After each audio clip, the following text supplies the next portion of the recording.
Chapter 28-19, Changes in the Twin Towers Kingdom in a certain border town of the Fire Dragon Empire. At this time, a 3,000-man team of Tier 3 players was resting in two bars on the main street. All the town residents, be they players or NPCs, were extremely afraid of this team. This was because the average level of this team was level 125, 3 levels higher than the average level of Tier 3 players in the Fire Dragon Empire. Meanwhile, leading this powerful team of Tier 3 players was a long-haired woman with a heroic air. When the players looked at this white-clad woman, their gaze held awe and respect. This woman was none other than the first player in mythology to have gotten promoted to Tier 4, Cold Shadow, who was now mythology's first vice guild leader. In addition, she had even reached level 133, 11 levels higher than the average Tier 3 player. The cold and sharp aura she exuded was so powerful that even Tier 3 players over 100 yards away shuddered involuntarily. Vice Guild Leader, news just came in from the Twin Towers Kingdom. White Feather, who was now a level 130, Tier 4 Guardian Knight, reported to Cold Shadow. Starlink suffered a tragic defeat. Moreover, because of Black Flame's sudden appearance, with the exception of Xinyuan, none of the various superpowers experts escaped. Nearly 20,000 Tier 3 experts were penalized with 10 days confinement in Sky Spring City's prison. He's finally willing to show himself. Cold Shadow, who was resting quietly with her eyes shut, wasn't the slightest bit surprised when she heard White Feather's report. Unfortunately, although Black Flame dealt a heavy blow to Starlink and the various superpowers, he still let the key person escape. Zero Wing will most likely face a lot of trouble after this. After all, the person standing behind Xinyuan isn't some random pushover. That person is also adamant in acquiring the Secret Covenant Tower. According to our insider reports, Black Flame killed 100 ghosts as Awakened Abyss, White Feather said in a quieter tone. In fact, out of 100 ghosts' team of several dozen players, only Vice Commander Jade Leaf managed to escape. This bit of news had Cold Shadow opening her eyes in shock.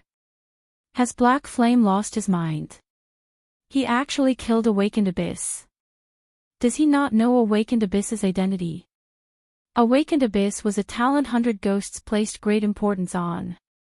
The youth was so important that 100 Ghosts had even tasked Jade Leaf, a Tier 4 expert, to accompany him as his bodyguard. Meanwhile, 100 Ghosts was an existence that even the 5 great super guilds dared not offend. The power this mysterious guild wielded simply defied common sense. At this point, the only thing the 5 great super guilds could do was form partnerships with 100 Ghosts. They absolutely couldn't afford to make an enemy of the guild. This was something Odin repeatedly emphasized. Hence, everyone in mythology was currently doing their best to avoid 100 Ghosts' people. Yet, Shirfong had done the exact opposite. Not only did he choose to oppose 100 Ghosts, but he had even killed Awakened Abyss. When 100 Ghosts learned of this, the guild would definitely go into a frenzy. In that case, should we take action now? White Feather asked. Zero Wing was a guild that mythology had to destroy, no matter what. Now that Shirfong had dealt a heavy blow to Starlink and the various superpowers, these guilds definitely wouldn't just let the matter lie. In fact, they might even put everything on the line to fight Zero Wing after all. These superpowers had lost so many Tier 3 experts already. If they still couldn't secure the Secret Covenant Tower, recovering from this loss within a short period would be impossible. Not to mention, 100 Ghosts would most likely retaliate against Zero Wing as well. At that time, a spectacular battle would definitely occur at the Secret Covenant Tower, which would be the perfect opportunity for mythology to take action. No, it still isn't time. Cold Shadow shook her head. We have just recently completed that inferior legendary quest and obtained a mana body legacy. We need to digest this legacy first. It wouldn't be too late to take action once we have improved our mana bodies. After all, when it comes to matters regarding the mana body, Black Flame's side has already made significant progress. I doubt we are a match for him in this regard even now. I understand. I'll notify the others about this and have them head to the Divine Cave, White Feather said, nodding. There's no need for us to head to the Divine Cave yet. We are merely learning a legacy. We can learn it anywhere, Cold Shadow said. After reading a message one of her subordinates just sent her, she smiled faintly and continued, moreover, if we head to the Secret Covenant Tower now, we might get an opportunity to understand 100 Ghosts' strength. 100 Ghosts is taking action already. White Feather was surprised when she heard Cold Shadow's words. The strength Zero Wing had displayed thus far was incredibly terrifying. The guild had not only 5 Tier 4 players but also 2 Tier 4 personal guards, who were far superior to the average Tier 4 NPC. At this stage of the game, even the 5 great super guilds could only resort to a war of attrition with Zero Wing. In a frontal confrontation, their chances of defeating Zero Wing would be 0. Hence, White Feather found it incredible that 100 Ghosts would retaliate against Zero Wing right after losing several dozen of its top combatants. That's not entirely true, Cold Shadow said, chuckling. A hint of anticipation appearing in her eyes, she added, you'll understand once we get there. If Zero Wing doesn't abandon the Secret Covenant Tower this time, it'll most likely be doomed forever. After Cold Shadow finished speaking, White Feather promptly organized a group of peak experts, and they accompanied Cold Shadow to the Secret Covenant Tower. Twin Towers Kingdom, Sky Spring City, Guild Leader, we're done compiling the list of items we got, Fire Dance reported as she approached her phone. With an excited look on her face, she continued, we obtained close to 20,000 weapons and equipment from this battle, including over 6,000 level 110 plus fine gold weapons and equipment and over 2,000 level 110 plus dark gold weapons and equipment. The rest are all level 110 plus secret silver weapons and equipment. This harvest will mitigate a significant portion of the losses we suffered previously. Currently, Fire Dance, Yulan, and Melancholic Smile were managing the affairs of the entire guild. Dealing with the guild's weapon stockpile gave Fire Dance massive headaches.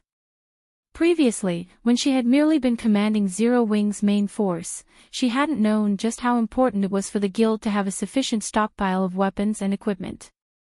However, after taking over Gentle Snow's and Aqua Rose's responsibilities and repeatedly clashing with the various superpowers, she finally understood what a guild's foundation referred to.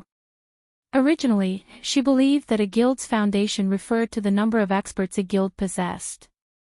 However, after the various superpowers began waging war against Zero Wing, she realized that what truly served as a guild's foundation were weapons and equipment.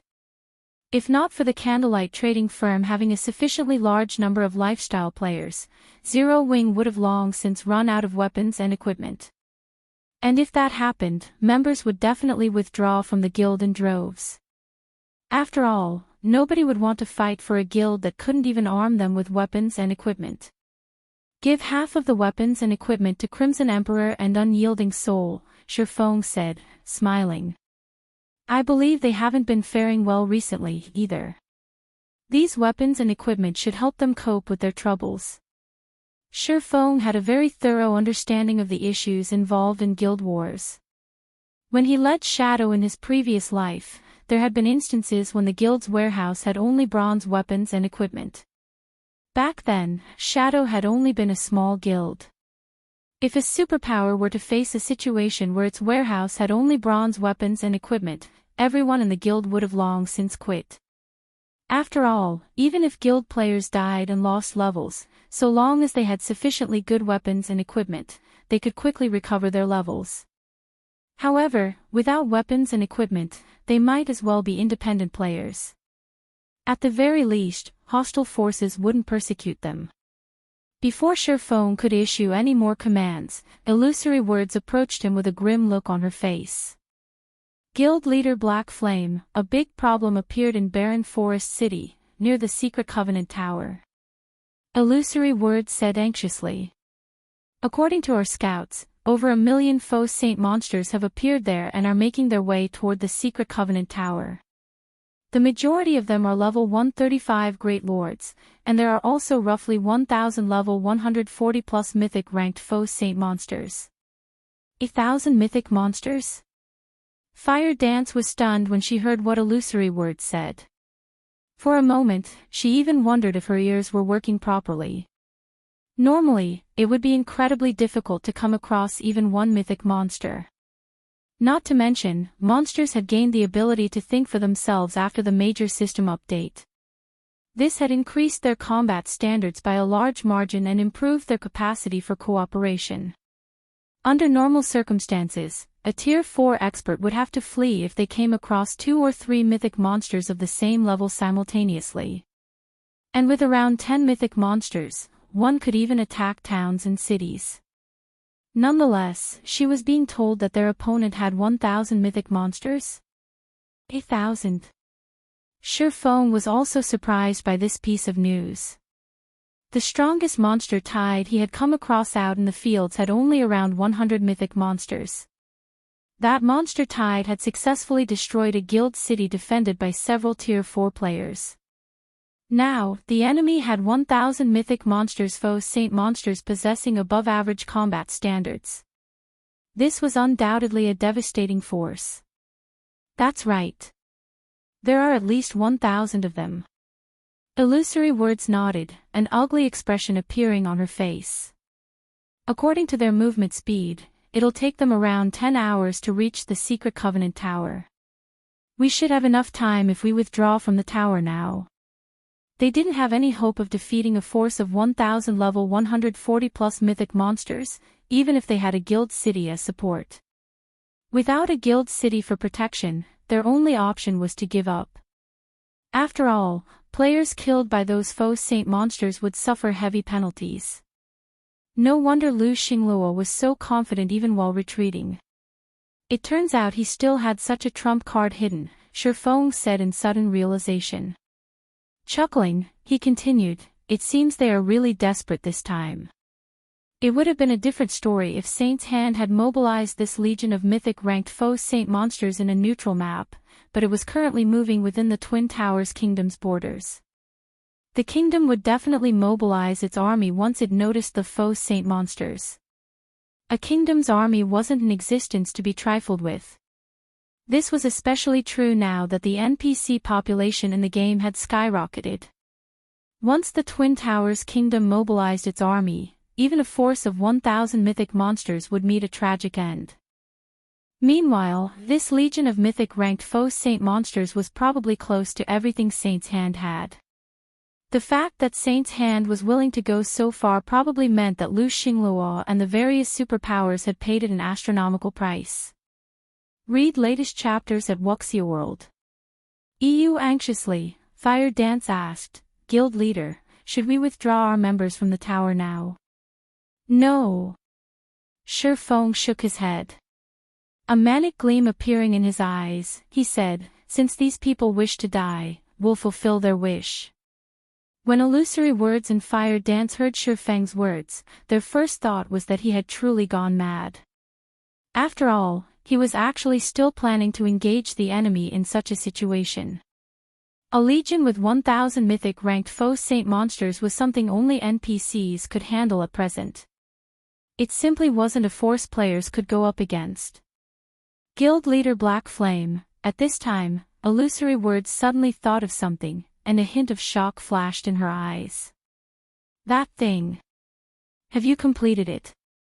Emisham. It's completed. Shifeng nodded. However, I still need to make some final adjustments. For now, I'll have to trouble you two to gather our manpower at the tower as soon as possible. I'll meet you there. After saying so, Shifeng summoned the Thunder Eagle and flew straight to the Secret Covenant Tower. Chapter 28-20, Sudden Appearance of the Steel Fortress Barren Forest City, Frostrain Ridge. Frostrain Ridge was a level 70 map. Snow blanketed the place all year round, and it was famous for cryolite. In God's domain, cryolite was one of the rare ores that could be used to manufacture alchemy tools. Hence, it had incredibly high demand. However, as its output was relatively low and the appearance of its deposits was random, its price was constantly high. Currently, one piece of cryolite could sell for 20 silver on the market. Hence, many newcomers in God's domain would choose to grind for levels in the Frostdrain Ridge. Doing so earned them EXP and a considerable sum of money. However, the vast Frostdrain Ridge was devoid of players and NPCs at this time. The entire map had become a land of death due to the invasion of faux saint monsters. Above Frostdrain Ridge, a 20-meter-long Darkfire crow flew through the sky and stopped before a 200-meter-long ancient demonic serpent hovering in the air. The ancient demonic serpent was like the king of the skies, overlooking all existences. Even the extraordinary ranked Darkfire crow was like an infant before the ancient demonic serpent. In fact, despite being at the Tier 3 peak standard, the Darkfire crow actually bristled in fear when it arrived before the ancient demonic serpent. If not for its master forcing it, the Darkfire crow would have tried to stay as far away as possible from the ancient demonic serpent. A total of 300 players rode on the back of the ancient demonic serpent. These players were all at least level 126 and radiated an aura similar to that of Tier 4 mythic monsters. They wore black heavy armor, and their eyes gave off a bloody glow.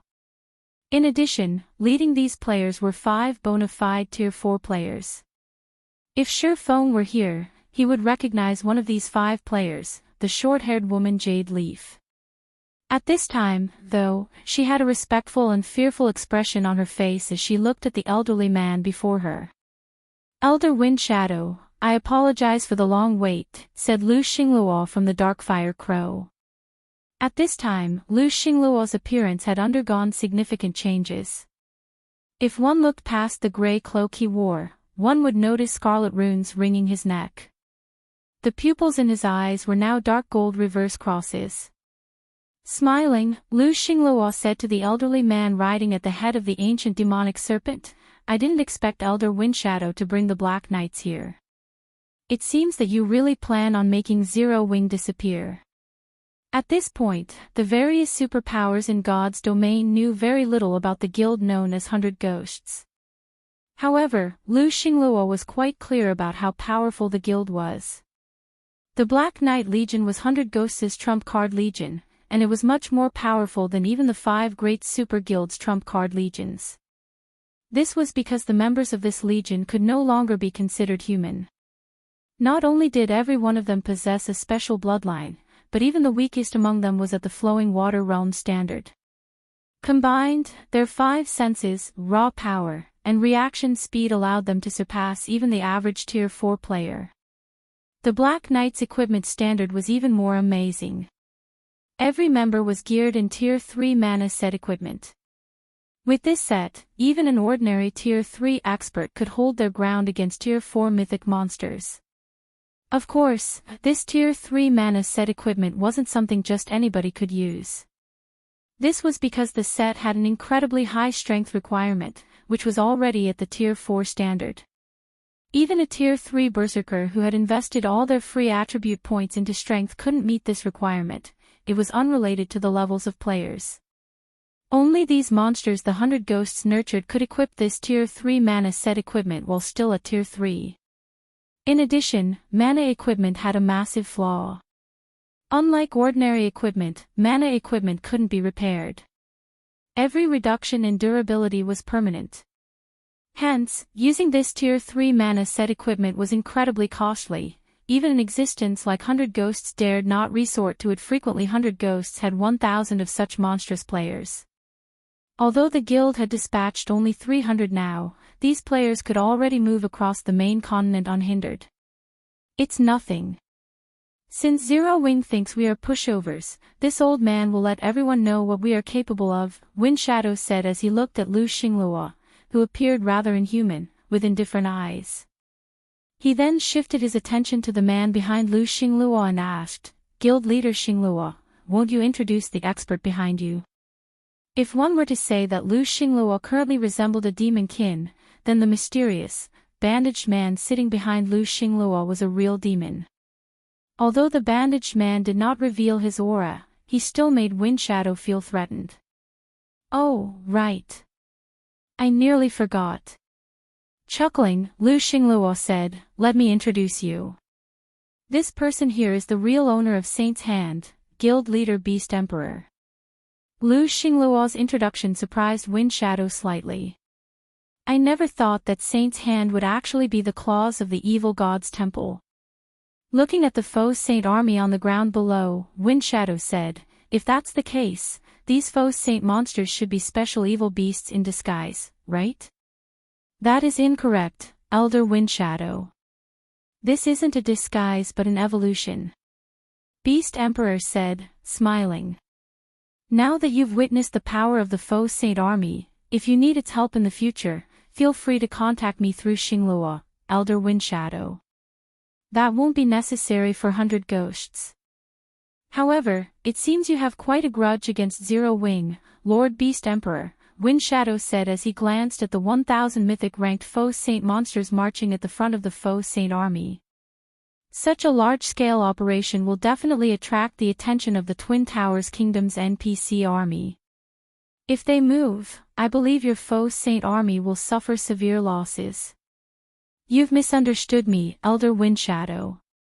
I might have a grudge against Zero Wing, but I would very much like to thank Black Flame.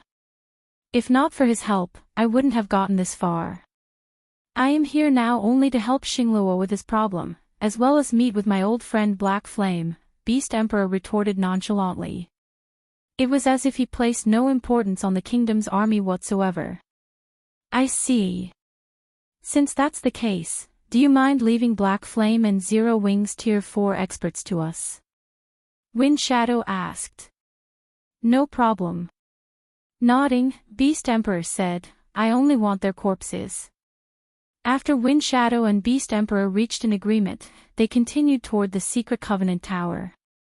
While the two powers were traveling to the Secret Covenant Tower, two people riding a blazing dragon were observing their movements from far away using a magic mirror. "Amazing. I never thought that Beast Emperor would actually be Saint's Hand's true guild leader." Looking at Wind Shadow's and Beast Emperor's figures displayed on the magic mirror, Cold Shadow smiled and said, "With those 300 monsters from 100 ghosts joining in, Zero Wing really is doomed this time. Should we still go to the Secret Covenant Tower, then?" White Feather asked. "No. Now that such a large army is heading to the tower, we might get dragged into the fight if we aren't careful," Cold Shadow replied, shaking her head. "If Zero Wing doesn't concede the tower this time, it will definitely suffer a heavy loss. Right now, 100 Ghosts and Beast Emperor pose more of a danger to us. We need to head back now and make the necessary preparations. The War of Worlds will be coming soon." After saying so, Cold Shadow took out a return scroll and teleported back to the Fire Dragon Empire. She had no intention of watching the upcoming fight whatsoever. After all, the fight's outcome was a no-brainer. Rather than watching a walkover, her time would be better spent improving her strength. In the meantime, the members of Zero Wing, Unyielding Soul, and Crimson Emperor who were grinding inside the Secret Covenant Tower had assembled outside the tower at the behest of their guild's executives. Read latest chapters at Wuxia World.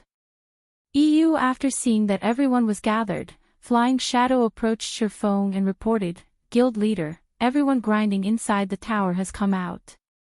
They are ready to be dispatched at any time." Nodding, Shifeng said, "Good. Have everyone get ready. Also, place those at the Advanced Magician Standard and above in a separate group." "Yes, sir." Flying Shadow promptly executed Shifeng's instructions. While Flying Shadow was sorting out the assembled players, Shifeng flew several thousand yards away from the Secret Covenant Tower and began chanting an incantation. After he had chanted for 30 seconds, the region suddenly darkened as a gigantic magic array with a radius of several thousand yards suddenly appeared in the sky. This was undoubtedly the largest magic array anyone present had ever seen. However, before anyone could react to this situation, a metal fortress that was as large as a mountain slowly emerged from the magic array. Chapter 28-21, Astonishing Mobile Fortress. The metal fortress gradually descended from the sky, its whole figure eventually appearing before everyone's eyes. Silence fell over the entire region. From a distance, the metal behemoth several kilometers wide and hundreds of meters tall hovering about a dozen meters above the ground looked like some kind of slumbering island monster. With the appearance of this metal behemoth, the mana within a 10,000-yard radius began converging upon it. Even the players standing several hundred yards away could sense dense mana flowing around them. Everyone's eyes nearly fell out of their sockets. Even Flying Shadow, who had seen many spectacular sights throughout his career in God's domain, was dumbfounded. Only after a long time had passed did he manage to snap out of his daze. A sky city. No. This is a fortress. Moreover, it's a sky fortress capable of movement. A sky fortress. I must be dreaming. When the gathered players recovered from their initial shock, exclamations rang out one after another. As everyone gazed at the steel fortress in front of them, their minds churned with excitement, disbelief, and madness. Unyielding Souls and Crimson Emperor's members, in particular, eyed Zero Wing's members with envy. At this time, God's domain had already become something like a real world. For many people, the game was an important part of their lives. Numerous fantastic sceneries that couldn't be found in the real world could be found in God's domain. Moreover, there were still countless unexplored maps and unknown sceneries awaiting discovery. In this wonderful world, everyone had their own dreams. Among these dreams, the biggest one would most likely be to gain the ability to fly freely in the sky. However, flying mounts were incredibly rare in God's domain, not something ordinary experts could get their hands on. Even the various superpowers only had a few flying mounts. Yet in an era where there were hardly any flying mounts, Zero Wing had actually obtained a sky fortress. Who wouldn't grow crazy and envious over this fact? Looking at the assembled players' shocked expressions, Shifeng chuckled and said, "All right, I've already granted entry access to everyone. You can now head inside. The magician team, follow me." In reality, even Shifeng harbored a great yearning for the mobile fortress. In the past, he could only look at the various super guilds' mobile fortresses from afar. As these mobile fortresses were generally deployed to strategic locations, such as level 150+ maps, they were never open to the public. At most, those super guilds would allow their allies to visit their mobile fortresses. Everyone else was barred from entering now. He had finally gained a mobile fortress of his own. As soon as Shifeng finished speaking, the gathered crowd promptly jumped into the fortress's open steel gate. The moment everyone entered the fortress, they sustained another shock. This was because the mobile fortress's interior was like a completely different world compared to outside. B greater than E/B, and not only did the fortress's interior have astonishingly dense mana, but it also increased players' affinity with mana. Even those insensitive to mana could feel their affinity with mana improving significantly. The environmental effects of this fortress were far superior to those of any city they had ever visited. Most importantly, when inside the fortress, everyone could feel the foreign energy corroding their bodies vanishing rapidly. After making some rough calculations, they concluded that resting for 1 hour inside the fortress yielded the same recovery effects as resting for 1 day in the outside world. This benefit would greatly enhance their leveling speed. Moreover, the boost to concentration recovery in the fortress was at least 2 or 3 times stronger than in the various guild cities. Crap! If I can rest and train my skills here, I can probably get twice the results I'd get from training in Stone Forest City's combat rooms. You'd probably get even better results if you train combat techniques here, since combat techniques place much greater emphasis on mana control. Meanwhile, the boost to mana affinity this place provides would most likely improve one's mana control by a significant margin. After everyone entered the mobile fortress, they quickly understood its hidden benefits, and their eyes glowed with excitement. Resting was an important part of a player's life in God's domain. In fact, resting accounted for around 1/3 of the time most players spent in the game. Even combat fanatics spent at least 1/5 of their time resting. This was especially true for players grinding in level 100+ neutral maps, where foreign energies constantly corroded their bodies. After the corrosion reached a certain extent, players would have to rest even if they didn't want to. Otherwise, death would claim them. Hence, rest areas were incredibly important for players. So long as a player had a good place to rest in, their leveling speed and self-improvement speed would both improve significantly. This was especially true for expert players. Peak experts would even pay high prices to visit the capitals of kingdoms and empires just to recover quickly. This was because these cities sold foods and beverages that could greatly enhance recovery rates, as well as offer other buffs. If not for the high price tags of these delicacies, even ordinary experts would fight to buy them. After Shifeng entered the mobile fortress, he led the magician team straight to the fortress lord's mansion. Looking at the 1,000+ advanced magicians before him, Shifeng said, "The fortress's magic arrays are fully operational now. What I need you to do is work in shifts of 300 to maintain the normal operation of these magic arrays. Do you have any questions?" The mobile fortress was mainly made up of magic crystals, and most of its operations relied on mana. Hence, a lot of manpower was required to operate it. This small mobile fortress needed 300 advanced magicians to keep its magic arrays fully operational. In addition, the mobile fortress consumed a lot more magic crystals than guild cities.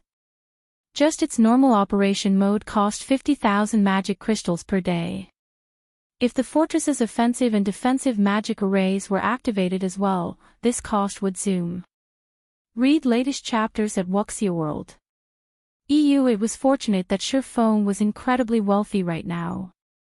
Even after deducting the magic crystals used in the mobile fortress's construction, he still had 5.8 million magic crystals left. Otherwise, even if he had completed the mobile fortress, he wouldn't have dared activate it. After all, Zero Wing still had many areas it needed magic crystals for. "Leave it to us, Guild Leader Black Flame. We will make sure nothing goes wrong with these magic arrays," the advanced magicians responded enthusiastically, none of them dissatisfied at getting assigned the menial task of maintaining magic arrays. This was because the benefits of working in the Fortress Lord's mansion were practically visible to the naked eye. The mana inside the mansion was much denser than the mana outside, and the boost in mana affinity was much stronger as well. This place was not only an excellent rest area but also an excellent training environment for magicians like themselves. They couldn't find such a wonderful environment in the outside world even if they wanted to.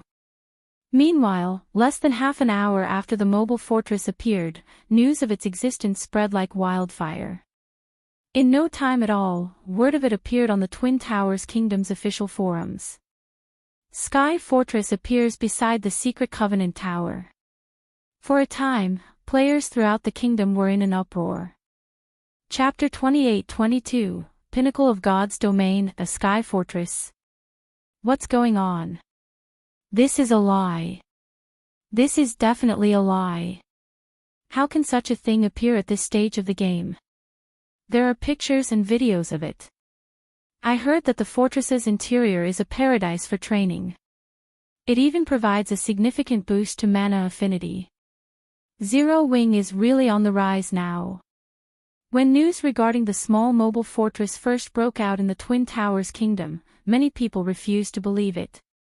After all, no matter how they thought about it, they simply couldn't see how Zero Wing could come to possess such a mythical fortress.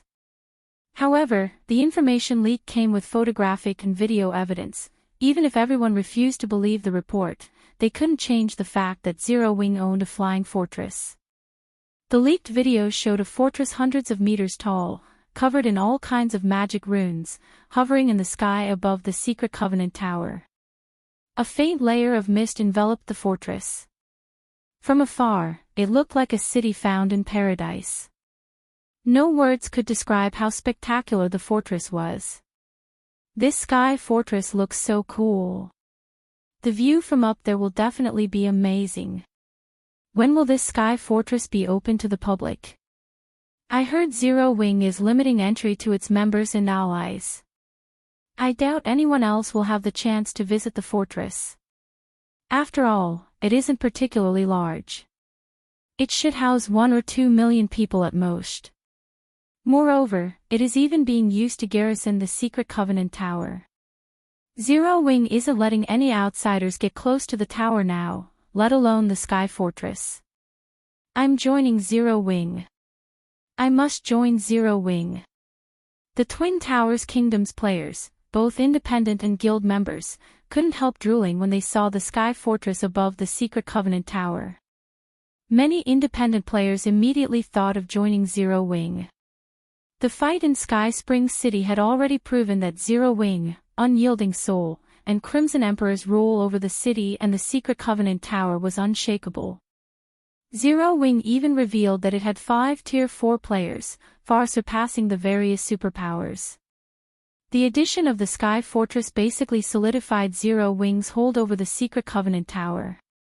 Now, it would be utterly impossible for the various superpowers to compete with Zero Wing when it came to providing their members with an excellent leveling spot. For a time, the number of players visiting Zero Wing's residences to apply for guild membership skyrocketed.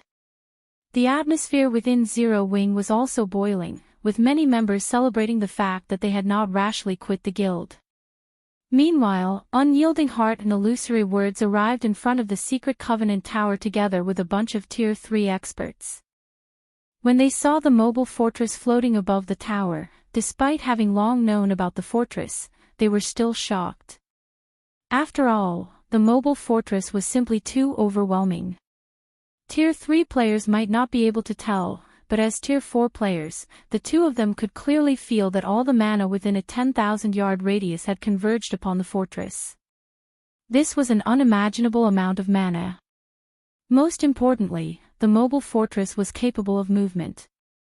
Just this point alone made it invincible. After all, if the fortress faced an insurmountable opponent in a certain location, it could simply transfer elsewhere. With this mobile fortress, Zero Wing has truly reached the pinnacle of God's domain, Unyielding Heart said enviously as he looked at the mobile fortress. He couldn't help sighing ruefully.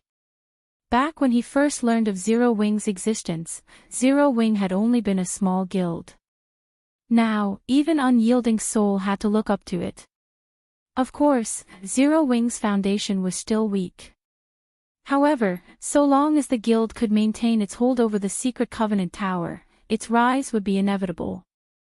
Nodding in agreement with Unyielding Heart's words, Illusory Words said, although I don't know whether we can successfully defend the Secret Covenant Tower, even if we fail, it wouldn't affect Zero Wing by much. With this mobile fortress, Zero Wing can simply set up shop in a level 130 map. At that time, the leveling speed of its members wouldn't be in any way inferior to grinding in the tower. They just wouldn't be able to produce Tier 3 players as quickly as before. Previously, Zero Wing could be described as a ferocious tiger. While it was incredibly strong in one-on-one combat, it was still vulnerable against multiple strong opponents. However, after gaining the mobile fortress, Zero Wing had become a behemoth that no superpower could threaten. Even economic suppression would no longer be effective against it. Let's hurry inside. Looking at the time, Unyielding Heart said, the Faux Saint army should arrive in just a few more hours. If we can defend the tower, our two guilds might be able to contest with those super guilds, Illusory Words said, glancing at the Secret Covenant Tower behind her. She then led her subordinates into the mobile fortress. While the three guilds' Tier 3 experts were entering the mobile fortress one after another, the distant Faux Saint army was steadily making its way to the Secret Covenant Tower. Throughout its march, the army continuously devoured the players and NPCs it came across, adding to its numbers. Lord Beast Emperor, will we have any problems with the mobile fortress Zero Wing brought out? Lu Xinglua asked worriedly as he looked at Beast Emperor. According to reports, more than 40,000 Tier 3 players have also gathered in the fortress. The fight in Sky Springs City had gutted Starlink's combat power. The guild would take a long time to recover from this loss. If he failed to secure the secret Covenant Tower this time, he would most likely have to lie low for some time. Someone might even replace him as Starlink's guild leader. He had a very good understanding of that old undead's personality.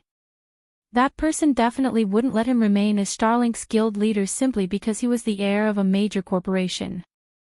After all, the only reason 100 Ghosts was even willing to partner with Starlink was that old undead. It had nothing to do with him at all. Meanwhile, the defensive capabilities of a fortress far surpassed those of a guild city. Zero Wing's mobile fortress definitely wouldn't have any problems defending against the attacks of Tier 4 mythic monsters. Relax. This mobile fortress might pose a problem for other people since it is floating in the sky, but you shouldn't forget that mythic-ranked foes Saint monsters can fly. They are walking now only because they need to protect the Great Lords and Grand Lords, Beast Emperor replied nonchalantly. A fortress might be capable of blocking the attacks of mythic monsters, but doing so should still consume a large amount of mana. How long do you think a fortress can last against the bombardment of 1,000 mythic monsters? If they had only several dozen mythic monsters, they would indeed be helpless against a fortress. After all, the attacks of mythic monsters couldn't exceed the defensive threshold of a fortress's defensive magic array. However, 1,000 mythic monsters would be a different story. The attack of each mythic monster might deplete only a small portion of the defensive magic array's mana, but when multiplied by 1,000, even a main city's defensive magic array wouldn't last very long. Yes, you're right. Who can possibly go up against 1,000 mythic monsters? Xinyuan regained his confidence when he looked at the mythic-ranked foe Saint monsters marching on the ground below. Read latest chapters at Wuxia World. EUA fortress might be amazing, but there was also strength in numbers. After saying so, Xinyuan looked at the giant serpent flying nearby, a cold glint appearing in his eyes. 100 Ghosts' ancient demonic serpent was an extraordinary existence. Not only was the flying mount itself at the Tier 4 mythic standard, but it was also a legendary flying mount, one of the rulers of the sky during ancient times. According to rumors, the strength of the ancient demonic serpent's bloodline was close to rivaling that of dragons. In air combat, the combat power it could display surpassed even that of a flying ship. Hence, their side wouldn't necessarily lose to Zero Wing's mobile fortress in air combat. Time passed quickly. After traveling for another 6 hours, Xinyuan and Beast Emperor saw a gigantic, floating fortress on the distant horizon. So, that is the mobile fortress. Beast Emperor was a little surprised when he first laid eyes on the mobile fortress. Afterward, though, a smirk appeared on his face. Black Flame, I admit that you are indeed capable. However, I wonder if you'll go mad if I destroy this fortress of yours. After saying so, Beast Emperor gestured with his hand. In response, his army's 1,000 mythic-ranked foe Saint Saboteurs, 1, took to the skies and flew straight toward the mobile fortress. Their speed in the air was just slightly inferior to that of flying mounts, and they gave Zero Wing side no time to react whatsoever. Chapter 28-23 Fortress's abilities. The 1,000 foe Saint Saboteurs flew across the sky with their 10-meter-tall bodies. From the mobile fortress's perspective, they looked like a dark cloud flowing toward it. In addition, over 1 million foe Saint monsters marched toward the fortress on the ground. The ground shook with every step these monsters took, the spectacular sight stupefying the players standing guard on the mobile fortress. It seems we can't underestimate this Beast Emperor, after all. Despite being only a puppet of the evil god, he's actually capable of mobilizing so many mythic monsters. With this, even if we don't make a move, Zero Wing probably won't last very long, a 5-meter-tall, middle-aged man atop the ancient demonic serpent said. Laughing, he continued, we won't even get to teach Zero Wing a lesson now. Although this golden-armored giant only spoke normally, his deep voice made the surrounding space tremble.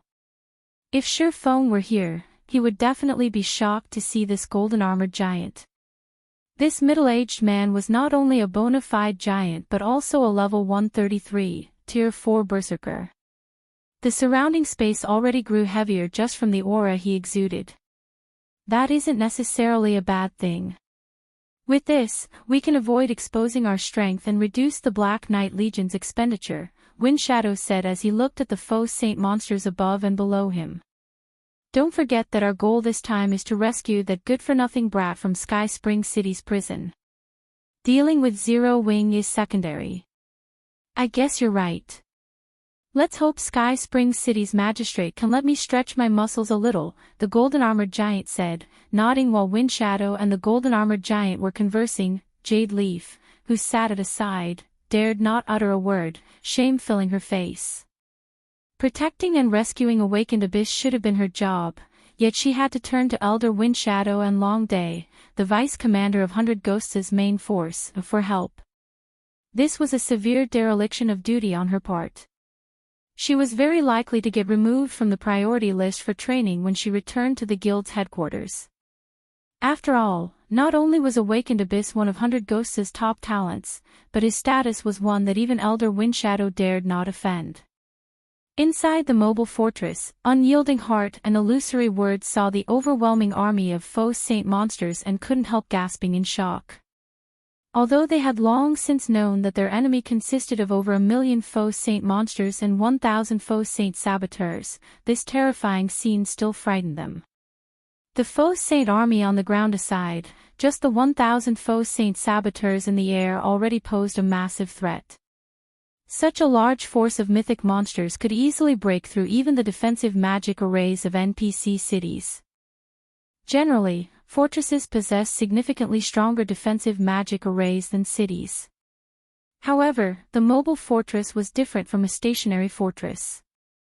To gain the convenience of movement, the mobile fortress sacrificed a portion of its defensive capabilities. Hence, while the mobile fortress was still capable of blocking the attacks of these foe saint saboteurs, it was unknown how long it could continue doing so. Once the defensive barrier broke, these foe saint saboteurs would slaughter the players inside the fortress. Even Tier 4 players like themselves wouldn't be able to stop these monsters. After all, the difference in numbers was simply too massive. Everyone, get ready. Attack with everything you've got once these foe saint monsters enter within range. Unyielding Heart shouted. Remember. Do not hold back anything. Fight with everything you've got right off the bat. Only by removing these mythic monsters as soon as possible will we have a greater chance of victory. Yes, sir. When the players stationed atop of the fortress walls saw the approaching foe saint saboteurs, they couldn't help gulping nervously. The outcome of the upcoming battle would be decided by whether they managed to finish off these foe saint saboteurs before the latter destroyed the fortress's defensive magic array. This would be a race against the duration of the defensive barrier. Meanwhile, on the Fortress Lord's mansion's top floor, which was also the highest point in the fortress. Guild leader, they're here, Fire Dance reported. When the foe saint saboteurs were less than 1,000 yards away from the fortress, she asked nervously, should we start attacking now? No, let them come closer, Shifeng said, shaking his head. The mobile fortress had 26 large magic elven cannons and 8 magic charging towers. Its overall firepower exceeded that of guild cities by leaps and bounds. However, this frightening firepower came at an equally frightening cost. Every shot the large magic elven cannons fired cost 6,000 magic crystals, and they had a cooldown of 1 minute. As for the magic charging towers, they cost 20,000 magic crystals to fire each time and had a cooldown of 3 minutes. Although Shifeng had over 5 million magic crystals on hand, he still couldn't afford to employ these weapons freely. Hence, they had to make the most of every shot. Meanwhile, a distance of 1,000 yards was practically nothing to the mythic-ranked foe saint saboteurs. Just 3 seconds later, they appeared before the mobile fortress's defensive barrier. Immediately afterward, all 1,000 foe saint saboteurs raised the various weapons they held and launched a barrage of ruthless attacks on the defensive barrier. The next moment, deafening noises came from outside the mobile fortress. Numerous spatial tears also appeared around the fortress's defensive barrier. The barrier itself trembled violently, and even the players inside the fortress could clearly sense the power of the attacks. Outside the mobile fortress, the thunderous assault was audible even from over 10,000 yards away. What powerful attacks! If it were a guild city's defensive magic array, it would have most likely crumbled at the first wave of attacks, Long Day exclaimed in astonishment. The simultaneous attacks of 1,000 mythic monsters were simply earth-shattering. Even a Tier 5 large-scale destruction spell would pale in comparison to this barrage. Jade Leaf also nodded in agreement. Even an NPC main city's defensive magic array would suffer tremendously before this combined attack, let alone a measly mobile fortress. However, when the attacks ended, 100 Ghosts' members and the players standing atop the mobile fortress's walls were all stunned. It's fine. At this time, not only were there no cracks on the defensive barrier, but the magic power oscillation from the barrier also remained frighteningly smooth and steady. It was evident that the faux Saint Saboteur's attacks failed to reach the barrier's defensive limit. Meanwhile, at the Fortress Lord's mansion, Fire Dance goggled in shock. Isn't this barrier a little too strong? She had a clear view of the defensive barrier's energy level right now. Let alone 1%, the barrier barely lost 0.1% of its mana reserves after the faux Saint Saboteur's first wave of attacks. Read latest chapters at Wuxia World.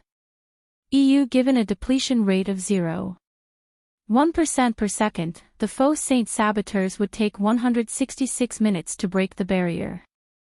However, the barrier's mana reserves could be replenished at intervals of 30 minutes, with each restoration costing 100,000 magic crystals. In other words, so long as they had sufficient magic crystals, the 1,000 mythic monsters before them wouldn't be able to destroy the mobile fortress's defensive magic array, no matter what. Not bad, Shi Feng said calmly. Inwardly, though, he, too, was surprised by this outcome. He never thought that the mobile fortress's defensive capabilities were so amazing. No wonder the mobile fortresses I saw in my previous life were capable of blocking the attacks of even Tier 5 players. The next moment, Shi Feng turned to Fire Dance and said, "Have the ones below start testing the power of the magic elven cannons."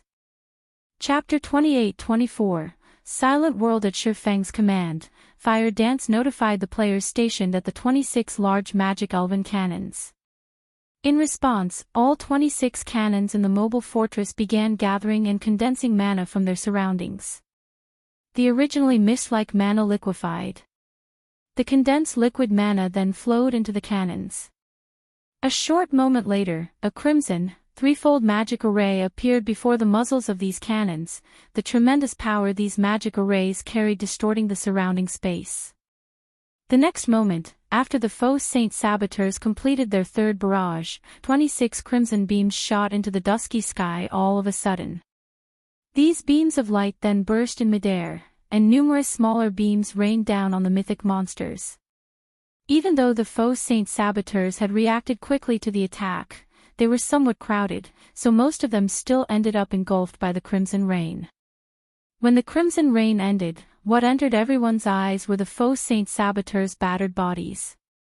Every mythic monster that got caught under the red rain had burn marks mottling their bodies, with some even on fire. Meanwhile, the attacked faux Saint Saboteurs 7.3 billion HP fell below 5 billion, with some even having only around 4 billion HP remaining. Aren't those cannons a little too powerful? Unyielding Heart, who was commanding the battle from the wall, was astonished at this sudden turn of events. Normally, killing mythic monsters was a long and arduous process.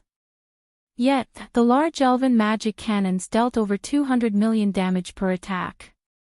Moreover, their AoE covered at least an 800-yard radius. Had the faux Saint Saboteurs positioned themselves more closely together, just one volley from the 26 cannons might have been enough to reduce the HP of these mythic monsters to a critical level, and 2 volleys would be enough to wipe them out of existence. At this time, let alone the players inside the mobile fortress, even Lu Xingluo and Beast Emperor were thunderstruck. How is this possible? How can a fortress possess such strong offensive capabilities? Lu Xingluo felt his brain freezing when he saw that the faux Saint Saboteurs had lost a quarter of their HP from just one volley. He had seen fortresses before. He had also seen fortresses dealing with monster tides before. From what he had seen, fortresses indeed possessed incredible offensive capabilities. Even facing an army of 100,000 monsters and over a dozen mythic monsters, a fortress could easily emerge victorious within an hour. However, what was up with this mobile fortress in front of him? The mobile fortress's cannons had actually reaped a quarter of the faux Saint Saboteurs' HP with just one volley. In other words, just 4 cannon volleys would be enough to annihilate most of the saboteurs. At this time, even 100 Ghosts' members, who were watching the fun from afar, were shocked by this outcome. They never thought that the mobile fortress would possess such puissant offensive capabilities. Although they had the means to evade the attacks of these large magic elven cannons, just one mistake would mean an express trip to the afterlife for them. Only the ancient demonic serpent could possibly endure a blow from the cannons. Out of everyone on the battlefield, only Shi Feng didn't find this outcome surprising. After all, the mobile fortress was a stronghold capable of resisting Tier 5 existences. If it didn't even have the ability to go up against a group of Tier 4 monsters, how could it go up against Tier 5 monsters? However, Shi Feng's heart still ached after this volley. After all, the 26 shots fired cost 156,000 magic crystals in total. Converted to coins, that was 62,400 gold. While Shi Feng was feeling distressed, Beast Emperor hurriedly gave out a command to the faux Saint Saboteurs. Spread out and attack from all directions. I refuse to believe they can fire those cannons without limit. The use of any strategic weapon in God's domain came at a great price. Given the effects of the large magic elven cannons, he doubted that Zero Wing could keep on firing those things forever. Following Beast Emperor's command, the faux Saint Saboteurs promptly scattered around the mobile fortress. Now, each cannon fire would hit several dozen saboteurs, at most, simultaneously. In this scenario, it would take several hundred shots from the cannons to annihilate all 1,000 saboteurs. Despite seeing this situation, Shi Feng remained unfazed. Start the magic charging towers as well. Yes, sir. Upon hearing Shi Feng's command, Fire Dance couldn't help feeling a little excited. If the large magic elven cannon's attack was a fusillade, then the magic charging tower's attack was a carpet bombing. Moreover, its power reached the Tier 5 threshold. Immediately, the 8 magic charging towers scattered across the mobile fortress began accumulating mana, transforming into 8 miniature suns that brightly illuminated the entire fortress. Before the faux Saint Saboteurs could react to this development, the 8 miniature suns shot into the sky and transformed into 8 threefold magic arrays, each covering a 2,000-yard radius. These gigantic magic arrays extended over not only the entirety of the mobile fortress but also everything within a 2,000-yard radius of the fortress. What? Have they lost their minds? Lu Xingluo was thunderstruck when he saw the 8 gigantic magic arrays in the sky. While he didn't know exactly how powerful these magic arrays were, going by the fact that they had drawn in all mana within a 10,000-yard radius, he could easily imagine how powerful they were. However, these magic arrays didn't cover just the faux Saint Saboteurs. Even the mobile fortress itself lay within the magic array's AoE. By deploying these magic arrays, Zero Wing was basically saying it intended to die with the saboteurs. Run! All of you, run away! Read latest chapters at Wuxia World. EU. Seeing the 8 magic arrays panicked Beast Emperor into ordering the faux Saint army to retreat because the faux Saint Saboteurs weren't the only ones caught within the magic array's AoE. The magic arrays also covered 1/3 of the faux Saint army on the ground.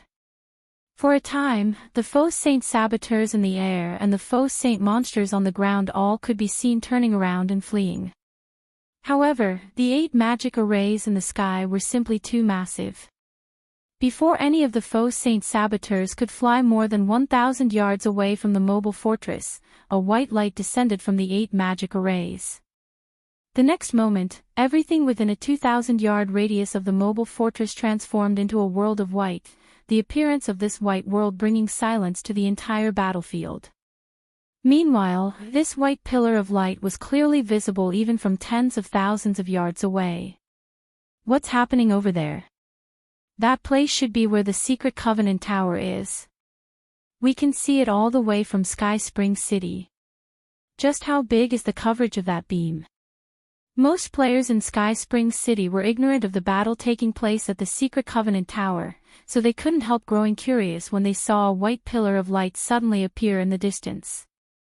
As for the player forces who knew of the battle, because of their insufficient strength, they could only spectate from a safe distance. Shortly afterward, the light pillar gradually dissipated. The faux Saint army on the ground had also disappeared, and in their place were craters several dozen meters deep. As for the mythic-ranked faux Saint saboteurs in the air, they fell to the ground one after another at this time. Although these saboteurs were still alive, every one of them had fallen into a heavily injured state, and their current combat power was nowhere near what they had before.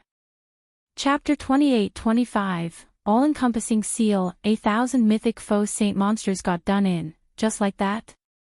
When Unyielding Heart and the others standing on the mobile fortress's walls looked at the faux Saint saboteurs scattered on the ground and saw that these mythic monsters had less than 1/3 of their HPs remaining, they couldn't help gaping in shock. They had all anticipated a bitter fight. They had even prepared themselves to fight day and night and suffer innumerable casualties. After all, the faux Saint monsters possessed above-average combat standards and cunning minds. Their ability to learn and improve on combat techniques also made them increasingly tougher to fight as the battle went on. Moreover, their high HPs meant these faux Saint monsters could stay in battle for long periods. However, with just 2 rounds of attacks, the mobile fortress had heavily injured the 1,000 mythic-ranked faux Saint saboteurs and killed several 100,000 lower-ranked faux Saint monsters. This wasn't a battle but a one-sided massacre. No wonder he never paid any attention to the various superpowers from the very beginning. With this mobile fortress, even the 5 great super guilds would be helpless against the present Zero Wing. Unyielding Heart smiled bitterly when he looked at the land of death below the fortress. Whether it was Starlink or 100 Ghosts, neither of them mattered in front of the mobile fortress. Meanwhile, atop the fortress lord's mansion, Shifeng's heart ached once more. Activating all 8 magic charging towers had cost him 160,000 magic crystals. At this stage of the game, even first-rate guilds would have 400,000 magic crystals, at most, in their stockpile. He had burned through nearly half of a first-rate guild's magic crystal stockpile in just 1 round of attacks. On the other hand, outside the mobile fortress, 100 Ghosts' members, Xinyuan, and Beast Emperor all remained silent for a long time upon seeing the magic charging tower's attacks. Beast Emperor was especially shocked by this outcome. Originally, he thought that with his army of 1,000,000 faux Saint monsters, he could trample over the entire Twin Towers kingdom, that nobody short of the kingdom's NPC army would be a match for his army. Yet, now. As for 100 Ghosts' members, they also felt pressured by this outcome. After all, the mythic-ranked faux Saint saboteurs had survived the mobile fortress's attacks due only to their high HP. If players like themselves were to suffer a hit from one of these attacks, they would die without question. At this time, Jade Leaf turned to Windshadow and said, "Elder Windshadow, this mobile fortress is too powerful. If we charge in blindly, I'm afraid our chances are slim." In air combat, the ancient demonic serpent was indeed powerful. It could even go up against a handful of faux Saint saboteurs simultaneously and still hold the upper hand.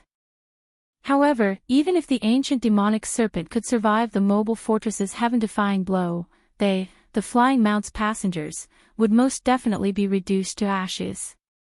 Not to mention, despite the mutually destructive blow, the mobile fortress's defensive barrier remained intact. Such being the case, even the ancient demonic serpent's strongest blow would only exhaust some of the barrier's energy reserves. After hesitating for some time, Wind Shadow announced, "We're retreating." The ancient demonic serpent was a Tier 4 legendary flying mount. Its strongest blow touched upon the threshold of Tier 5, an attack that even an advanced guild city's defensive magic array couldn't withstand. Originally, Wind Shadow believed that, while the mobile fortress's defensive magic array might be strong, destroying it shouldn't be a problem for the ancient demonic serpent, given enough time. However, let alone destroying the barrier, just surviving that purifying light would be a problem. Since it was evident they couldn't do anything against the mobile fortress, they naturally had no reason to remain here. At this time, Wind Shadow wasn't the only person with such thoughts. Beast Emperor similarly commanded his foe Saint army to retreat immediately. After ordering a retreat, Beast Emperor looked at Xinyuan and said, "Let's go. There's no point in staying here anymore." Trying to clash with the mobile fortress now was simply suicidal. Their only choice was to retreat and figure out other options to deal with the fortress. Securing the secret Covenant Tower was also no longer possible. So long as the mobile fortress remained in the tower's vicinity, they couldn't do anything about the tower.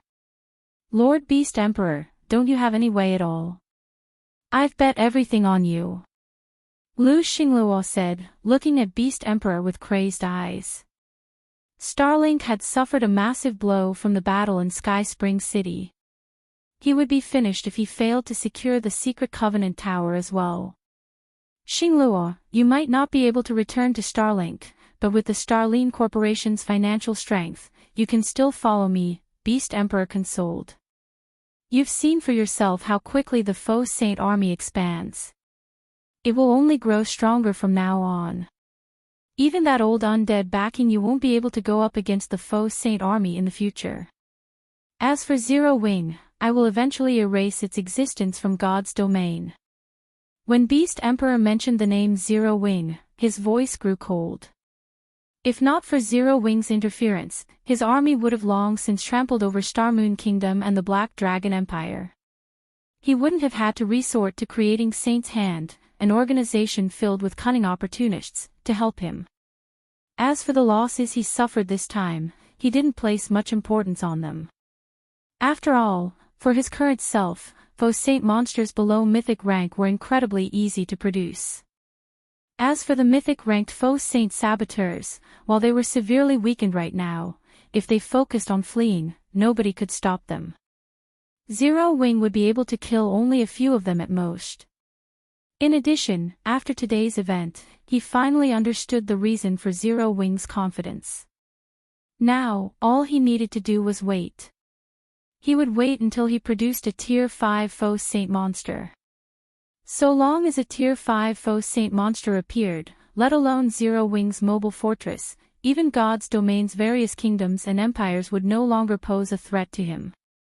However, producing a Tier 5 foe Saint monster wasn't an easy task.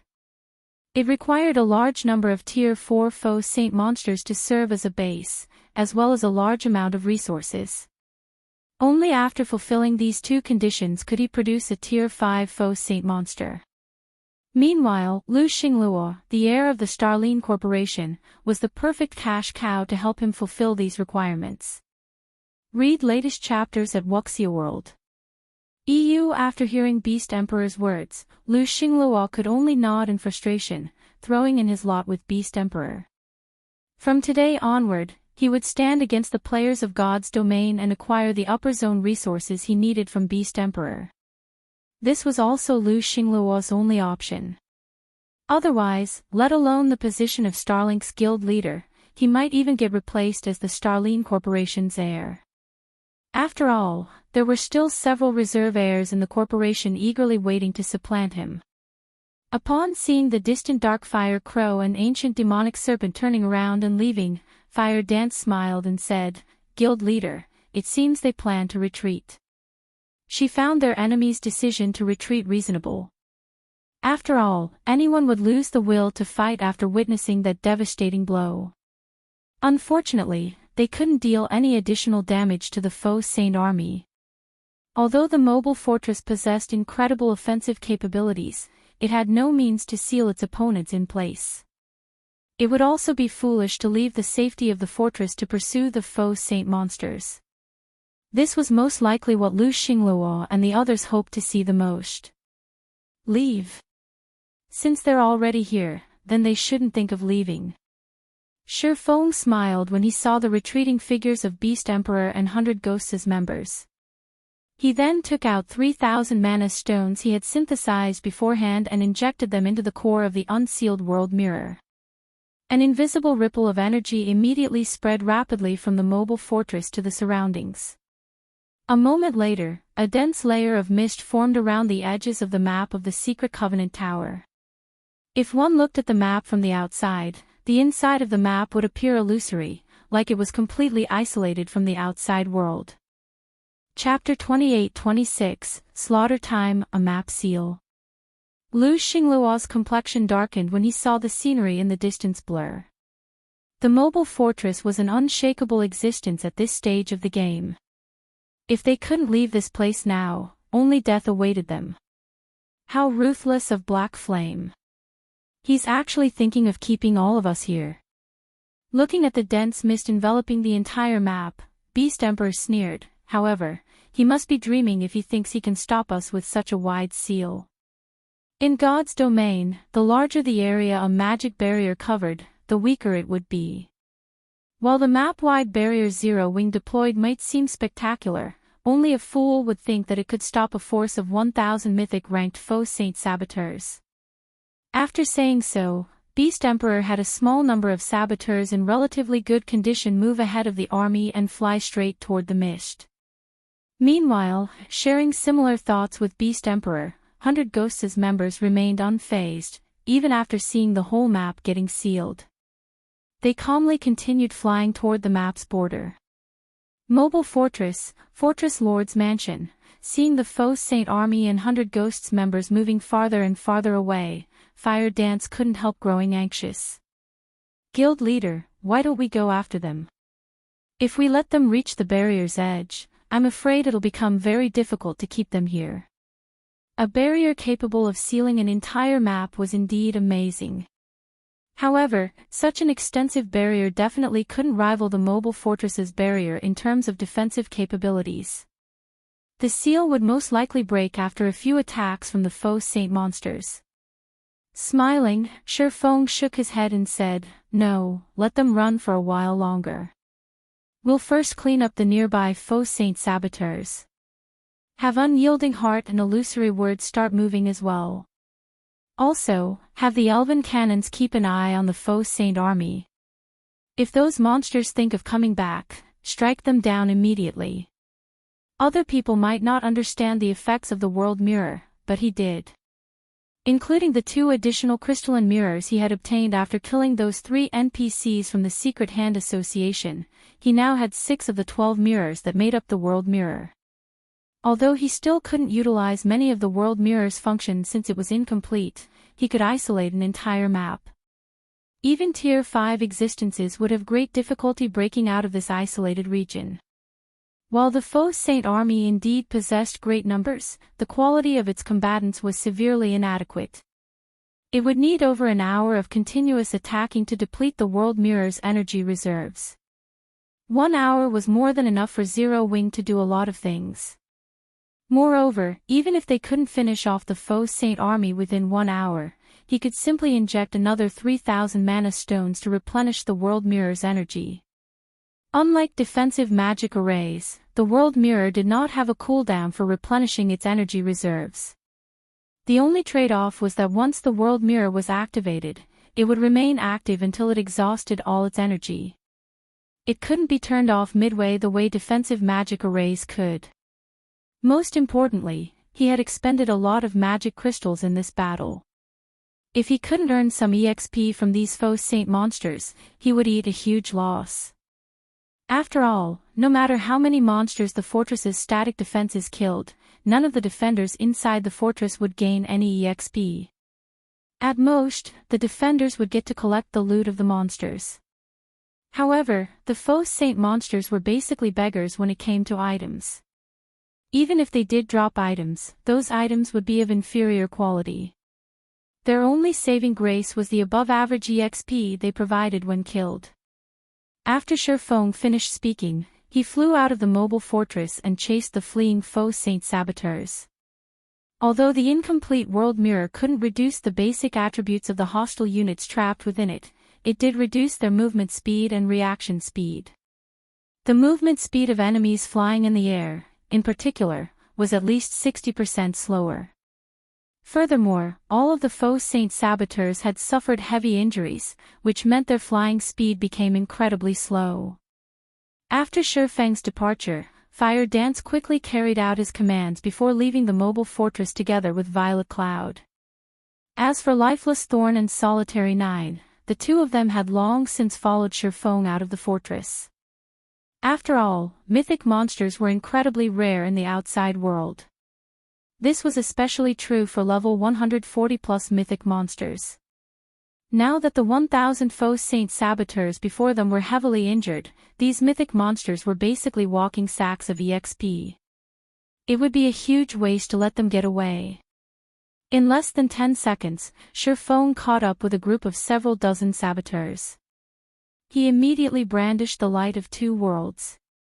Lightning Edge. The next moment, a river of lightning washed over the area ahead of him and extended up to 500 yards away. Damages exceeding 100 million then began appearing above the saboteurs' heads one after another. After the skill's 7-second duration ended, the saboteurs that were originally at critical HPs crumbled into ashes. Subsequently, Shifeng's experience bar rose rapidly. In just 1 second, he broke through to level 142. Some time later, his experience bar settled at 82% of level 142. The saboteurs were far more generous with EXP than the standard mythic monster. As for the 11 saboteurs that survived his attack, Shifeng used Formless Blade, a tier 4 legacy skill he had spent 110 legacy skill points to learn, on them. The next moment, the 13 sword lights the skill created transformed into innumerable shooting stars that struck down at the critically damaged saboteurs. Every one of these attacks dealt over 200 million damage to the mythic monsters, with critical hits dealing over 400 million damage, killing them on the spot. Immediately afterward, another bright glow enveloped Shifeng as he reached level 143. Meanwhile, following the deaths of these faux Saint Saboteurs, strands of dark gray mist escaped from their corpses and flowed into Shifeng's mind. Every strand of mist that entered his mind increased his affinity with mana by a small margin, and this bonus could be accumulated continuously. What a magical energy! Although I still got soul marks inflicted on me, like when I killed that faux Saint Devourer, the effect of this strange energy is completely different from the white mist from before. It is incredibly attractive to mana. Shifeng was surprised when he sensed the changes to his body. At this moment, Shifeng wasn't the only person to notice this benefit. The others who had joined in on the chase likewise noticed the benefit of killing the faux Saint Saboteurs. These faux Saint Saboteurs might not drop any loot, but they are truly walking treasure troves. If some of our Tier 3 experts get this benefit, they should have a much easier time getting promoted to Tier 4. After killing off 2 faux Saint Saboteurs, Unyielding Heart was surprised by the benefit he received. Some distance away, Illusory Words also killed a saboteur and noticed the unexpected benefit. Surprised, she exclaimed, "These saboteurs are probably of greater help to us Tier 4s. If we can continuously boost our mana affinity, we'll understand mana more easily. This will be of great help in breaking through the limits of our mana bodies." Read latest chapters at Wuxia World. EU. After reaching Tier 4, improving one's mana body became of utmost importance. Now, these faux Saint Saboteurs were providing them with a shortcut for doing so. Upon thinking up to this point, the two of them hastened their killing speed. Now, they weren't just killing the saboteurs for EXP but for the sake of further improving themselves. For a time, Shifeng and the others could be seen frenziedly mowing down the fleeing faux Saint Saboteurs, their levels rising rapidly. Beast Emperor, who had reached the map's border, couldn't help gnashing his teeth angrily. He had gone to great lengths to produce these faux saint saboteurs, only for them to become leveling tools for Feng and the others. At this time, he had already lost more than 300 saboteurs. If he weren't afraid of the mobile fortress's offensive capabilities, he definitely would have commanded every surviving saboteur to surround and kill Feng's group. Black Flame. I'll make you pay sooner or later. Beast Emperor bellowed, a cold glint flashing in his eyes as he glared at Feng, over 10,000 yards away. Meanwhile, Xinyuan, who sat beside Beast Emperor, also resolved to make Feng pay, both in God's domain and in the real world, for today's loss. Turning to the dense mist before him, Beast Emperor commanded the several hundred faux saint saboteurs around him, attack. Shatter this damned barrier. Chapter 28-27, Surrender and Death. Obeying Beast Emperor's command, several hundred faux saint saboteurs swung their weapons at the dense mist before them. Although these saboteurs were heavily damaged, with their extraordinary techniques, they still managed to exhibit power at the mythic standard in their attacks. Boom! Every one of the saboteurs' attacks opened a tear in space upon impact, the spatial tears bringing momentary darkness to the area. When the spatial tears disappeared, though, both Beast Emperor and Xinyuan were thunderstruck. Impossible! Defying expectations, the saboteurs' all-out attacks not only failed to crack the barrier, but the barrier didn't even fluctuate in the slightest. It remained perfectly intact like before. 100 Ghosts' members were also surprised. Do these saboteurs not have enough power to shatter this barrier after being heavily injured? Jade Leaf wondered when she saw that the layer of mist remained dense despite the saboteurs' attacks.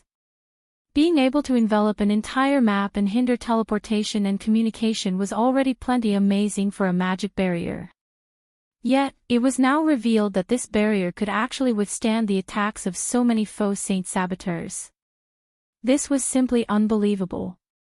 Nodding in agreement, Long Day, the golden-armored giant, said, "They probably don't have enough destructive power. Let's make a move ourselves." "It seems that is our only option," Windshadow said. Under Windshadow's manipulation, the ancient demonic serpent immediately opened its mouth and released a breath of darkness. The power of the breath attack far exceeded that of the faux saint saboteur's attacks, the attack eradicating everything in its path. Boom! Upon collision, the space within a several hundred-yard radius of the point of impact turned into a dark void. The mist layer at that point also trembled violently, the vibrations extending several thousand yards away. Only after several seconds had passed did the mist layer revert to normal. It's still standing. Like Beast Emperor and Xinyuan, 100 Ghosts' members now had dumbfounded expressions on their faces. They couldn't believe what had just happened. After the ancient demonic serpent got promoted to Tier 4, its all-out attack had power at the entry level of Tier 5. Even superior mythic monsters of the same level wouldn't dare take this attack head-on. In fact, this attack could one-shot the defensive magic arrays of guild cities. Yet, when this attack struck the barrier enveloping this entire map, it failed to create even a single crack. At this time, let alone 100 Ghosts' members, even unyielding heart and illusory words, who had just caught up with the rest of the faux saint army, were stunned by this scene. Both of them could tell that the demonic serpent's attack was on par with the all-out attack of Tidelia the Soul Singer, a realm lord of the ruined mountain range.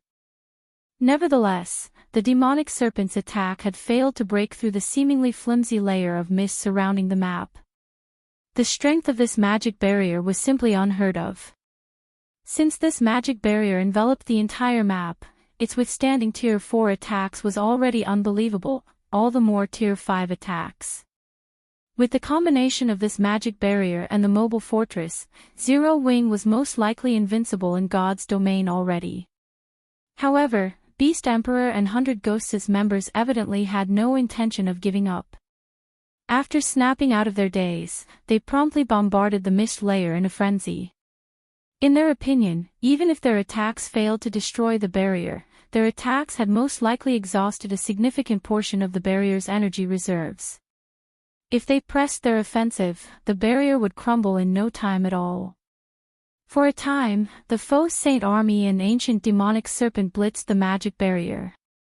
Meanwhile, Shifeng's group mowed down the Faux Saint saboteurs they came across. 1 minute. 3 minutes. 10 minutes. At this time, Shifeng's group had already killed over 600 saboteurs. From the EXP they gained, Shifeng had reached level 146, while Fire Dance, Violet Cloud, Unyielding Heart, and Illusory Words had reached level 141. Lifeless Thorn and Solitary 9 were now at level 143. When Shifeng and the others stood only 500 yards away from the Faux Saint army, Beast Emperor and 100 Ghosts' members finally snapped out of their trance and stopped assailing the barrier. They then looked at Shifeng's group and the distant mobile fortress warily. "It seems we meet again," Shifeng said, smiling as he looked at Beast Emperor and Wind Shadow. "Now, will you surrender quietly, or do you want me to send you on your way? Black Flame, don't get too full of yourself. My saboteurs have fully recovered already." Beast Emperor snarled as he glared at Shifeng. "Although I only have around 300 left, at this distance, killing you bunch won't be difficult." Beast Emperor's heart was practically bleeding from Shifeng's group killing nearly 700 of his Faux Saint saboteurs.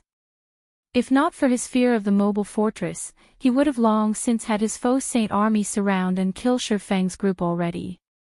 However, unlike Beast Emperor, Wind Shadow was exceptionally calm.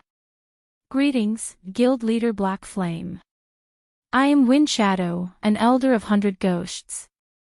After taking a deep breath, Wind Shadow continued slowly, "100 Ghosts admits defeat this time. We are willing to pay ransom for our release and the release of Awakened Abyss." Elder Wind Shadow. Jade Leaf was taken aback by Wind Shadow's words. 100 Ghosts was different from the guilds of the main continent. Even the 5 great super guilds were of no significance to 100 Ghosts. Yet, their guild was admitting defeat to Zero Wing. Their guild would turn into a laughingstock for the main continent's various superpowers. Moreover, they wouldn't have any way of explaining this humiliation to the guild's higher-ups. Beast Emperor and Lu Xinglua were also stunned by this situation. They never thought that Wind Shadow would surrender without hesitation. This would undoubtedly reduce their chances of defeating Zero Wing's forces. "Elder Wind Shadow, it seems 100 Ghosts only amounts to this much. To think you are already afraid of Zero Wing before we even start fighting," Beast Emperor ridiculed. "Lord Beast Emperor, 100 Ghosts operates by its own rules. Moreover, 100 Ghosts doesn't have much of a grudge against Zero Wing, to begin with. Our conflict simply stems from one of our juniors ignorantly offending Zero Wing in Sky Spring City.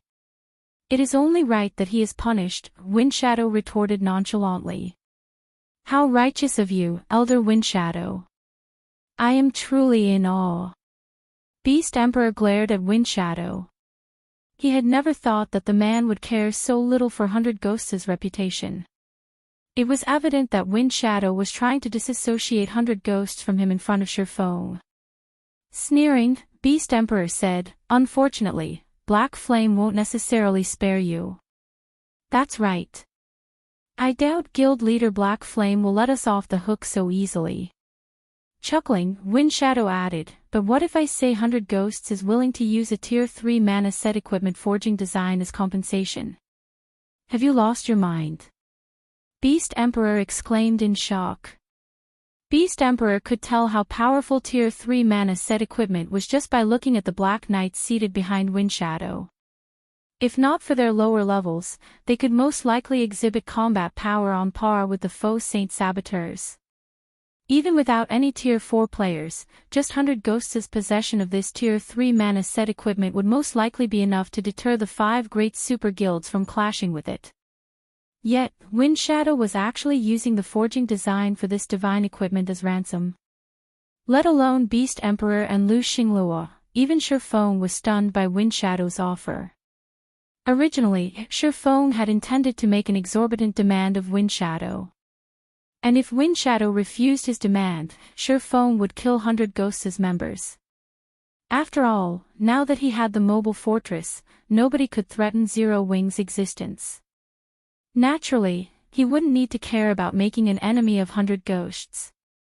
However, Shifeng couldn't help being moved by Windshadow's offer. Tier 3 mana set equipment was something he knew plenty about because its existence was recorded in the mana forging notes. However, the volume he owned did not include its production method. Looking at Shifeng, Windshadow asked, "May I know if you are willing to conduct this transaction, Guild Leader Black Flame?"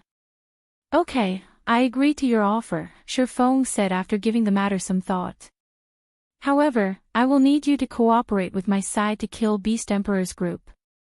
Also, my people must be the ones to land the killing blows on these saboteurs." Black Flame.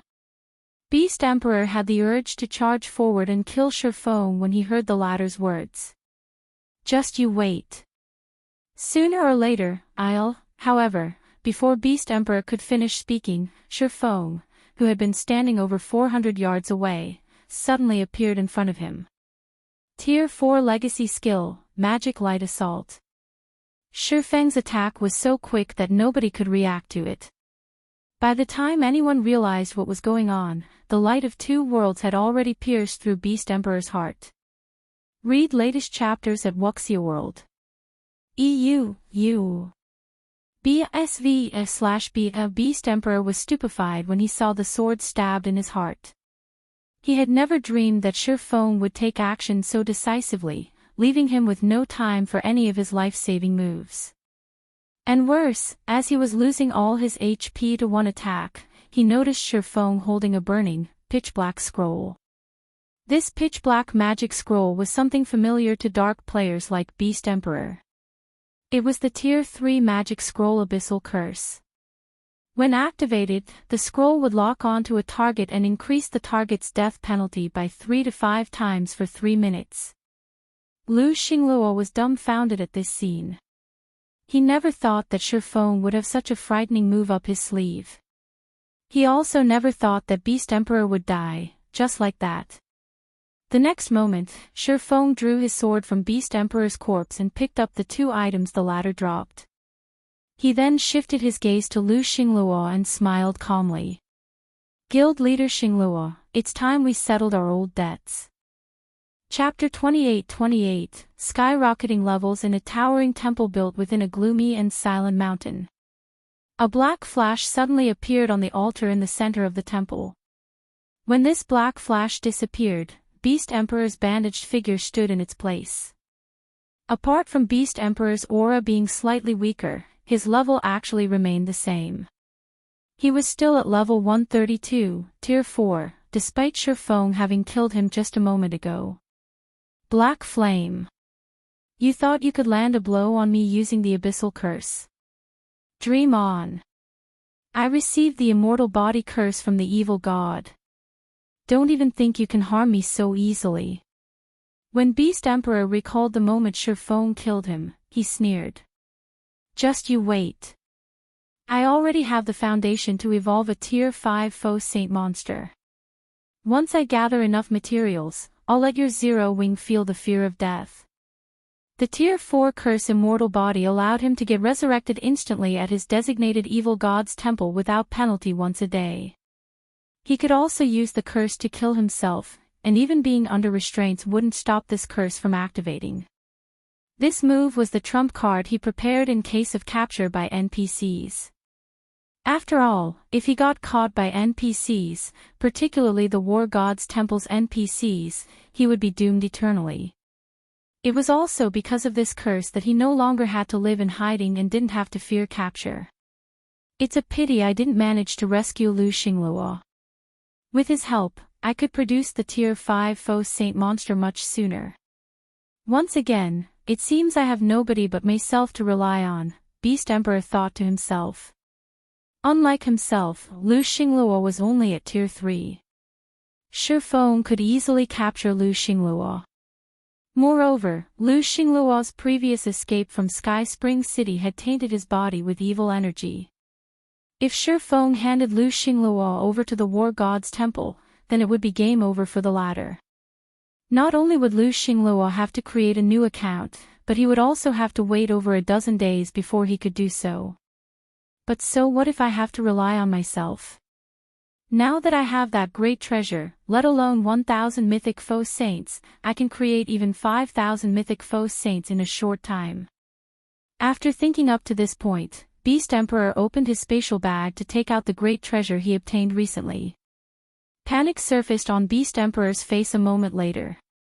It's gone. After looking through his spatial bag 3 times, Beast Emperor's mind went blank. It couldn't have. At this thought, Beast Emperor's face turned ashen. Black flame. I won't rest until you're dead. Beast Emperor bellowed. The deafening roar echoed throughout the silent cavern. At the same time as Beast Emperor got resurrected, near the distant Secret Covenant Tower, Shi Feng restrained Lu Xingluo with a darkness bind and captured him with a mobile prison. He gave Lu Xingluo no opportunity to escape or commit suicide. The entire process of Shi Feng killing Beast Emperor and imprisoning Lu Xingluo took only 5 seconds, and watching this scene play out made 100 Ghosts' members break out in a cold sweat.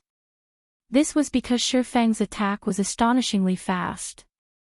Even Wind Shadow, a Tier 4 shadow dancer, had reacted to the attack only when Shi Feng was already standing in front of Beast Emperor. Moreover, the power of Shi Feng's attack was equally incredible. Apart from Tier 4 defensive classes, any other Tier 4 player would most likely die instantly if struck. Meanwhile, after Beast Emperor's death, the Faux Saint army fell into chaos, and the remaining hundreds of thousands of Faux Saint monsters began fleeing in all directions. Only the mythic-ranked Faux Saint saboteurs remained relatively calm.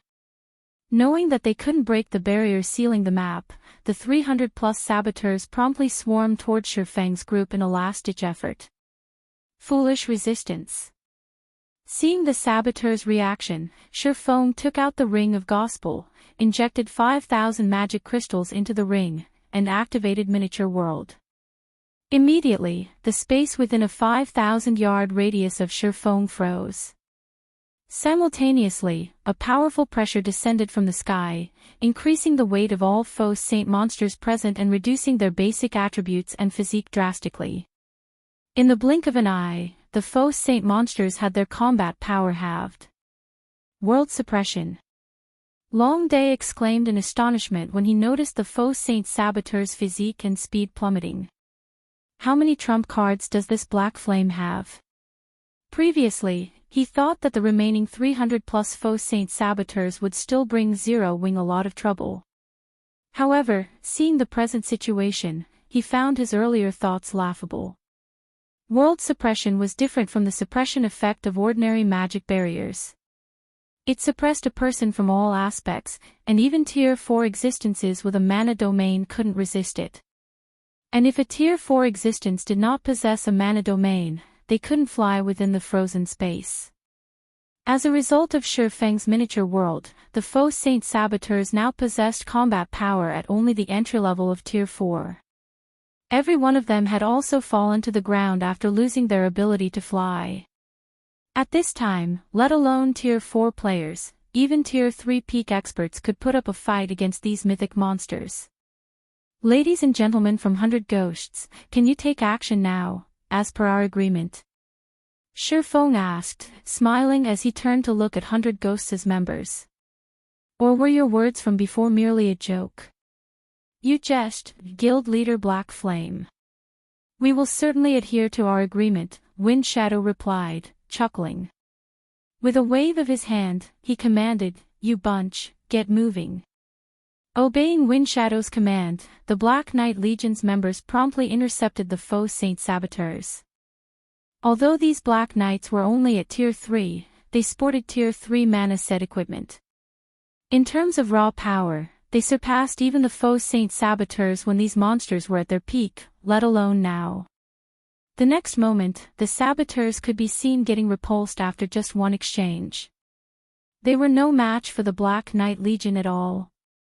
After glancing at the Black Knights, Xinyuan turned to Fire Dance and said, "Fire, have Summer and the others join the fight as well. Everyone should get at least 3 saboteur kills."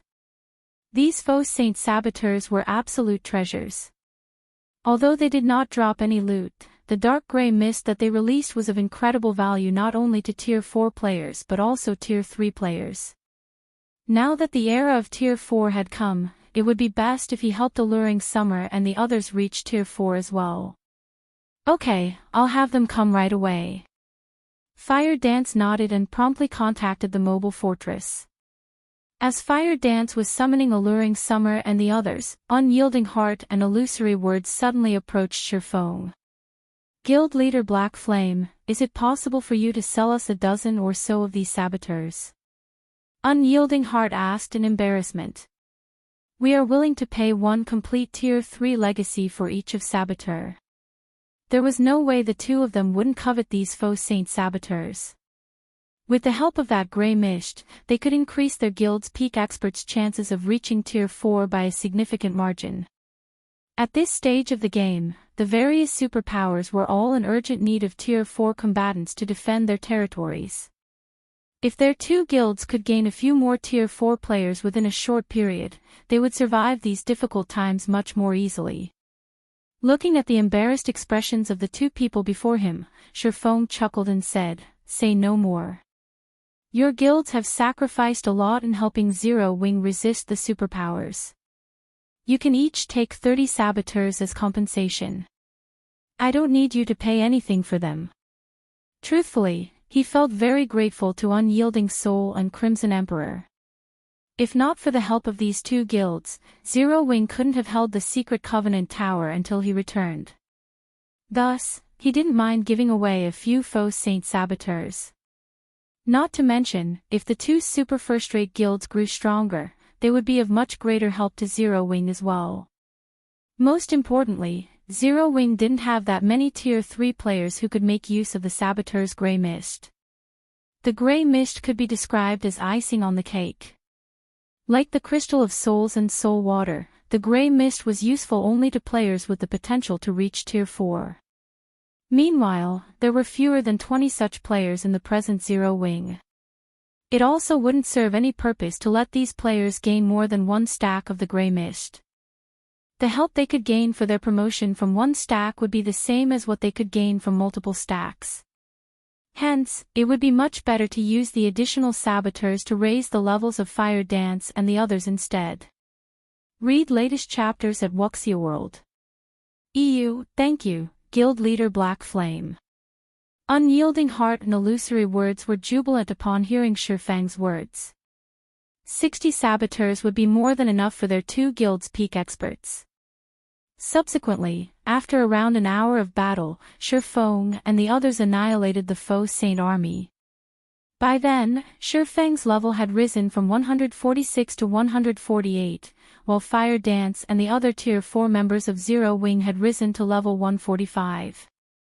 As for alluring Summer and the other Zero Wing executives who were still stuck at Tier 3, they had risen to level 130 and above. Everyone had leveled up remarkably from this battle. After killing the faux saint army, Windshadow handed a Tier 3 mana set equipment forging design to Xinyuan as agreed. And after receiving the forging design, Xinyuan released Awakened Abyss from Sky Spring City's prison and let 100 Ghosts' members leave intact once the World Mirror deactivated. With the end of the battle at the Secret Covenant Tower and the disappearance of the World Mirror, news of this battle spread like wildfire. Chapter 28-29, Beast Emperor's Loot. Fire Dragon Empire, Flame Dragon City, the faux saint army got annihilated, and 100 ghosts surrendered. How is that possible? When the various superpowers learned about the outcome of the battle at the Secret Covenant Tower, they were dumbstruck. After all, the forces attacking Zero Wing had included 1,000 mythic-ranked faux saint monsters and the top combatants of 100 ghosts, a mysterious guild that even the 5 great super guilds feared. Nevertheless, such a force had actually lost. Moreover, the loss had been an utter rout, a one-sided massacre. The various superpowers were especially shocked when they saw the video of the purifying light vaporizing a large chunk of the Faux Saint army and heavily injuring every one of the Faux Saint saboteurs. They felt as if the system was playing a cruel joke on them when they watched this attack. Meanwhile, inside Frostheaven's residence. When Mushin read the report her subordinate sent her, she exclaimed in shock, "Amazing!" As expected of Zero Wing. Frostheaven had considered helping Zero Wing out of its predicament. However, after gaining a reserve spot for the 12 great guilds, Frostheaven had faced many problems. Sky Dragon House and Pride Empire were especially troublesome. The two super guilds had clashed with Frostheaven on numerous occasions in the Fire Dragon Empire after the competition. In addition, superpowers like mythology and miracle secretly interfered with Frostheaven's operations. This made it incredibly difficult for Frostheaven to spread its influence across the Fire Dragon Empire. If not for Frostheaven garrisoning various major NPC cities in the Fire Dragon Empire and gaining a home ground advantage, the guild would have long since gotten torn to shreds. After all, Sky Dragon House and Pride Empire had incredibly deep roots in the Fire Dragon Empire. In fact, some of the Fire Dragon Empire's NPC forces had even allied with the two super guilds. Fortunately, Frostheaven had also occupied the Snow Lion Kingdom, a coastal country. The kingdom provided Frostheaven with a continuous supply of resources and funds, allowing the guild to keep fighting in the Fire Dragon Empire.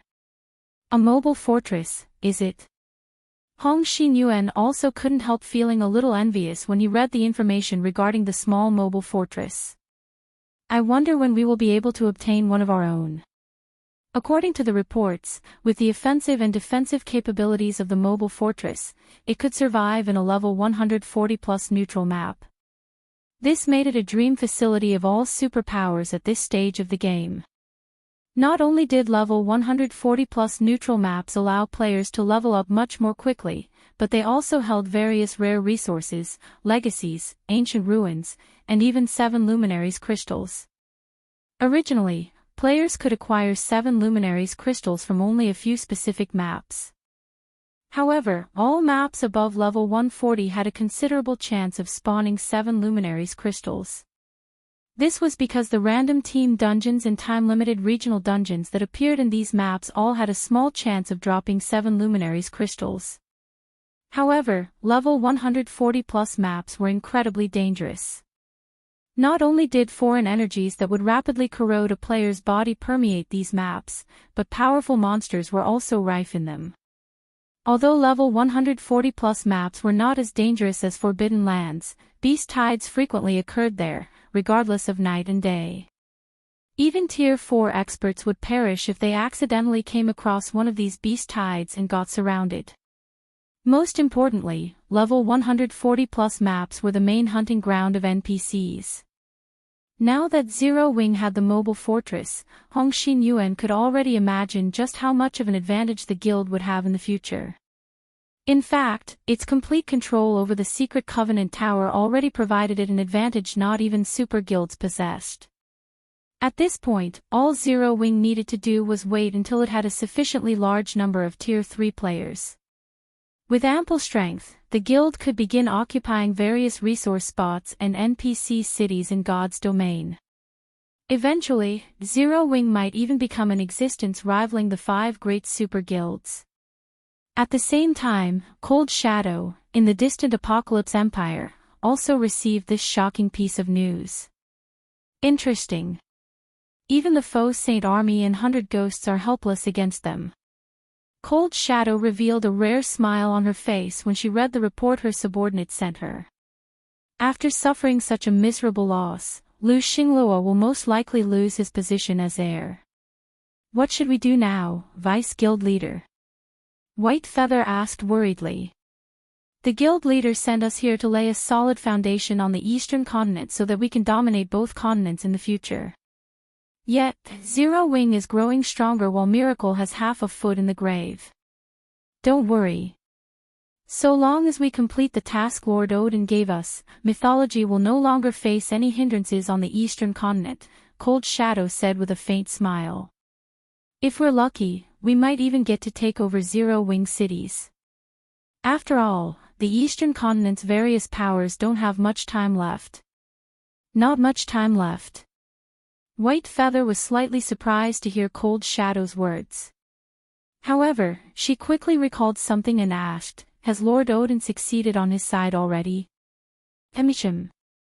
The Eastern continent will become the first battlefield. Cold Shadow nodded. When that time comes, the Eastern continent's various powers can only watch as they gradually perish.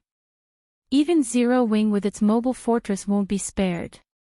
Twin Towers Kingdom, Sky Spring City, because of Zero-Wing's landslide victory, the various superpowers that had forcibly occupied Sky Spring City fell into dismay. They never thought that all their efforts would end up being for naught. Unlike the superpowers members, though, the members of Zero-Wing, Unyielding Soul, and Crimson Emperor cheered and celebrated like maniacs. After all, the battle at the Secret Covenant Tower had left their 3 guilds with complete ownership of the tower. Meanwhile, with the Tier 3 legacies the tower produced, the number of Tier 3 experts in their 3 guilds would skyrocket. Eventually, even super guilds would be no match for them. In fact, given enough time, their 3 guilds wouldn't even have to worry about NPC forces anymore. Elder Windshadow, why did you give the Tier 3 mana set equipment forging design to Zero-Wing? That will just make Zero-Wing even stronger and drastically affect our plans. The guild leader will definitely reprimand us once we return, asked Awakened Abyss, who had just been released from Sky Spring City's prison. He had been rendered speechless when he heard of Windshadow's actions. The Tier 3 mana set equipment could allow Tier 3 players to combat Tier 4 players. Any guild that could mass-produce this set would become a huge threat in the game. In fact, the set's forging design could even be considered more valuable than the mobile fortress. After all, the mobile fortress could secure only one location at a time. In comparison, having multiple Tier 4 combatants allowed a guild to secure multiple positions simultaneously. Abyss, do you still not understand Elder Windshadow's personality? Long Day suddenly asked, smiling. Do you really think he would let Zero-Wing take advantage of him? What do you mean? Awakened Abyss asked in wonder. With how powerful the Tier 3 mana set equipment is, do you think Zero-Wing can mass-produce it just by having its forging design? Chuckling, Long Day explained, the minimum requirement to forge the set is an advanced master forger. In addition, the forger in question has to be at the advanced magician standard. Most importantly, the set needs incredibly rare materials to produce. Mana adamantite is hardly available even on our side, let alone here. And even if we assume Zero-Wing can actually manufacture the set, there is still the Tier 4 strength requirement for equipping it. If Zero-Wing can't fulfill even one of these points, that forging design will be no better than a piece of scrap paper. Upon listening to Long Day's explanation, Awakened Abyss immediately came to a realization. Smiling, he said, in other words, what Zero-Wing got is merely a piece of scrap paper. That's right. That Black Flame thinks that he made a huge profit, but that's far from being the case in reality, Long Day said, nodding. However, we should leave this place quickly. The guild leader notified us that this continent is soon to be doomed. Once we finish our tasks here, we need to return as soon as possible. It would be bad if we got dragged into the mess. Read latest chapters at Wuxia World. EU, I understand. I'll go complete the tasks the guild leader gave me together with Jade Leaf, Awakened Abyss said, growing even more excited after hearing Long Day's subsequent words. Previously, he had still been entertaining thoughts of revenge on Zero-Wing. However, they now seemed superfluous. While 100 Ghosts' members were preparing to leave Sky Spring City, inside the distant mobile fortress, Shifeng was shocked when he inspected the items Beast Emperor dropped. How did this thing end up in his hands? For a time, Shifeng couldn't help doubting his eyes. This was because both items Beast Emperor dropped were extraordinary. One of them was even something Shifeng had been searching for all this time. The Treasure of Fire, Purification Crown. Chapter 28-30, Treasure of Fire. Shifeng couldn't help growing ecstatic as he looked at the Purification Crown. Finding the 7 treasures wasn't easy. Even though he could use the golden stigmata's detect skill to locate the 7 treasures, the skill had a limited range. Moreover, there were many ways one could block the effects of the skill. Take the Purification Crown in his hands, for example. Neither detect's active or passive detection effects were reacting to it at all. Hence, obtaining the Treasure of Fire from killing Beast Emperor came as an absolute surprise to Shifeng.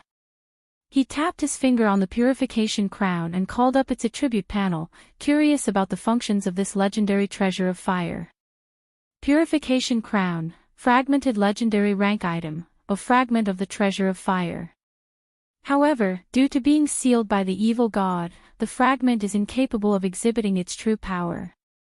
Skill 1 Seed of Flame, can control and transform all flames into seeds of flame.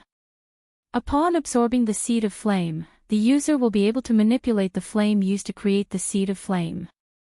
Can transform up to Tier 4 flames, cooldown, 3 days. Skill 2 Purification Fire, expend 300 fire-attributed magic crystals to produce a Purification Fire. The Purification Fire has a 20% chance of elevating a creature's life rating and an 80% chance of thoroughly extinguishing a creature. Skill 3 Divine Purification, expend God crystals to purify the Purification Crown. A total of 20 God crystals are required to purify the Purification Crown. Current number of absorbed God crystals, 0. This item is corroded by the evil god's power. The golden stigmata can purify the evil energy corroding this item with the help of God crystals. Cannot be destroyed. Has a chance of dropping on death. No wonder Beast Emperor was able to create so many mythic foe saints. He's been relying on this crown's ability. Realization dawned upon Shifeng when he finished reading the Purification Crown's attributes. He had to admit that every one of the 7 treasures was heaven-defying. The Purification Crown's Purification Fire skill was an absolute treasure when it came to elevating a creature's potential. Its only flaw was the 80% chance of causing the death of the target creature. Unless one had already exhausted their latent potential and were still seeking further improvement, making use of the Purification Fire should be their last resort. Only someone like Beast Emperor, who could mass-produce foe saint monsters easily, could use the Purification Crown without worries. So long as he managed to produce even one mythic-ranked foe saint monster, it wouldn't matter even if he expended hundreds of Grand Lord-ranked foe saint monsters in the process. After all, producing Grand Lord-ranked foe saint monsters was an incredibly simple process. The only real problem Beast Emperor had was finding the necessary fire-attributed magic crystals. If the Purification Fire skill required ordinary magic crystals instead, Beast Emperor would have most likely had tens or even hundreds of thousands of mythic-ranked foe saint monsters. This also explained why Beast Emperor had created an organization like Saint's Hand to support him. This Purification Fire really is a gem. Even though its success rate is only 20%, the possibility of elevating a creature's life rating makes the risk completely worthwhile. Shifeng sighed ruefully as he looked at the effects of the Purification Fire. The term creature did not refer to just foe saint monsters. It encompassed mounts and NPCs. In fact, the Purification Fire worked on players as well, only with significantly diminished effects. At most, it could raise a player's basic attributes and physique. It couldn't help players in getting promoted to Tier 4 or above. However, it was a different story for mounts and NPCs. For mounts and NPCs, improving their life ratings would significantly increase their chances of completing their promotions. At this time, though, Shifeng dared not experiment with the Purification Fire.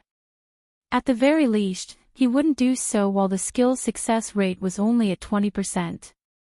After all, flying mounts and personal guards with high growth potential were not easy to find.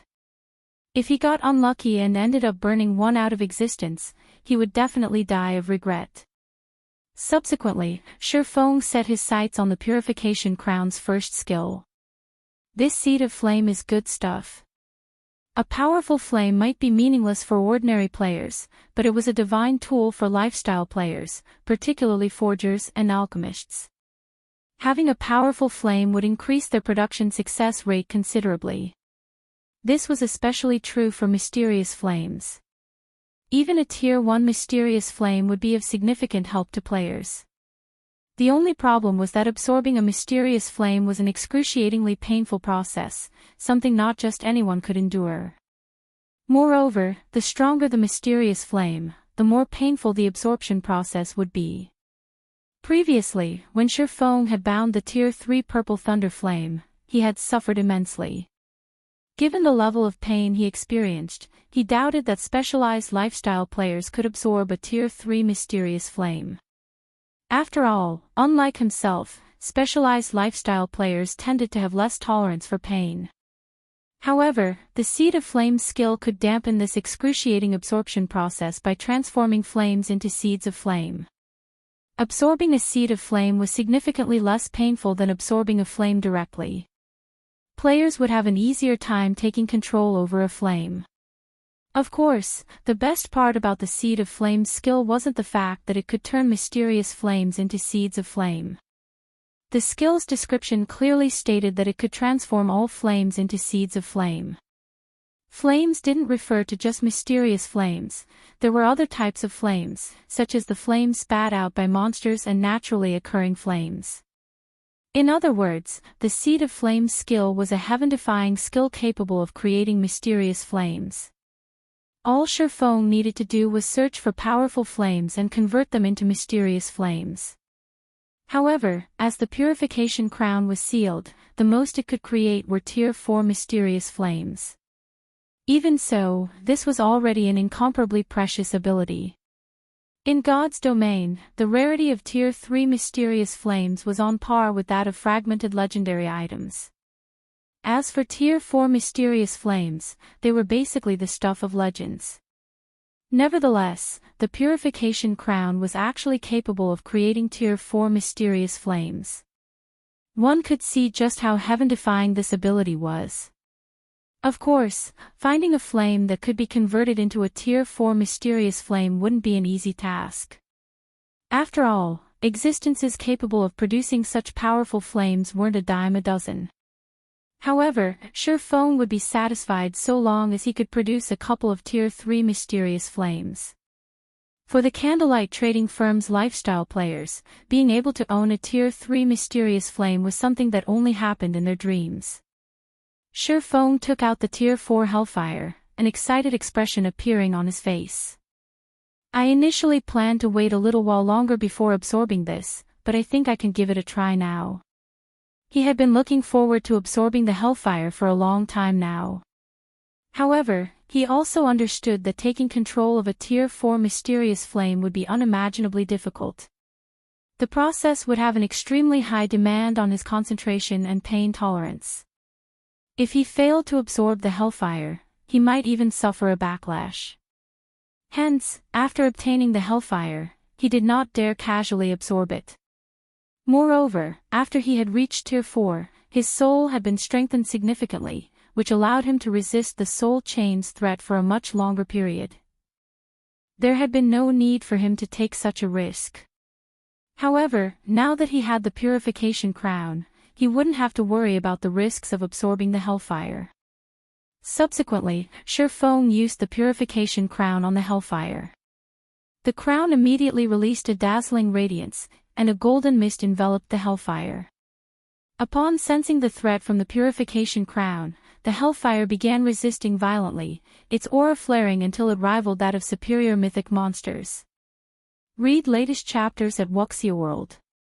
However, the purification crown was one of the 7 treasures, an item carefully crafted by the goddess of space, an ancient god. Even if it was only a fragment of the original treasure of fire, its power wasn't something a Tier 4 mysterious flame could resist. 20 seconds later, the purification crown devoured the Hellfire completely and transformed it into a dark gray seed of flame. In its current form, the Hellfire's power was drastically suppressed.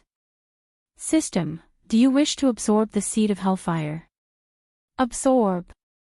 Upon seeing the system prompt, Shifeng chose to absorb the Tier 4 Seed of Flame without hesitation. Chapter 28-31, Tier 4 Mysterious Flames Effects. As soon as Shifeng chose to absorb the Seed of Flame, the dark gray seed in his palm turned into streaks of light that merged with his body. Immediately afterward, Shifeng couldn't help gritting his teeth. It hurt so much. The pain he currently felt was far beyond what he had felt when he absorbed the Tier 3 Purple Thunder Flame. It was like his blood was boiling and millions of ants were nibbling at his bones. If not for the recent breakthrough in his concentration, he would have most likely failed to endure this pain. The next moment, a loading bar showing his fusion progress with the Seed of Hellfire appeared before him. The loading bar filled up at a snail's pace, increasing by only 1% every dozen seconds or so. The pain is already so unbearable even with the help of a Seed of Flame. It's no wonder so few players managed to control a Tier 4 mysterious flame in the past. Realization dawned upon Shifeng as he looked at the slowly rising fusion bar. Any normal person would lose their mind if they had to endure this pain for even a second, yet this pain was only the result of absorbing a Tier 4 Seed of Flame. He couldn't even begin to imagine how much pain directly absorbing a Tier 4 mysterious flame would involve. At this point, Shifeng suspected that the people who had successfully absorbed Tier 4 mysterious flames in his previous life had done so using special means like he did. After all, he had honed his pain tolerance for 10 years in the game. In this life, he had even developed his concentration beyond what he had in his previous life. Despite that, he still found absorbing even a weakened Tier 4 mysterious flame unbearable. What would it take to absorb an unaltered Tier 4 mysterious flame? 3%. 10%. 30%. Hold on. I must hold on. At this point, Shifeng was gritting his teeth, and his eyes were bloodshot. His complexion was also unprecedentedly pale. And worse, as the fusion progressed, its rate of increment gradually slowed down. Even after 2 whole hours had gone by, the fusion bar had reached only 73%. In addition, when the fusion crossed 60%, the Seed of Flame within him began radiating powerful mental assaults every second, battering his sea of consciousness. The subsequent mental assault that hit him at 74% nearly made him collapse. His consciousness began blurring, and he felt as if he was about to lose control of his body. This won't do. I need to think of a way to resist these mental assaults. Otherwise, I won't last until the end. While fusing with a mysterious flame, players had to remain conscious throughout the process. Otherwise, the fusion would be deemed a failure. Upon thinking up to this point, Shifeng began applying his mental defense technique against the Seed of Flame's mental assaults, gathering his focus into a single point and stealing his mind. While this technique worked wonders initially, after the fusion progress reached 80%, the Seed of Flame seemingly noticed his trick. Immediately afterward, the seed began releasing mental assaults at a much higher rate, going from once per second to twice per second, then even increasing to 3, 4, 5 times per second. The frequency of the mental assaults continuously escalated, the Seed of Flame adamant in breaking Shifeng's mind. It can even play such a move. Shifeng was stupefied by this situation. Faced with these high-frequency mental assaults, Shifeng dared not relax for even a moment. However, maintaining his mental defense technique also made him feel indescribably uncomfortable. This technique was akin to a person flexing their muscles. While one could harden one's muscles by flexing them, it would be exhausting to keep one's muscles flexed for long periods. Likewise, Shifeng couldn't keep his focus condensed for long periods. Moreover, as his mental defense technique was much more complex than the flexing one's muscles, the time he could maintain it was even shorter. 83%. 87%. 92%. The more frequent the mental assaults were, the less time he had to breathe. At some point, his mind even began feeling suffocated. Is it still not done? Looking at the fusion bar, Shifeng felt as if he was on the brink of collapse. At this time, his body pains already felt insignificant compared to the mental suffocation. In fact, his body was already ignoring the burning pain the seed of flame inflicted. Now, the only thing his mind could think of was finding an opportunity to catch a breath. Just when Shifeng felt as if he would die from suffocation, the system's indifferent voice entered his ears. System, the Hellfire's fusion is complete. The Hellfire is now bound as player Yifeng's personal property. System, congratulations. You have been tempered by the Hellfire. All basic attributes increased by 300 points. All basic attributes increased by 10%, physique improved by 20%, reaction speed improved by 20%, mental control improved by 40%, fire and ice resistances plus 150, and control over fire-type mana improved by 20%. Shifeng inhaled deeply upon hearing the system notification. When air filled his lungs again, he felt revived. After relaxing his mind, he could feel the Hellfire's energy spreading throughout his body. His originally depleted concentration also began recovering crazily. So, this is the power of a Tier 4 mysterious flame. At this moment, Shifeng felt reborn. His basic attributes might not have increased by much after absorbing the Hellfire, but his acuity of the world of God's domain had undergone a drastic change. He felt as if he had stepped into a whole new world. His concentration standard, in particular, had gone from the Tier 4 intermediate standard to the Tier 4 peak standard. Aside from the improvements to his mind and body, the Hellfire's active power was similarly astonishing. Hellfire, Tier 4 Mysterious Flame, when activated, improves destructive power by 100% and effects of fire-type skills and spells by 100%, grants attacks a 150% mental assault modifier, and increases the success rate of forging, alchemy, and cooking by 25%. Upon reading the Tier 4 Hellfire's active effects, Shifeng finally understood why Tier 4 Mysterious Flames were regarded as legends in God's domain. The Tier 4 Hellfire was a heaven-defying tool for both combat and lifestyle players. The Hellfire's ability to add mental assaults to attacks was especially amazing, far more amazing than purely physical or magical attacks. After all, there was no clear attribute for mental assaults in God's domain. Likewise, there were no in-game methods for resisting mental assaults. Players could only rely on their own minds to withstand such assaults. Players lacking in mental fortitude could lose control over their bodies after suffering just one strike. And even if they didn't, they would still feel disoriented and their bodies uncomfortable. Now that Shifeng had the Hellfire in his possession, he dared to confront even superior mythic monsters of the same level directly. However, rather than the combat bonuses the Hellfire provided, what Shifeng paid more attention to were its supportive effects.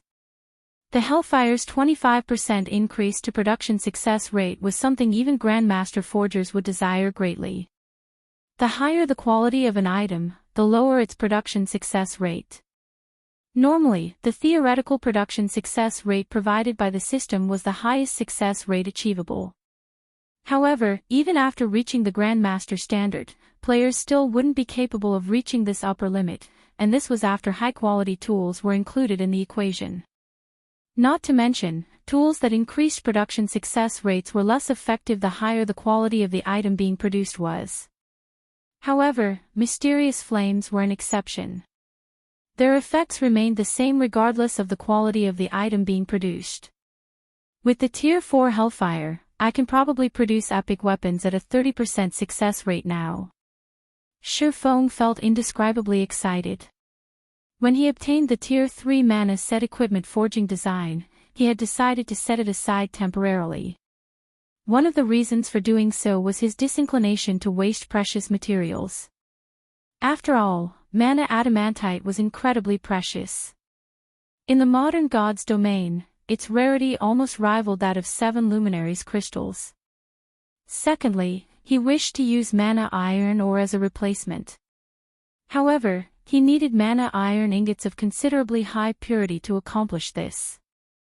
Although the Tier 3 Purple Thunder Flame possessed excellent smelting capabilities, it still couldn't smelt mana iron or into special ranked mana iron ingots, producing only advanced mana iron ingots at best. Only a Tier 4 Mysterious Flame could accomplish such a feat. Of course, using special mana iron ingots to produce the Tier 3 mana set equipment would degrade the set slightly. However, the end result would still let Tier 3 players hold their ground against mythic monsters. As Shifeng was contemplating how to mass-produce the Tier 3 mana set equipment, he suddenly received a call from Fire Dance. After accepting the call request, Shifeng asked, "Did something happen over at Sky Spring City?" News of the battle at the Secret Covenant Tower had shaken the entire God's domain. At this point, it was no exaggeration to say that no player forces in the Twin Towers Kingdom would dare go against Zero Wing. Logically, there shouldn't be any problems there. Read latest chapters at Wuxia World. No. It's just that there are too many people applying to join Zero Wing right now, Fire Dance replied with a bitter smile. We gained over 500,000 new members after just half a day, including over 10,000 Tier 3 players. All of the top-tier weapons and equipment we got from the battle in Sky Spring City before have already been exchanged. If we don't replenish the warehouse, we won't be able to expand our forces further even if we want to. I understand.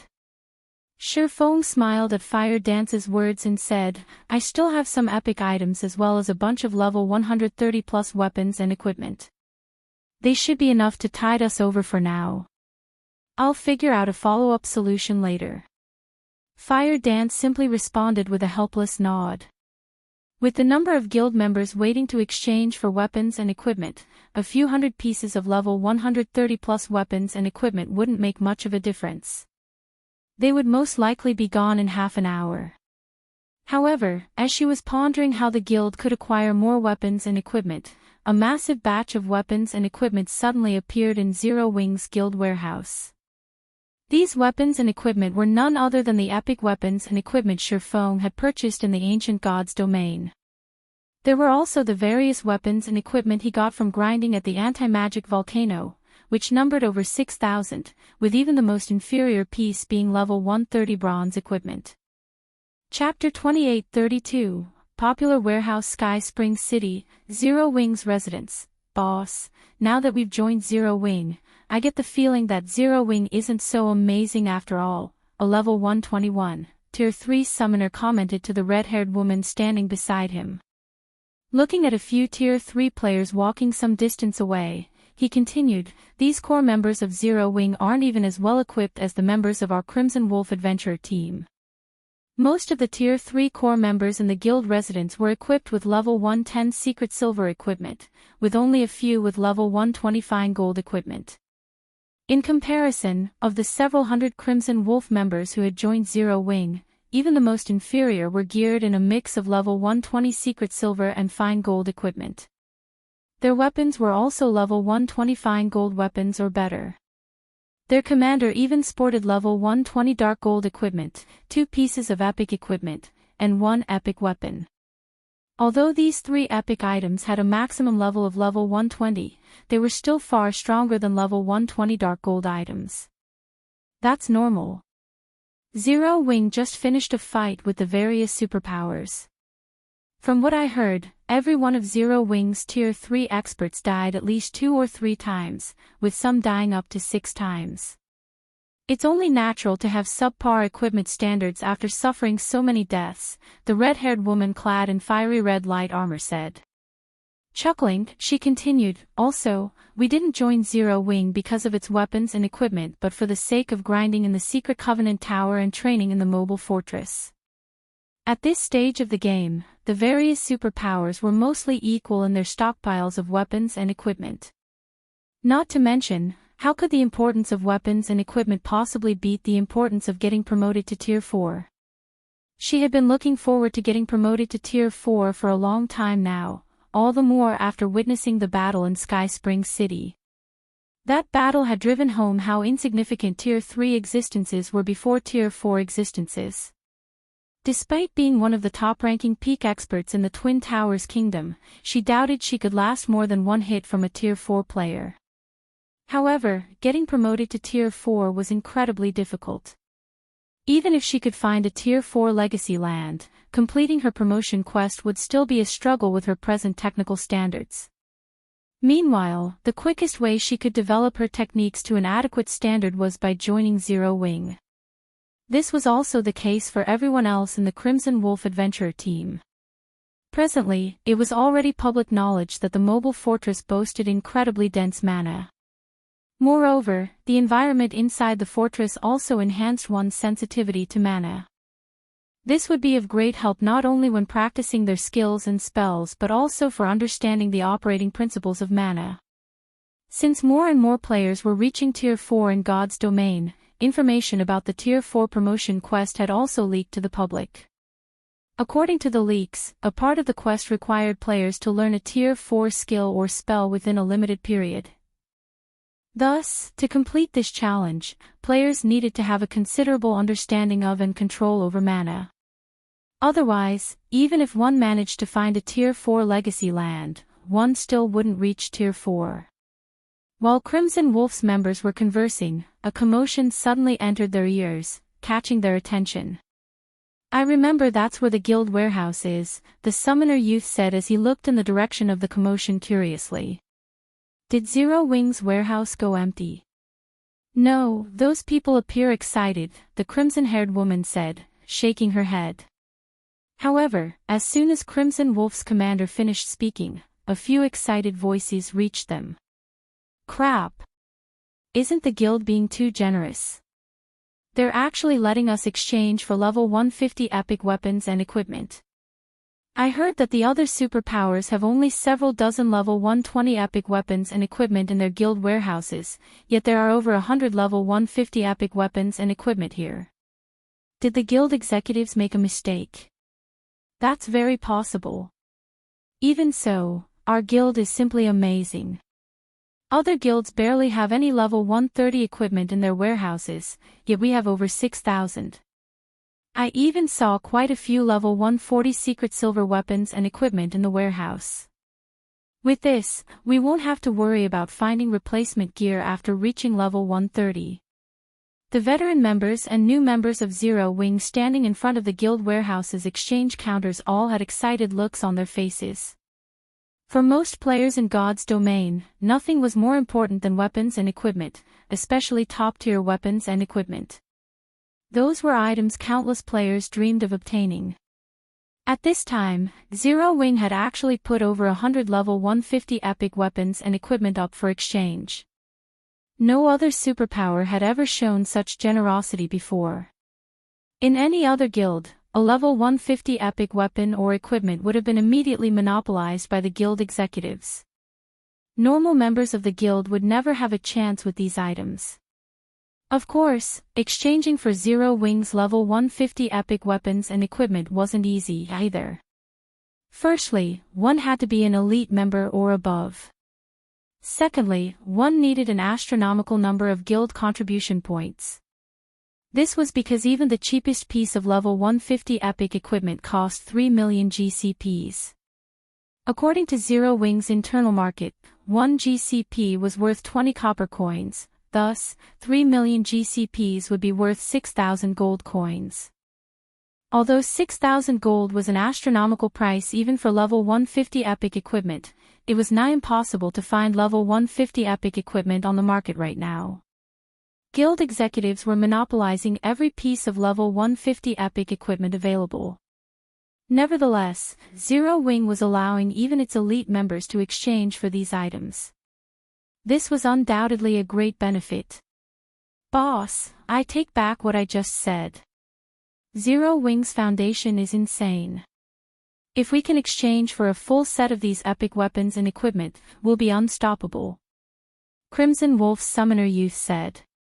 When he saw the large number of level 150 epic weapons and equipment in the guild warehouse, he was similarly astonished. Even the eyes of Crimson Wolf's red-haired commander blazed with passion as she looked at the exchange list before her. "Fire, notify everyone in the team immediately. Have everyone start accumulating as many GCPs as possible. We need to secure a few of these epic items before the other adventurer teams clear them out, the red-haired woman said to the summoner youth. Okay. I'll notify them right away. The urgency of the situation spurred the summoner youth to contact the other Crimson Wolf members who had joined Zero Wing as fast as possible. For a time, many of the new members bustled about, every one of these Tier 3 experts adamant in getting a share of those level 150 epic weapons and equipment. Some of the adventurer teams that joined Zero Wing recently even exchanged their level 110 to level 120 top-tier equipment for GCPs. Since the guild purchased weapons and equipment at 10% to 15% below market value, nobody would normally be willing to trade in their old weapons and equipment for GCPs. They would rather slowly accumulate GCPs through guild quests. However, the current situation was different. There were only so many level 150 epic weapons and equipment available for exchange.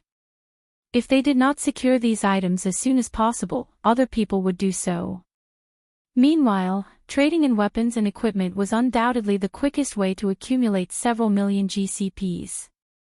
As a result, in just half an hour after Zero Wing's warehouse was updated, it had gained an additional 2,000 level 120 top-tier equipment and 7,000 level 110 top-tier equipment. The guild's equipment crisis got resolved in the blink of an eye.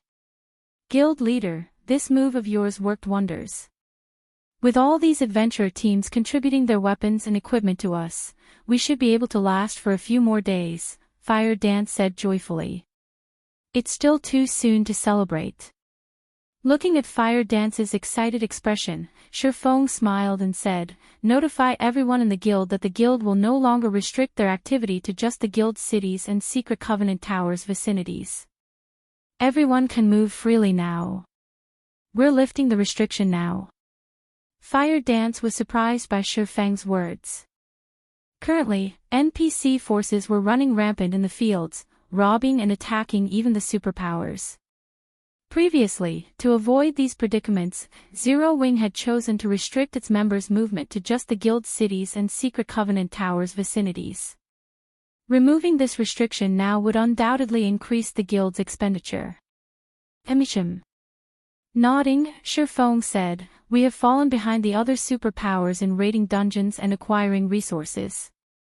Letting this situation continue will only be detrimental to the guild. Now that the various superpowers no longer dare have designs on the Secret Covenant Tower, there's naturally no need for us to continue hiding. I understand. I'll make the necessary preparations right away, Fire Dance said. After giving the matter some thought, she found Shifeng's words reasonable. Now that Zero Wing's existence was unshakable, they indeed didn't have to lie low anymore. Read latest chapters at Wuxia World. EU. Meanwhile, as Fire Dance was drafting this announcement, Shifeng finished installing the 6th mirror of the World Mirror into the distant Zero Wing City's City Lord's mansion. System, do you wish to bind the World Mirror with Zero Wing City? Bind, Shifeng answered without hesitation. System, World Mirror bound successfully. System, congratulations. Zero Wing City has reached the requirement to become a basic main city. Do you wish to upgrade it? Chapter 2833 Promotion to Main City. Chapter 2833 Promotion to Main City. Seeing the system prompt, Shifeng chose to upgrade Zero Wing City without hesitation. System, Main City upgrade will cost 500,000 gold coins and 200,000 magic crystals. Do you wish to proceed? Proceed. Shifeng was not at all surprised by the upgrade cost. He had long since prepared the necessary funds. The next moment, 500,000 gold coins and 200,000 magic crystals disappeared from his bag. He then received another system notification. System, payment completed. All players within Zero Wing City will be teleported out of the city in 3 minutes. Upgrade is estimated to take 2 hours. Zero Wing City Region System Announcement. Zero Wing City will commence upgrading into a basic main city. All players within Zero Wing City will be teleported out of the city in 3 minutes. Players within the city are advised to make the necessary preparations. After the regional announcement's appearance, the several 100,000 players that populated Zero Wing City promptly broke out in doubt and exclamations. What's going on? Zero Wing City's getting upgraded into a main city. Zero Wing City isn't even an advanced city yet. How can it get promoted into a main city? What did Zero Wing do? The independent players and guild players operating in Zero Wing City were thunderstruck by this unexpected piece of news. This was especially true for the various guild players. They felt as if the system was playing a bad joke on them. Ordinary players might not understand the significance of a main city, but guild players like themselves knew just how difficult it was to raise a guild city status to main city. In fact, even upgrading a guild city into an intermediate city was already incredibly difficult for guilds at this stage of the game. After all, guilds needed to ensure the constant development of their guild city's popularity and security standards, and fulfilling these requirements required a lot of manpower and resources. However, after Zero Wing had prohibited NPCs from entering its guild cities and increased the entrance fees the cities charged, Zero Wing City's prosperity and popularity had plummeted. At this point, let alone getting promoted into a main city, even getting promoted to an intermediate city should be impossible. Yet, the system was now telling them that Zero Wing City was already getting upgraded into a main city. This defied credence. However, no matter how much the players inside Zero Wing City refused to believe the system announcement, the system's timer continued counting down the seconds. Eventually, after 3 whole minutes elapsed, every player in the city was teleported out of the city. Only after finding themselves standing outside the city walls did everyone understand that Zero Wing City's promotion was real. This astonishing piece of news quickly reached the ears of Starmoon Kingdom's various powers, and all of these powers were inevitably shocked. In an era where most superpowers did not even possess a single intermediate guild city, Zero Wing had already secured itself a main guild city. This situation was simply unbelievable. When Liang Jing, who was working in Silverwing City, heard about Zero Wing City's promotion, she hurriedly contacted Shifeng and asked, "Guild leader, what did you do? How did Zero Wing City get promoted into a main city?" Currently, even the popular Silverwing City was still a long ways from becoming an advanced city. She found it simply incredible that Zero Wing City, which was drastically inferior in terms of popularity, could become a main city ahead of Silverwing City. However, while Liang Jing was confused by this unexpected development, she couldn't help growing excited over it as well. After all, Zero Wing's present situation wasn't as rosy as everyone thought. Although the various superpowers had given up on cornering Zero Wing after the battle at the Secret Covenant Tower, they continued to suppress Zero Wing economically. Although Zero Wing indeed possessed combat power surpassing even that of the 5 great super guilds, it was still limited to passive self-defense. The guild couldn't actively wage war against the various superpowers. Not to mention, due to the war of attrition with the various superpowers, Zero Wing was now severely lacking in weapons and equipment. To make matters worse, the income Zero Wing generated from its guild cities continued to decline. After the major system update, maintenance costs for NPCs had increased. Moreover, guilds were now required to pay upkeep for buildings and magic arrays. And although there was the teleportation hall in Silverwing City, most adventurer teams dared not enter Silverwing City at all, due to the pressure from the various superpowers. At this point, if not for the huge sum of funds from Crimson Emperor and Unyielding Soul, Zero Wing would have long since gone bankrupt and crumbled. Gaining a main city now would undoubtedly solve Zero Wing's financial problems. This was because a main guild city was much more amazing than an ordinary guild city. First and foremost, a main city was much larger than an ordinary guild city. Even a basic main city could easily accommodate more than 10 million inhabitants. Secondly, there were some high-end buildings that could be constructed only in main cities. Thirdly, a main city could recruit up to 30,000 NPC soldiers. With so many NPC soldiers, the main city's security system would be much less vulnerable than ordinary guild cities. Lastly, a main city had the authority to govern a region. With this authority, a city could dispatch up to 20,000 of its soldiers to fight outside the city. In other words, the entire map the city was located in would be under the city's control. If Zero Wing City really did become a main city, the guild could afford to open the city to NPCs, and none of the various NPC forces would dare make trouble in the city. It's a secret, Shifeng replied, chuckling. However, you should get ready on your side. Once Zero Wing City's upgrade is complete, I plan to open the city to the public and construct a teleportation hall in the city that will connect it with Sky Spring City. At that time, I'll need you to manage Zero Wing City. As for Silverwing City's management, leave that to Melancholic. You're having me manage Zero Wing City. Liang Jing was confused. But isn't Melancholic working in White River City? Wouldn't it be more convenient to have her manage Zero Wing City? Shaking his head, Shifeng said, no. After Zero Wing City's upgrade, I plan to transfer it to a neutral map far away from Starmoon Kingdom. Melancholic already has her hands full with Candlelight's matters in Starmoon Kingdom. The most she can do is manage Silverwing City. It would be impossible for her to manage Zero Wing City. Not only did Melancholic Smile have to manage the Candlelight trading firm, but as an advanced Master Forger, she also had to work on getting promoted to Grandmaster Forger. If she had to manage a main city on top of that, she wouldn't even have time to sleep. After all, a main city had many more things that required management than an ordinary guild city. Just the recruitment and management of the main city's 30,000 NPC soldiers would be more than enough to keep a person occupied. Zero Wing City's manager would have to assign daily tasks to these soldiers as well as constantly revise the weapons and equipment configuration of these soldiers, allocating better gear and positions to soldiers who performed well, and so on. From his experience as a guild leader in his previous life, Shifeng understood just how tedious it was to manage a main guild city.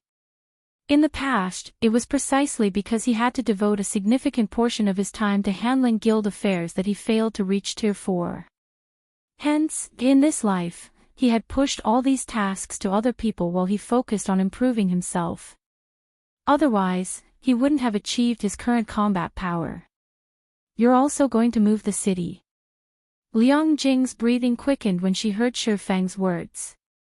Just the fact that Zero Wing City was getting promoted into a main city was already plenty shocking. If Shifeng could also move the city to a neutral map, Zero Wing would be rich.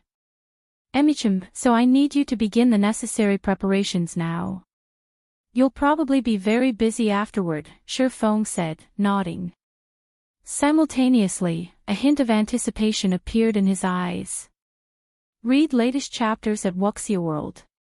EU currently, of Zero Wing's 3 guild cities, Stone Forest City in the Dark Knight Empire and Silverwing City in the Orc Empire held strategic locations.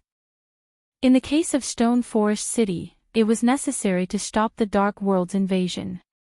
As for Silverwing City, it served as a barrier to the Faux Saint Army's expansion. Hence, both cities should not be moved unless absolutely necessary. This left Zero Wing City as the only option to use as a foothold in high-level neutral maps. After all, unlike Stone Forest City and Silverwing City, Zero Wing City didn't counter any player forces. Moreover, Zero Wing City's position in Starmoon Kingdom no longer brought much value to the guild. 2 hours went by quickly, and an entirely new Zero Wing City came into view. Immediately afterward, Shifeng arrived in the City Lord's Mansion's core control room and injected 5,000 mana stones into the world mirror. He then transferred Zero Wing City to a level 140 neutral map, leaving the excited crowd outside the city dumbfounded. Chapter 28-34, New Zero Wing City. The city disappeared. What's going on? Wasn't Zero Wing supposed to get promoted into a main city? The players gathered at the Witch's Hill were inevitably confused when they saw Zero Wing City disappear all of a sudden. It just vanished into thin air. Did Zero Wing transfer the city elsewhere? That shouldn't be possible, right? This is a main city we're talking about. I looked into it before. If a main city will relocate within the borders of a country, transferring it requires not only an advanced city transfer order but also the permission of the host country. This is because a main city is deeply involved in the governance of the region it is in. A heated debate promptly arose over Zero Wing City's disappearance. Star Moon Kingdom's various powers, in particular, were nervous. After all, Zero Wing would automatically gain the ruling rights of whichever location Zero Wing City was transferred to. If this location happened to fall within their territory, they would have to say goodbye to their territory. Meanwhile, as Star Moon Kingdom's various players and powers were discussing this matter, Level 140 Neutral Map, Arctic Canyon, a majestic and wealthy city suddenly appeared on a cliff near the coast of this map, instantly occupying nearly half of the 20,000-yard coastline. The city faced a boundless, snowy forest and had its back to the frozen sea. It's finally my turn to control this region in this life. Shifeng couldn't help being a little excited as he looked at the ocean view outside the city. The Arctic Canyon was a level 140 to level 160 neutral map, one of the few neutral maps on the main continent connected to the sea. The Sea of Death was near the Arctic Canyon, and by crossing the Sea of Death, one could reach the western continent. The Arctic Canyon was one of the eastern continent's closest shores to the western continent. In addition, the Arctic Canyon also lay close to the top of the world. This was a new continent that countless experts in God's domain sought to conquer. Not only was the Arctic Canyon one of the few maps that led to the top of the world, but it was also the easiest entry point to this continent, which was 100,000 meters above sea level. In the past, every inch of land in the Arctic Canyon was worth its weight in gold. It was a place where the various superpowers sought to establish a foothold, no matter the cost. However, as most of the Arctic Canyon's terrain was uneven, the map could house only a limited number of guild cities, especially guild cities at the main city standard. The Arctic Canyon could house 4 main cities and 22 ordinary guild cities at most. Guild towns couldn't survive in this place at all. Even if the town received protection from a Tier 5 player, the blizzards here would still reduce it to a pile of ruins in an instant. For a shelter to survive here, it would need to be at the advanced city standard at a minimum. With such limited space, first-rate guilds and weaker would be dreaming if they thought they could establish a foothold here. In fact, most superpowers failed to do so in Shifeng's previous life. The 4 plots of land that could house main cities, in particular, were so heavily contested that even the 5 great super guilds met with failure. In the end, the 5 great super guilds had to share 2 of these lands, while the various superpowers shared the remaining 2. Yet, Shifeng had now claimed the Arctic Canyon's best plot of land for himself. How could he not be excited by this situation? After all, any player that had reached level 150, Tier 4 would have to visit the top of the world. This was because this new continent held plenty of ancient treasures and legacies, all of which were crucial for these players to further improve themselves. Back then, the top of the world was such a tempting place that even Tier 3 players had come to challenge it. Unfortunately, due to the top of the world being too distant from Star Moon Kingdom, it had been completely outside Shadow's sphere of development. Hence, Shifeng never actually set foot into the top of the world in the past. He had only ever heard stories about it. The Arctic Canyon, though, was a place he had visited in his previous life. This was because the Arctic Canyon served as a trade hub for the 2 main continents. Over 20% of the ships traveling between the 2 continents would stop at the Arctic Canyon. After all, not everyone had a flying mount, and neither was everyone capable of reaching Tier 4. The intercontinental magic arrays available had also been monopolized by the various superpowers. As a result, most trades conducted between the 2 continents were still seaborne. With this place serving as Zero Wing's base, the guild would no longer have to worry about matters relating to funds, resources, and leveling up. Even the various superpowers working together wouldn't be able to suppress Zero Wing. Next up is to set up the 12-array magic world. Shifting his gaze to the control room's core magic array, Shifeng took out various materials he had prepared beforehand. Apart from some basic materials, the 12-array magic world also required 300,000 magic crystals, 107 luminaries crystals, and 200 magic elven stones to set up. Once operational, the magic array would need 800 mana stones every day to maintain it. Even with the Philosopher's Stone's alchemical synthesis, it would still cost 40,000 magic crystals daily. Just its maintenance could already bankrupt the average first-rate guild. An hour later, Shifeng finished integrating the 12-array magic world with Zero Wings core magic array. Once he injected the necessary mana stones into the magic array, he could activate it whenever he wanted. However, Shifeng did not rush to activate the 12-array magic world. Instead, he took out a gigantic, pitch-black heart from his bag. The heart was translucent like a crystal, and one could even see it beating occasionally. This crystalline heart was one of the 2 items Beast Emperor dropped. An evil demon king's heart. It was a bona fide inferior divine artifact ranked material. The value of this item rivaled a dragon's heart. Back when Shifeng picked up this item, he had even wondered if he had killed a tier 5 evil demon king instead of Beast Emperor. An inferior divine artifact ranked power source was beyond extraordinary. It could even elevate a basic main city into an advanced main city. Of course, the evil demon king's heart wasn't suitable to be used as a city's power source since it contained evil energy. Using it as a city's power source would contaminate the city's mana. However, the evil demon king's heart was perfect to be used as a magic barrier's core. This was because a magic barrier exhausted the energy it was supplied with to manipulate the power of the outside world. In contrast, a city's core magic array didn't consume its supplied energy to generate results but spread the energy to all parts of the city. Previously, the 12-array magic world had given Shifeng a headache since it was only a master magic array.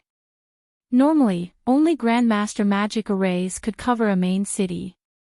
Although the 12-array magic world was indeed powerful, it could cover only an entire basic city at best. Let's hope this thing lets the magic array undergo a qualitative transformation.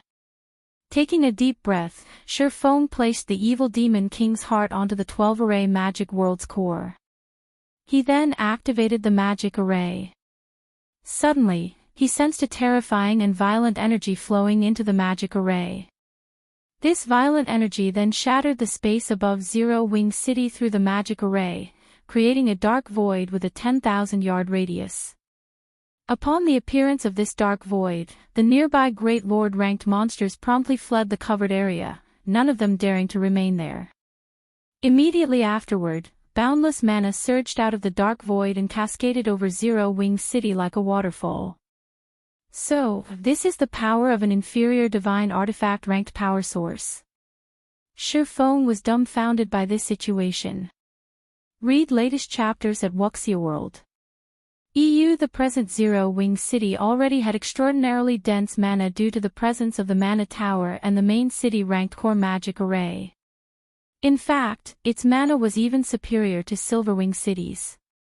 Yet, the instant the boundless mana flowing out of the dark void flooded Zero Wing City, the mana in the city had turned into mist. However, due to the 12-array magic world suppression, the misty mana actually disappeared immediately afterward, hiding within the void of this area. On the surface, it looked as if everything had reverted to its original state. In reality, though, the mana within the city had undergone a qualitative transformation. At this point, Shifeng could sense that his perception of mana had improved by at least 150% compared to before. The affinity with and perception of mana he experienced here practically rivaled what he experienced in the NPC city he visited in the Ancient God's domain. Guild leader, how are things coming along on your side? At this time, Liang Jing suddenly contacted Shifeng. I'm already done selecting the first batch of players to send to Zero Wing City. These players are completely loyal to us and have fought dozens of small and large battles for us. Every one of them has reached Tier 3 and possesses great potential. I believe they can adequately handle Zero Wing City's security and suppress any NPC troublemakers in the city. I'm done here too. Chuckling, Surephone added, however, I think it's best if you come here in person first before deciding on the exact arrangements. I've already granted you access to the city. You can teleport here through a residence now. Chapter 28:35, News of Zero Wing City. Sky Spring City, Zero Wing's residence. At this time, more than 10,000 Tier 3 experts had gathered in Zero Wing's residence in Sky Spring City. Such a force was already enough to overwhelm even first-rate guilds. Moreover, this number continued to increase as time passed. This development inevitably shocked the various powers operating within Sky Spring City. What's going on with Zero Wing? Why is it gathering so many of its Tier 3 members in its residence? Is Zero Wing planning some kind of big operation? That might be possible. After the battle at the Secret Covenant Tower, Saint's Hand declared an all-out war on Zero Wing. Meanwhile, since the popular Orc Empire is Saint's Hand's home ground, other guilds have stopped visiting Silverwing City lest they offend Saint's Hand and get targeted by those faux Saint monsters. So, there's a good chance that Zero Wing is gathering its forces for a counterattack. The various powers secretly discussed Zero Wing's purpose in gathering its forces. Many of them guessed that Zero Wing wanted to make use of its current advantage to launch a big operation. After all, now that Zero Wing had the Secret Covenant Tower as its foundation, nobody was capable of threatening the guild's existence. With Zero Wing's ability to produce a large number of Tier 3 players continuously, it wouldn't necessarily be impossible for the guild to confront Saint's Hand and the Orc Empire. At this time, the people in the outside world weren't the only ones confused by Zero Wing's sudden decision to gather its Tier 3 members. Even the players in Zero Wing's residence were confused by this situation. Fire, have you found out what is going on? Solitary Sword, the red-haired commander of the Crimson Wolf Adventurer team, asked curiously as she looked at the Tier 3 summoner youth hurrying toward her. It would be hard not to notice the sudden appearance of so many Tier 3 experts in the residence. This was especially true now that so many top-tier epic weapons and equipment had appeared in Zero Wing's warehouse. In less than a day, 8 of the 100-plus epic weapons and equipment in the guild warehouse had already been claimed. And this was only the beginning. As more time passed, the various adventurer teams that had recently joined Zero Wing would accumulate more and more GCPs. Then, more and more of these epic items would get taken away. Although she had already managed to exchange for an epic headgear for swordsman, she still had her eyes on an epic weapon. So long as she could obtain this weapon, her combat power would definitely undergo a qualitative transformation. If all of these many Tier 3 experts, who had suddenly appeared in the residence, were aiming at the epic weapons and equipment, the competition would intensify sharply. Boss, I asked around. I even asked some of the adventurer teams I have friendly relations with. However, none of them know what's going on. Even the guild's core members have no clue about this situation, the summoner youth replied, shaking his head. However, I did find out why so many Tier 3 members have gathered in Sky Spring City. It seems there's an emergency summons from the guild leader's assistant. Also, the ones summoned are all veteran members of the guild. The guild specifically summoned these core members? Solitary Sword frowned at this information. If that's the case, the guild is most likely undertaking a large-scale operation. Guilds would generally award a generous amount of contribution points to members who participated in their large-scale operations. Now that Zero Wing was gathering its veteran Tier 3 members for a large-scale operation, the competition for the epic weapons and equipment would undoubtedly intensify. While Solitary Sword worried over this situation, a large group of players suddenly entered the guild residence. Not only did none of these people wear Zero Wing's emblem, but they all exuded astonishingly powerful auras. The man leading the group even had an oppressive aura that verged on the aura of Tier 4 players. Why is Heaven's Blade's vice commander here? I heard rumors stating that Heaven's Blade became Zero Wing's subsidiary after the incident on Dragonheart Island. It seems these rumors were actually true. The arrival of Heaven's Blade's Tier 3 experts in Zero Wing's residence stunned the players idling around outside the residence. The various guild players were especially shocked. Although Heaven's Blade was only an adventurer team, it possessed incredible fame. The adventurer team even had 3 domain realm experts. Moreover, many superpowers in God's domain had tried recruiting Heaven's Blade, but the adventurer team had refused all the invitations it received. Yet, Heaven's Blade now appeared in Zero Wing's residence. Given the rumors surrounding the two organizations, Heaven's Blade's arrival was basically a declaration that the adventurer team now belonged to Zero Wing. This was absolutely bad news for the various guilds. Thus far, Zero Wing could only remain on the defensive due to a lack of manpower. However, things would definitely change now that Heaven's Blade had come under Zero Wing. Vice Commander, Zero Wing really is amazing. It already has so many Tier 3 experts now. At this rate, it won't be long before Zero Wing overtakes the various superpowers in this regard, Cleansing Flame said, sighing ruefully as she took in her surroundings. She had heard something of the battle that had taken place at the Secret Covenant Tower. At one point in the past, Heaven's Blade had been in existence that could contend against the various superpowers. At that time, the adventurer team had more experts than Zero Wing. Now, Zero Wing had become a true behemoth. Despite not being an actual superpower, it had already surpassed the various superpowers. Chuckling at Cleansing Flame's words, Divine Shadow said, "Alright, let's hurry up. We shouldn't make guild leader Black Flame wait for too long." Nodding, Cleansing Flame quickly followed Divine Shadow to the residence's guild hall. Personally, she was very curious about why Shifeng had suddenly called for Heaven's Blade's top combatants this time. Logically, with the number of Tier 3 experts Zero Wing had assembled in Sky Spring City, it shouldn't lack manpower here. In fact, the guild should be sending more manpower to Dragonheart Island instead. After all, the exploration of the World Tower's 4th underground floor wasn't an easy task. Shortly afterward, Divine Shadow and Cleansing Flame reached the top floor meeting room of Zero Wing's residence. At this time, the executives of Zero Wing and the Azura Adventurer team had long been waiting here. The arrival of Heaven's Blade's members confused these executives. However, as Zero Wing's and Azura's executives wondered why Shifeng had invited Heaven's Blade's members, Shifeng and Liang Jing also entered the room.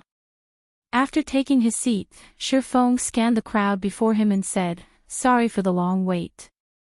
At Shifeng's words, everyone in the room fell silent and looked at Shifeng with curious eyes. Liang Jing. Seeing everyone's confusion, Shifeng chuckled and said, "Brief everyone about the specifics of the situation." In response, Liang Jing stepped up to the table and opened the booklet she held. After taking a deep breath, she said, "Everyone, I believe you should know by now that Zero Wing City has been upgraded into a main city.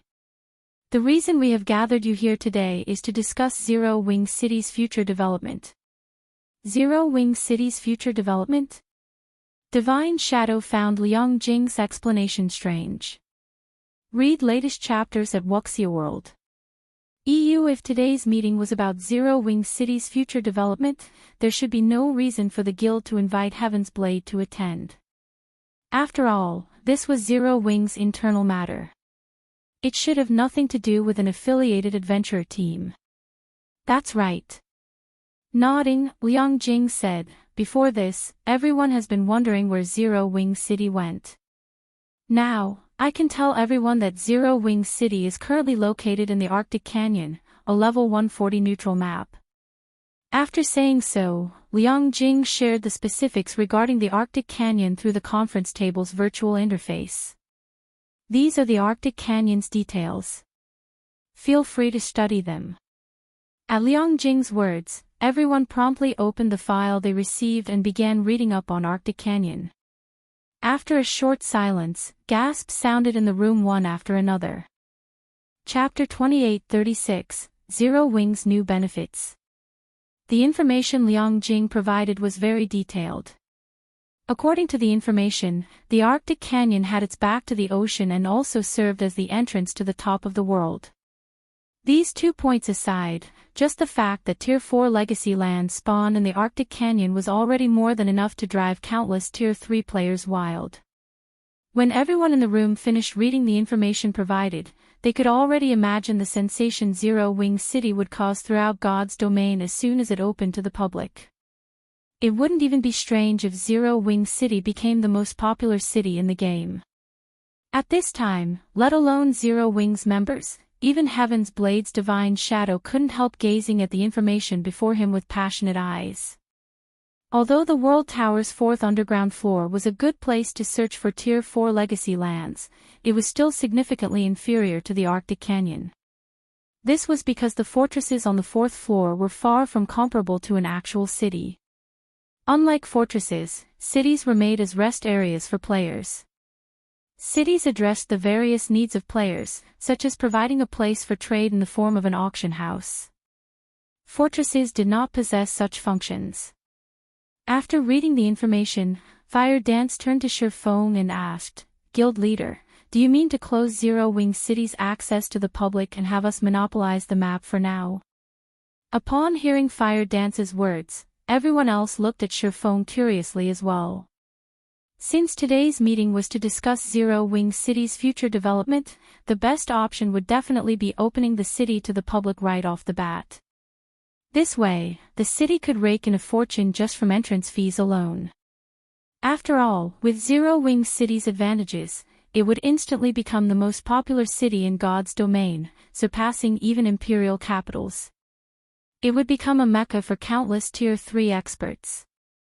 However, if Shifeng had decided to simply open Zero Wing City to the public, there would be no point in gathering them here today. He could do so on his own volition. That's right.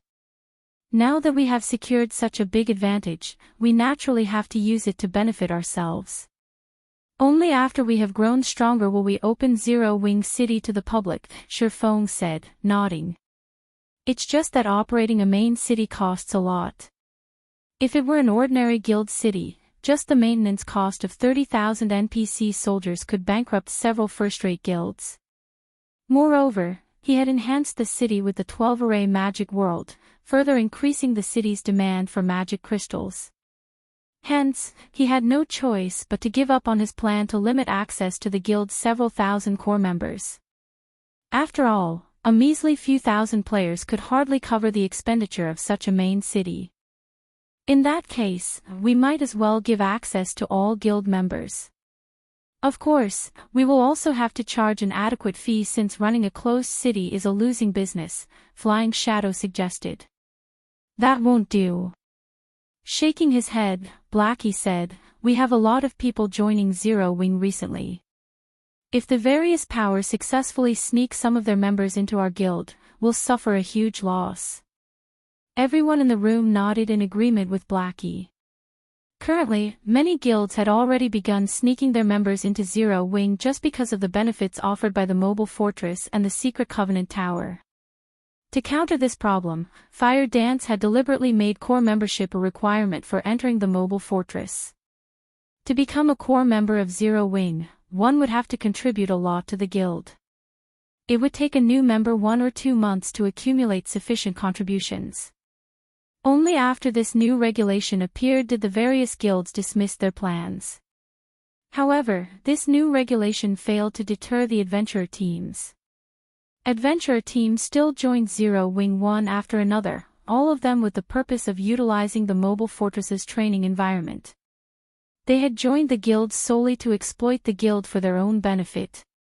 Once these adventurer teams achieved their goals, there was a high chance they would just pack up and leave. Of course, Zero Wing didn't mind that much. After all, these adventurer teams would have to make the corresponding contributions to obtain the benefits they sought. At this time, Yulan suggested, how about we learn from the mobile fortress's example and let only core members enter? I'm afraid we won't have enough numbers if that's the case. Shaking her head, Liang Jing explained, based on our current estimates, we need at least 80,000 people to keep Zero Wing City running normally. Even then, we'd have to charge 1 magic crystal per person. It cost 40,000 magic crystals just to keep the 12-array magic world running. After factoring in the magic crystals needed to keep the city's various other magic arrays and constructions operating, the city would need to make at least 80,000 magic crystals per day to avoid falling into the red. Moreover, this still didn't include the cost of the 30,000 Tier 3 NPC soldiers the guild planned to recruit. That much? Yuan was slightly surprised. A daily operational cost of 80,000 magic crystals was something even the various superpowers would find hard to stomach, especially since this was only one city they were talking about. That's why Liang Jing and I plan to open Zero Wing City to the elite members of Zero Wing and Zero Wing's affiliated powers as well. However, everyone will have to cover the teleportation fees themselves. Elite members will also have to pay 3 magic crystals to enter the city, while core members will have to pay 2 magic crystals, Shifeng said. Apart from the core members we gathered this time, everyone else will be free to choose whether they want to enter the city or not. 3 magic crystals per person. This entrance fee rendered everyone present speechless. It was undoubtedly the highest ever charged in God's domain's history. If the city were open to the public, there might still be many people entering the city despite the high cost. However, if access was limited to guild members, the number of players entering the city would be minimal. After all, players had far too few sources of magic crystals. For the average player, they could obtain magic crystals only by harvesting ores, doing quests, opening treasure chests, and raiding large-scale team dungeons. It was almost impossible for them to obtain magic crystals through standard grinding.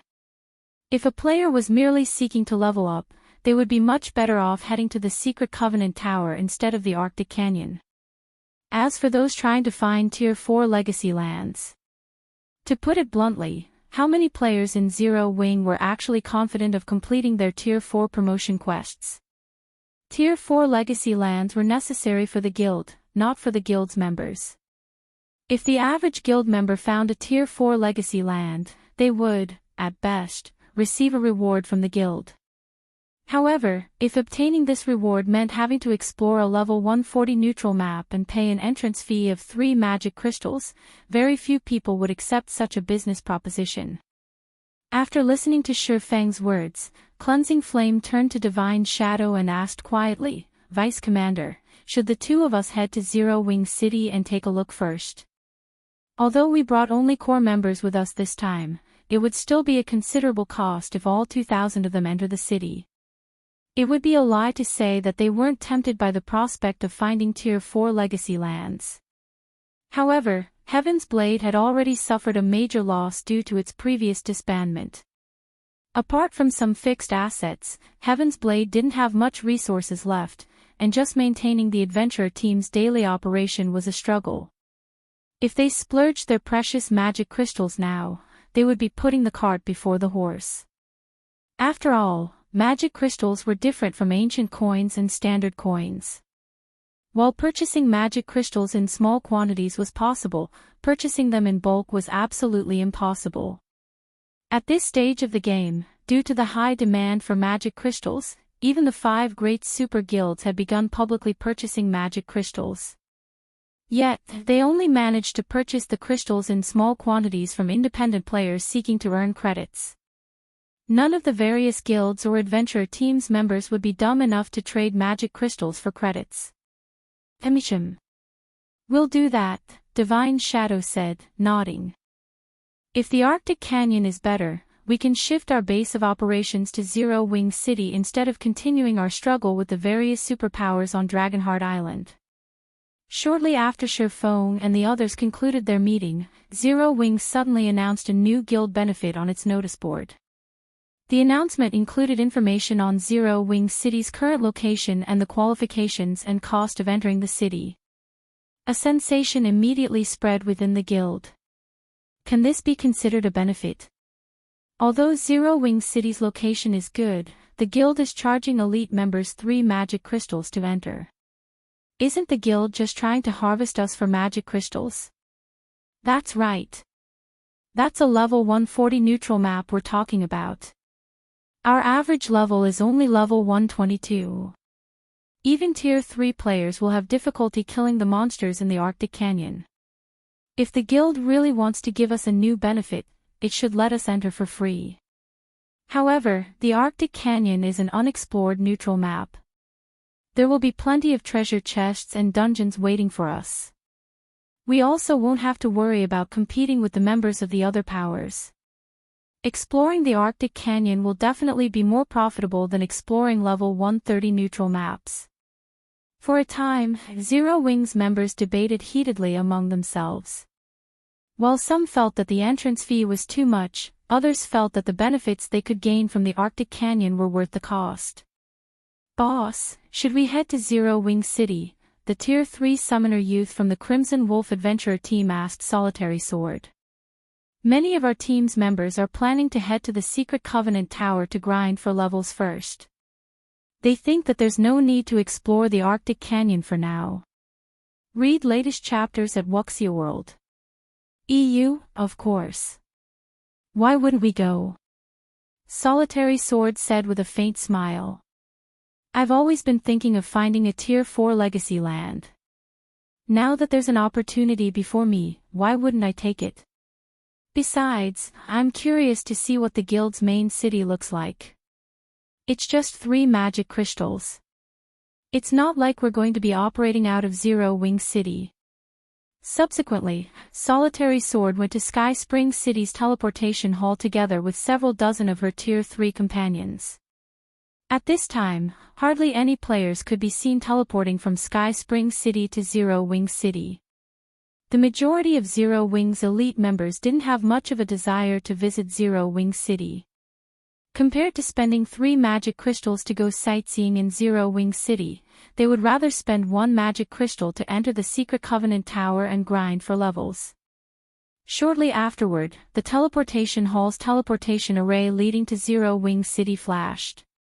The several hundred members standing on the teleportation array then disappeared and reappeared in the distant Zero Wing City's teleportation hall in the blink of an eye.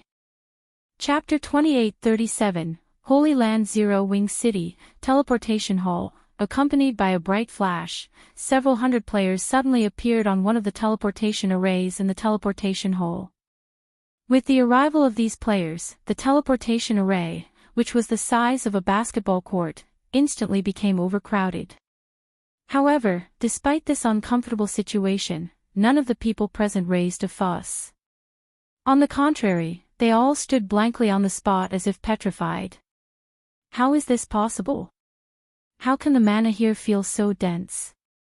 Cleansing Flame, who stood among the crowd, was shocked and confused when she sensed the mana surrounding her. The ambient mana clearly wasn't a mist, yet she felt as if she had sunk into a lake the instant she arrived. This was the first time she found mana heavy. Even mana that had taken on a mist form could not compare to the density of the mana she was experiencing. The two were worlds apart from each other.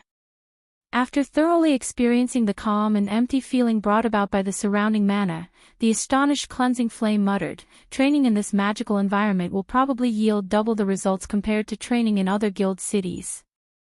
Although there were many items in God's domain that could help players clear up their minds and invigorate their thoughts, the effects of these items paled significantly when compared to the effects of Zero Wing City's mana.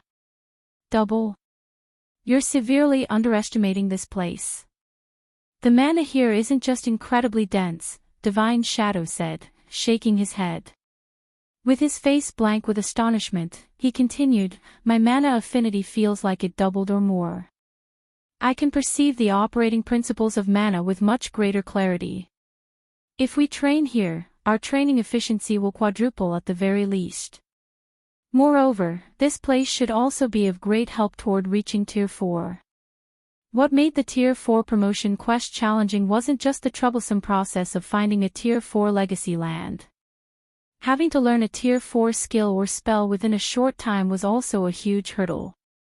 This condition placed an incredibly high demand on players' understanding of and familiarity with mana. This was akin to asking a programmer to create a game of epic proportions within a limited period.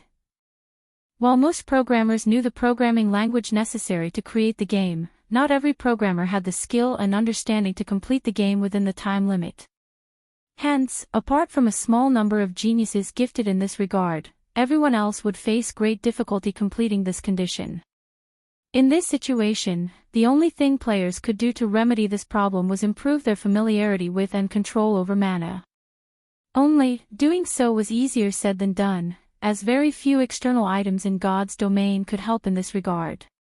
Now, Zero Wing City made this possible. Upon hearing Divine Shadow's words, Cleansing Flame also focused on her affinity with the surrounding mana. Immediately afterward, an indescribable sense of shock overwhelmed her.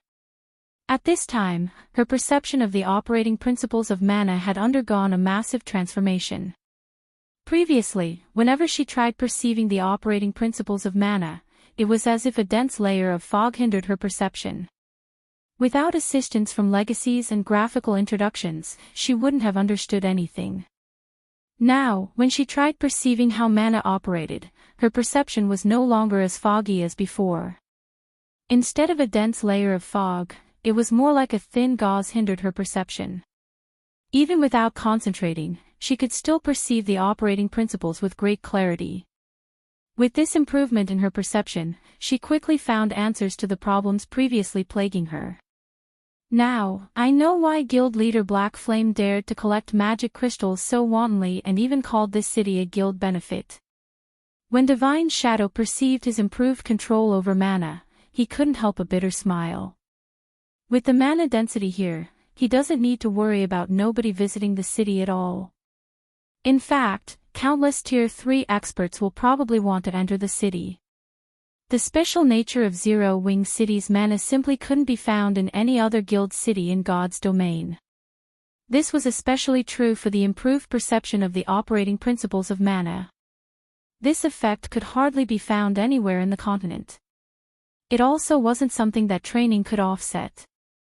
At this time, Divine Shadow wasn't the only person with such thoughts. The other people standing on the teleportation array shared his outlook. Amazing. This is simply amazing. If I can stay here long term, aside from improving my combat standards, I can probably rapidly unlock my mana body to 100% completion rate too, the Tier 3 summoner youth from Crimson Wolf exclaimed.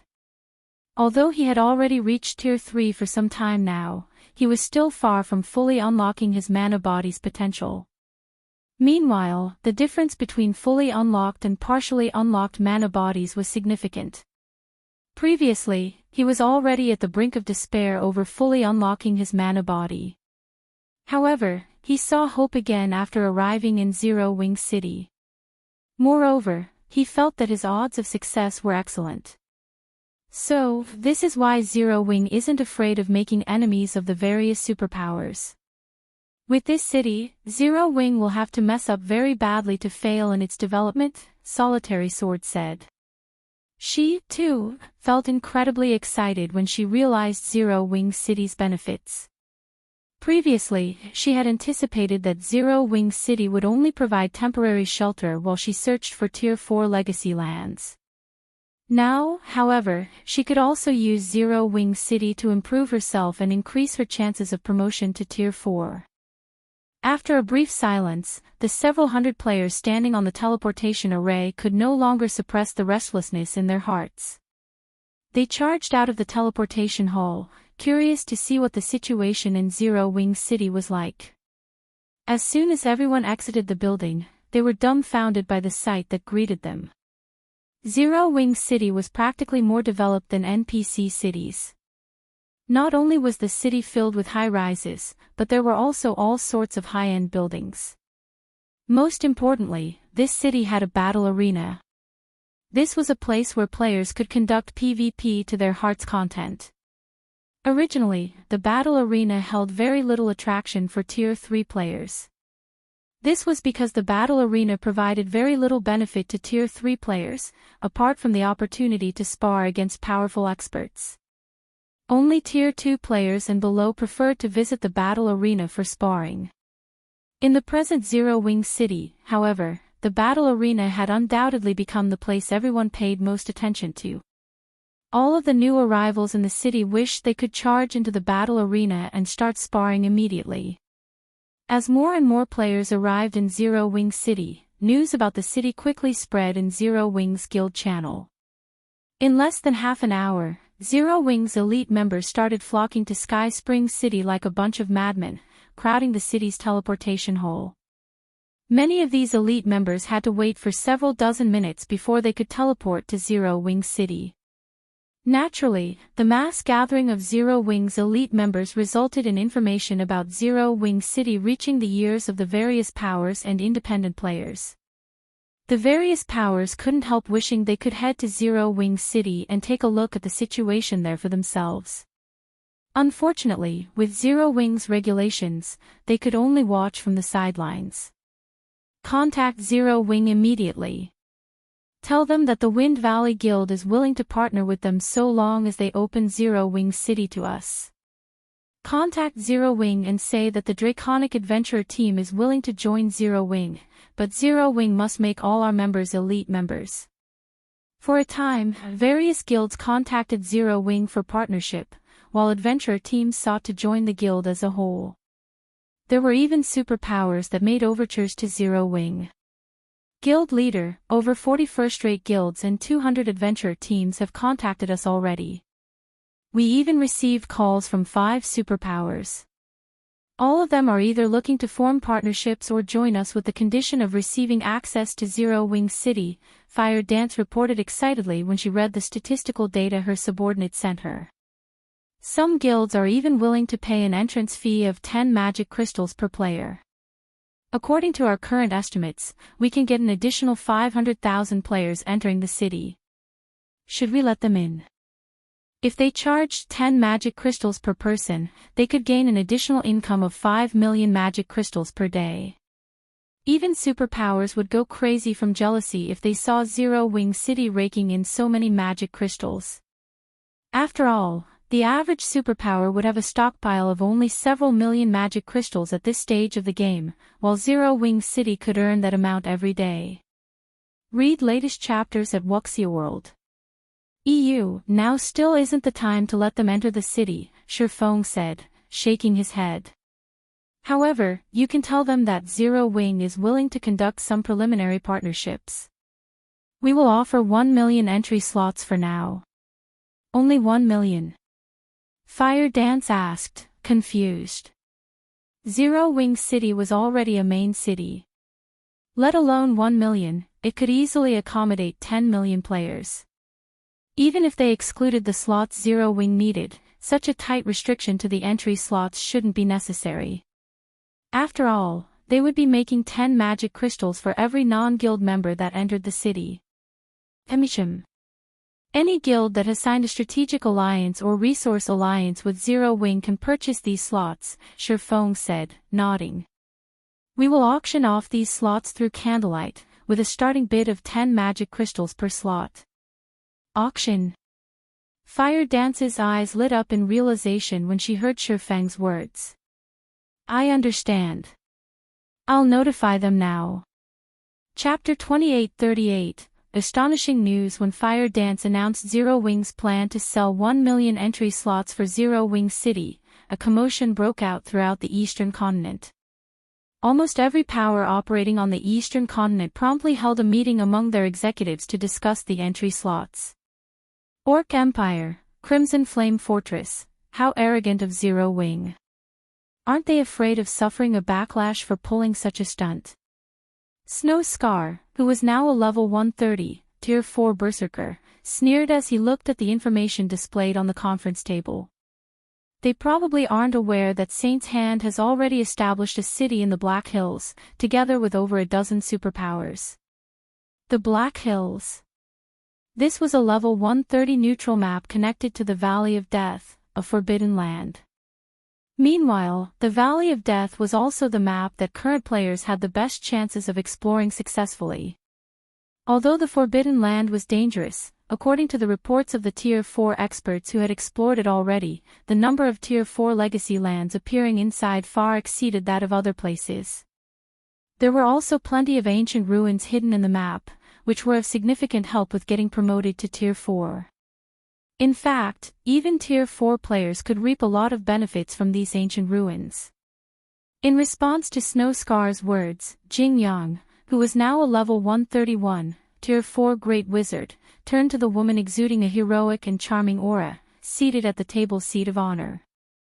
In a respectful tone, he said, "Vice Guild Leader, Saint's Hand has sent us an invitation as well. They say they will offer us 10% of their new city's shares once it is constructed. However, we will need to garrison the city with 1 Tier 4 player and 20,000 Tier 3 players in return." How calculative of Saint's Hand. They must be aiming to have us help them deal with Zero Wing in the Orc Empire, a level 128, Tier 4 female assassin said, smirking. However, if they want to use us as pawns, don't you think that the price they're offering is too low? Snowscar also nodded in agreement with the female assassin. The Blackwater Guild was no longer the same as it was before. Under Xinyuan's lead, the guild had grown to a point where it could rival even super guilds. Moreover, unknown to the public, the guild even had 6 Tier 4 experts already. Xinyuan, tell Saint's Hand that they need to show more sincerity if they want to partner with us. We want at least 30% of the city's shares, Xinyuan said, opening her eyes. Also, notify Zero Wing of Saint's Hand's actions. Tell them that Blackwater is willing to partner with Zero Wing to go up against Saint's Hand's alliance. However, in return, they must allow all of Blackwater's elite members into Zero Wing City. Vice Guild Leader, you know how Zero Wing operates. There's no way they will agree to such a condition, Xinyuan argued, feeling a headache incoming. He had negotiated with Zero Wing for partnership many times in the past, yet he had faced rejection every time. Now that Zero Wing had the potential to rival the 5 great super guilds, it had even less need to heed Blackwater's demands. It doesn't matter if they don't accept it now, Xinyuan said nonchalantly. Once Saint's Hand opens their city and that side arrives, Zero Wing will have no choice but to agree to our demands. I understand. Xinyuan nodded. The current Zero Wing indeed had the qualifications to be arrogant. However, once Saint's Hand opened its city in the Black Hills, the situation would quickly reverse. After all, mainstream players were currently only at level 120. Although the Arctic Canyon was also an excellent location, it simply wasn't a place mainstream players could visit. At most, they could only make use of Zero Wing City's incredible mana environment. Not to mention, Saint's Hand's alliance consisted of more than a dozen superpowers. With the manpower and resources available to them, the alliance would soon become an existence that even the 5 great super guilds had to be wary of. At that time, Zero Wing's advantage in Tier 4 players would also disappear.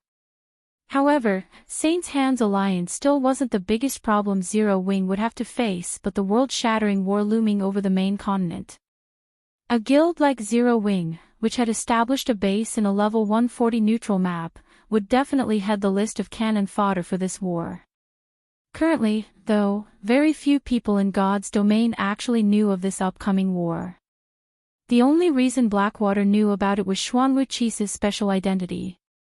Just when Blackwater was about to notify Zero Wing of Saint's Hand's actions, Saint's Hand actually announced its astonishing plan to the entire eastern continent.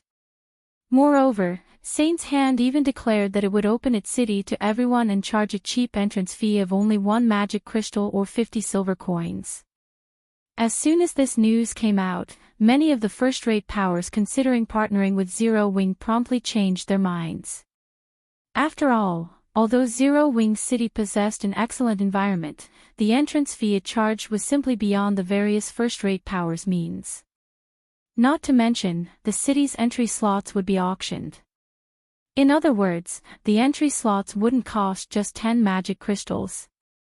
By the end of the auction, each slot might actually go for 15 or even 20 magic crystals. Moreover, this was only the price to enter the city. Once inside the city, they were bound to incur all sorts of other expenditures as well. Rather than spending all those magic crystals, it would be much better to head to Saint's Hand City and explore the Valley of Death for ancient ruins and Tier 4 legacy lands. Not only could they save up on a lot of magic crystals by doing so, but their potential income was also higher. Sky Spring City, Zero Wings residents, guild leader, 90% of the first-rate powers seeking to partner with us and 80% of the adventurer teams seeking to join us changed their minds after Saint's Hand's announcement, Fire Dance said, a hint of disbelief in her eyes as she read the report she just received. There won't be any competition for the entry slots. In fact, the 1 million slots we're offering exceed the remaining guild's demand. It doesn't matter. Let Saint's Hand do whatever it wants. Our plan will remain the same. We will still sell 1 million entry slots during the auction, Shifeng said, chuckling as he looked at the statistical report. When the time comes, just sell as many slots as possible. To begin with, we're not doing this to earn magic crystals. We're just trying to keep Zero Wing City operational. You might be right, but if we have enough magic crystals, we could construct another mobile fortress, right? Fire Dance said regretfully. The magic crystals Zero Wing earned from its members visiting Zero Wing City were already more than enough to keep the city functioning normally. The only problems remaining were the recruitment and maintenance of the city's NPC soldiers. However, resolving these issues wasn't a big deal for the present Zero Wing. This was because many guild members were willing to develop themselves in Zero Wing City. There were also more than 20,000 Tier 3 experts from Heaven's Blade and Azura. In total, Zero Wing City already had an astonishing 50,000 Tier 3 players operating in it. At this point, all they needed to do was wait until the guild accumulated enough Tier 3 members to ensure Zero Wing City's security. Once the city's security was no longer a concern, they could open up the city to NPCs and begin recruiting NPC soldiers in large numbers. However, the mobile fortress's power had made a deep impression on Fire Dance. She believed it would be wonderful if Zero Wing could gain another mobile fortress. Let's not talk about getting another mobile fortress, Shifeng said, chuckling. What we can do is further increase the number of Tier 4 players we have to improve the guild's strength. Read latest chapters at Wuxia World. EU, further increase. Fire Dance parroted, confused by Shifeng's words. Is that even doable? Producing Tier 4 players was easier said than done. Finding Tier 4 legacy lands was one thing, mastering a Tier 4 skill or spell within the allotted time was another thing altogether. The help Zero Wing City's environment provided for this aspect could already be regarded as the best available in God's domain. She found it hard to imagine other ways to help Zero Wing produce even more Tier 4 players. Of course. Smiling, Shifeng said, contact Summer and the others and have them gather in Zero Wing City's City Lord's mansion. If it were before he had visited the ancient god's domain, he would indeed have no way of accomplishing such a feat. However, after his trip to the ancient era, he did. And that was by using the ancient beast sculpture. Chapter 2839, Statues Astonishing Function Zero Wing City, City Lord's Mansion, Alluring Summer, Shadow Sword, Turtledove, Cola, Yulan, Blackie, Flying Shadow, Silent Blade, Stubborn Bone, Yi Wumian, Rampant Blade, Su Qianlu, Minor Wind, and Graceful Moon gathered in the second underground floor of the City Lord's Mansion after receiving Fire Dance's summons. Looking at Fire Dance, who was guiding their group, Cola asked curiously, Commander, why did the guild leaders suddenly have us come over? At Cola's question, the others in the group also looked at Fire Dance curiously. For the sake of raising their chances of getting promoted to Tier 4, they had all focused on training in the battle arena recently to improve their control over mana. In Zero Wing City's mana environment, their control over mana had improved at a noticeable rate. Among them, Alluring Summer had become a master magician and even gained her own mana domain. Her achievements had spurred the rest of them to train even more zealously. Yet, instead of letting them focus on their training, Fire Dance had suddenly summoned them here. "It's a secret," Fire Dance answered with a smile. "Moreover, this trip will be beneficial for you. You might even increase your chances of getting promoted to Tier 4 by a large margin." Fire Dance naturally knew of everyone's desire to get promoted to Tier 4. After all, Zero Wing City's environment was greatly beneficial to even a Tier 4 player like herself, let alone Tier 3 players. Moreover, in the current God's domain, Tier 3 players couldn't make any waves at all. Only by reaching Tier 4 would a player have an impact on the big picture. "Are you trying to trick us, Commander? We already have Zero Wing City's environment to help us. Is there really another way to increase our chances of promotion further?" Shadow Sword asked skeptically. However, he couldn't help growing a little eager and excited at Fire Dance's answer. He understood very clearly that with his current standards, it would be incredibly difficult for him to get promoted to Tier 4, even with the support of Zero Wing City's excellent environment. It would most likely take him several attempts before he could get promoted. And worse, players who failed their Tier 4 promotion quest had to wait for a long period before they could re-challenge their promotion quest. Even if he could find another Tier 4 legacy land quickly, he would still have to wait up to a month. If he suffered consecutive failures, it could very well take him up to half a year or possibly more to reach Tier 4. If he were to hover at Tier 3 for half a year, he simply couldn't imagine how far he would fall behind the current Tier 4 players. After all, there were still many places in God's domain that only Tier 4 players and above could set foot in. Meanwhile, the opportunities, legacies, and items available in these forbidden lands were far superior to what other maps provided. "That was what the guild leader said," Fire Dance said, nodding. "Otherwise, he wouldn't have interrupted your training spree and called you here." After saying so, Fire Dance stopped before a stone door sealed by a magic array. Standing guard beside this stone door were 4 level 140, Tier 3 fine gold guards. Even if a Tier 4 player came here, they shouldn't think of getting past these NPCs quickly. When the 4 NPCs saw Fire Dance, they promptly removed the seal on the stone door. Subsequently, the stone door parted slowly, revealing a room the size of a basketball court. Many magic arrays isolated the room. Even if a Tier 4 player made a ruckus inside the room, their actions would go unnoticed in the outside world. Shifeng was waiting inside the isolated room. After glancing at everyone, Shifeng said, "Come on in." In response to Shifeng's words, Fire Dance entered the room curiously, followed by the rest of the group shortly afterward. After everyone entered the room, the 4 guards outside the room closed the door and quietly stood watch by the door, none of them daring to relax for even a moment. Having entered the room, Fire Dance and the others couldn't help looking at Shifeng in confusion. This was because even after entering the isolated room, they failed to sense anything special about it. In fact, the mana density inside the room even seemed slightly lower compared to outside.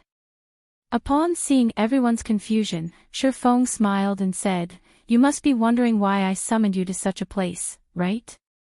Guild leader, the commander said you have a way to further increase our chances of getting promoted to Tier 4. Unable to hold back his curiosity any longer, Kola asked, "Is that true?" Truthfully, Kola didn't have much confidence in getting promoted to Tier 4 since his combat standard was still stuck at the flowing water realm even now.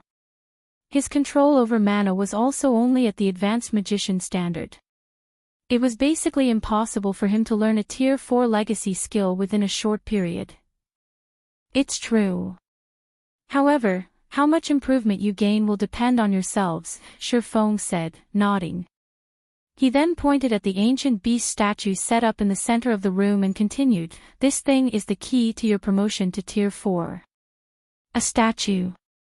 Everyone present grew even more confused when they heard Shifeng's words. Even Fire Dance was no exception. Although the statue in front of them looked exquisite, no matter how they looked at it, it did not seem like a tool that could help them reach Tier 4.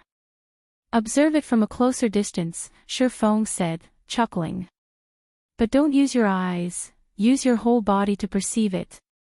The ancient beast statue was an incomparably mysterious object, and it was incredibly difficult for someone to notice its uniqueness. This was because the ancient beast statue would reveal its properties only in an environment with incredibly dense mana. Moreover, these properties were noticeable only at close distance. If one stood too far away from the statue, one wouldn't sense anything special about it. In fact, placing the statue in a room would even cause the density of the mana in the room to drop. In the past, some players had even treated the ancient beast statues as junk and sold them cheap. At Shifeng's advice, Kola and the others approached the statue. And when everyone got within 10 yards of the ancient beast statue, their expressions promptly changed. How is this possible? The operating principles of mana have become much clearer. There's at least a 50% improvement. As a Tier 4 player, Fire Dance was the quickest to notice the changes the ancient beast statue brought about, and she couldn't help gaping at the statue in disbelief. Assuming that she could view the operating principles of mana at only 10% clarity under normal circumstances, then in Zero Wing City's environment, she could view the operating principles at 20% clarity. However, standing beside the ancient beast statue, she could view the operating principles at 30% clarity. Kola and the others did not achieve as good a result as Fire Dance since they were still at Tier 3. However, they still managed to achieve a clarity of at least 20%. At this time, their perception of the operating principles of mana was superior to the average Tier 4 players. Now, they were basically viewing the world around them from a higher perspective than even Tier 4 players. As Tier 3 players, the benefits they could gain from such an experience were immeasurable. If this situation leaked to the public, the various powers of God's domain would most likely go crazy. Fire Dance finally understood why Shifeng had instructed her to be extremely careful when coming to this place and even limiting the people she could invite to only the guild's core executives. The next moment, the isolated room fell indescribably quiet. This was because Kola, Alluring Summer, and everyone else had wholeheartedly thrown themselves into their enhanced perception with no intention of exiting this immersion. Shifeng did not find this situation surprising either. After obtaining world authority, his perception of the operating principles of mana had reached an incredibly high level. Within the ancient beast statue's vicinity, he could even achieve a 40% clarity. Back when he was controlling Fabero, a half-step demon king, he had only managed to achieve a 50% clarity, yet he already had a feeling of invincibility. Of course, this was only a misconception arising from suddenly obtaining so much power. Even so, the brief experience of viewing the world through Fabero's senses had provided him with immense help in developing his mana body and improving his control over mana. Although he didn't get the same feeling when standing next to the ancient beast statue, he was relatively close to that feeling already. And while subject to this sensation, even he couldn't help wishing he could disregard all his duties and focus solely on researching the operating principles of mana, so what more Kola and the others?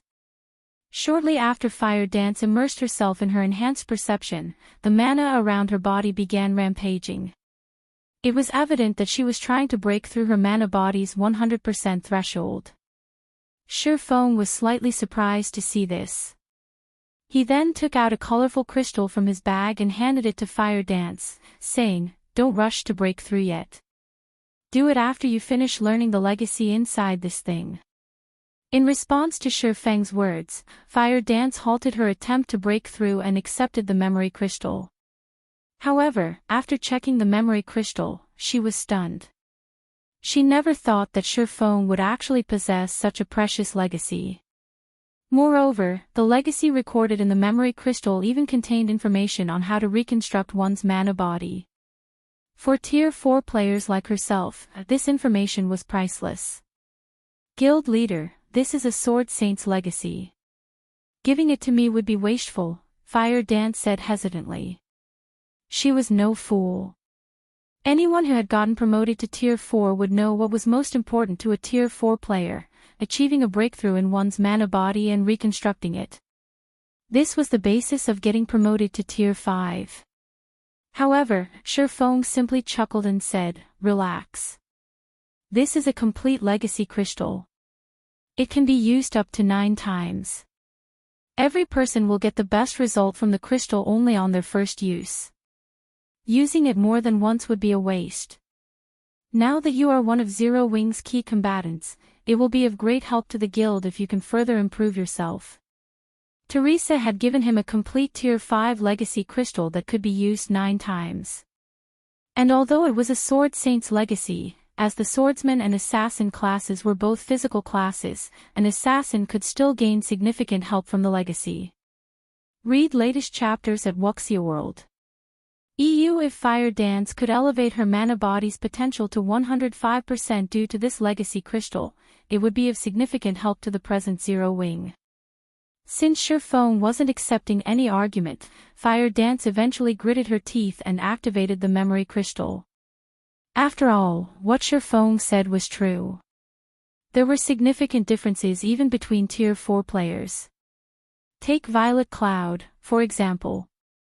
Because she had long since broken through her mana body's 100% threshold, her combat power had surpassed Fire Dance's by a large margin as soon as she reached Tier 4. If Fire Dance could break through the 100% threshold now, she would be able to hold her ground even against monstrously strong Tier 4 experts. Immediately, the colorful crystal in Fire Dance's hand released several streaks of light that flowed straight into her eyes. Simultaneously, a large amount of information was transmitted directly into her brain. Chapter 2840, Consecutive Breakthroughs. As information from the Sword Saint's legacy flooded Fire Dance's mind, the mana she exuded strengthened and weakened in intervals. It was evident that she had received a lot of inspiration from the legacy.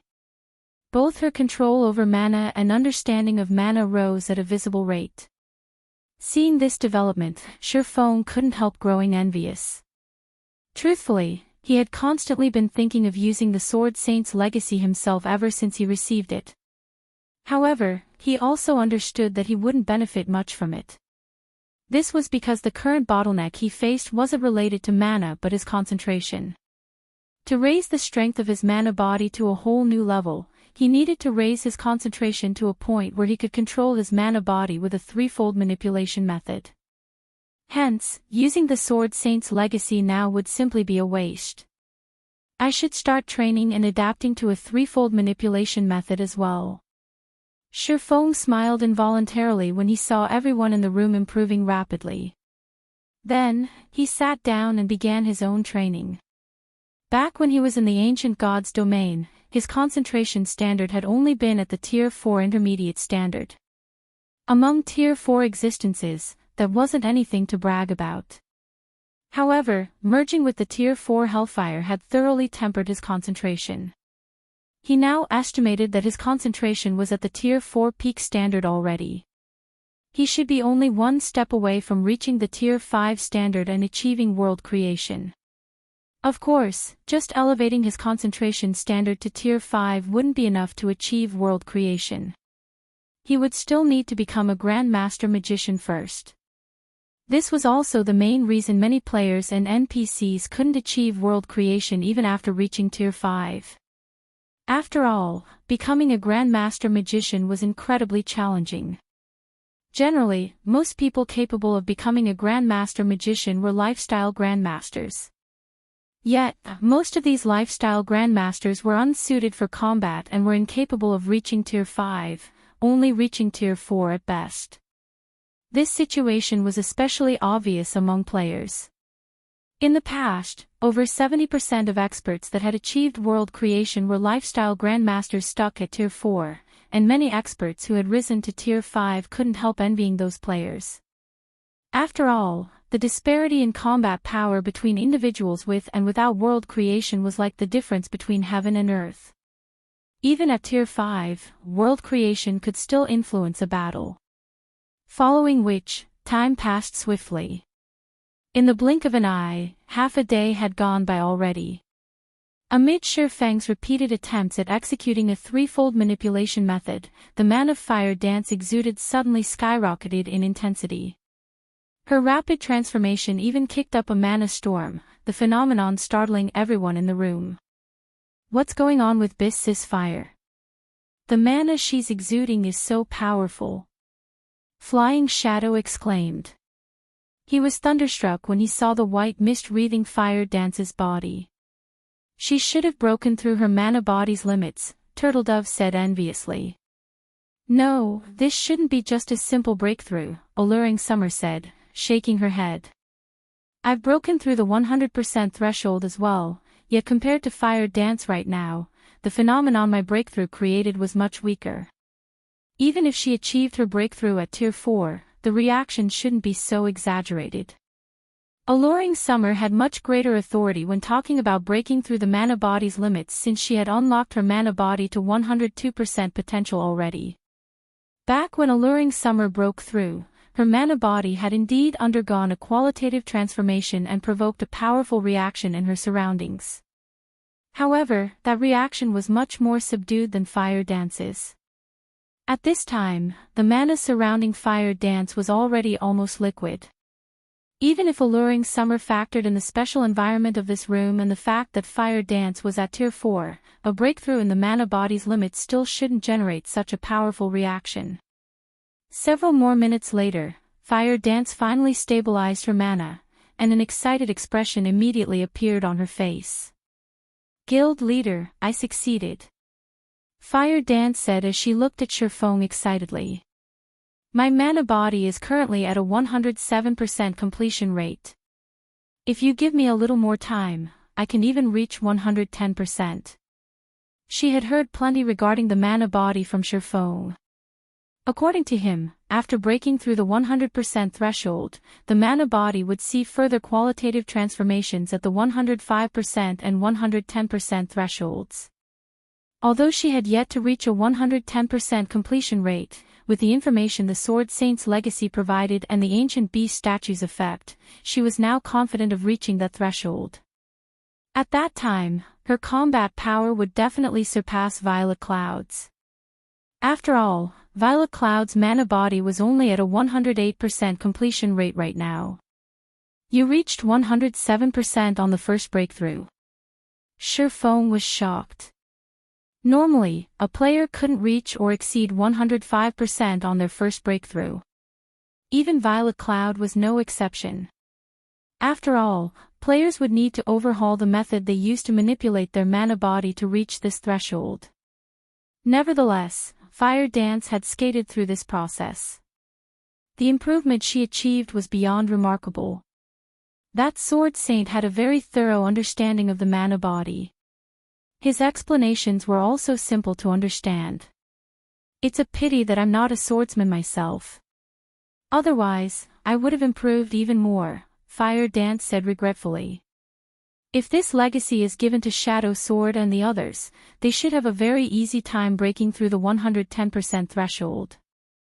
If you used it, you would probably achieve even more astonishing results, Guild Leader. The legacy actually has such great effects. Shifeng couldn't help feeling tempted by Fire Dance's words. However, he still suppressed his agitated heart in the end and said calmly, I'll pass for now. However, we can let Shadow Sword and the other swordsmen use the legacy once they reach Tier 4.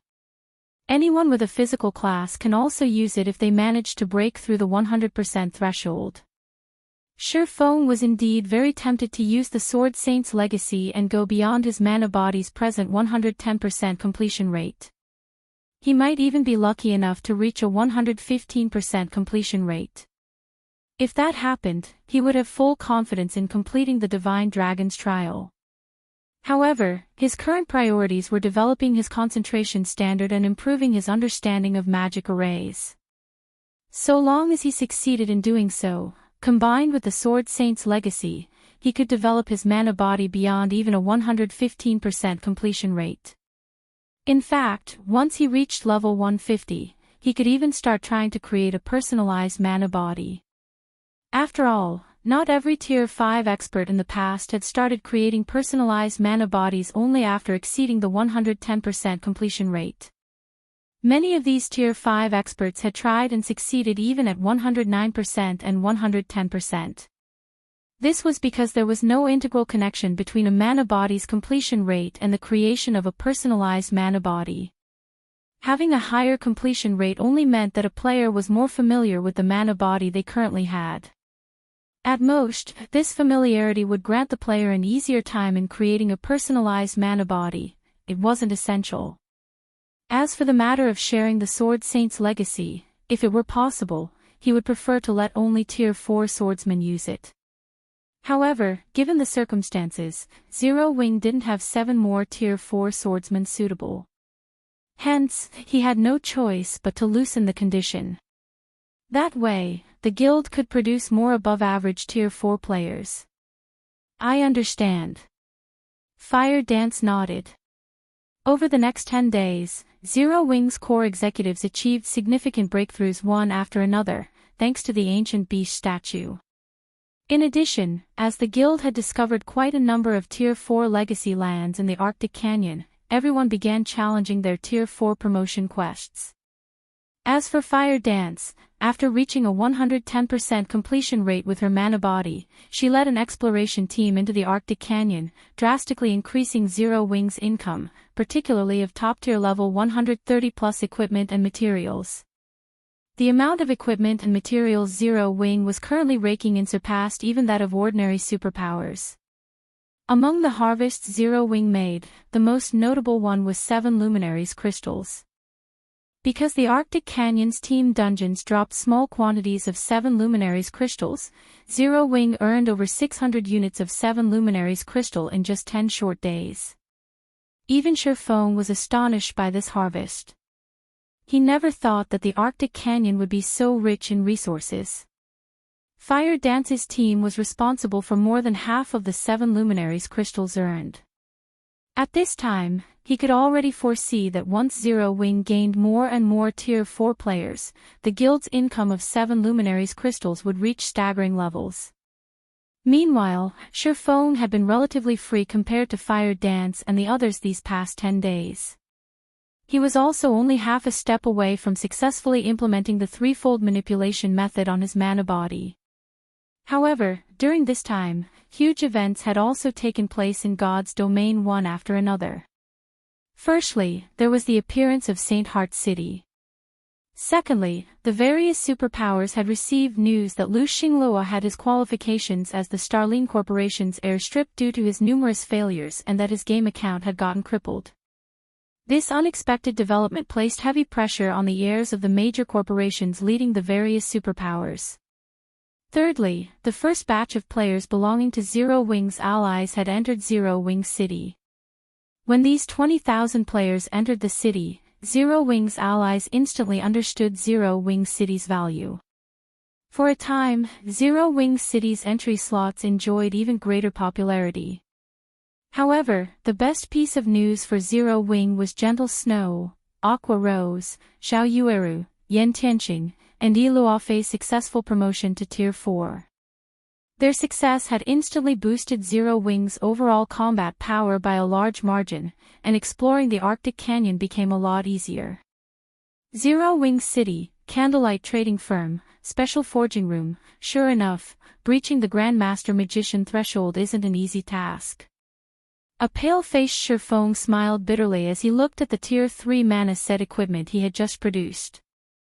After several days of research, he concluded that only 2 methods would let him achieve threefold manipulation, developing his concentration to the Tier 5 standard and becoming a Grandmaster Magician. For the time being, developing his concentration to the Tier 5 standard was nigh impossible since it required fortuitous encounters and undergoing tempering. This left him with raising his magician rank.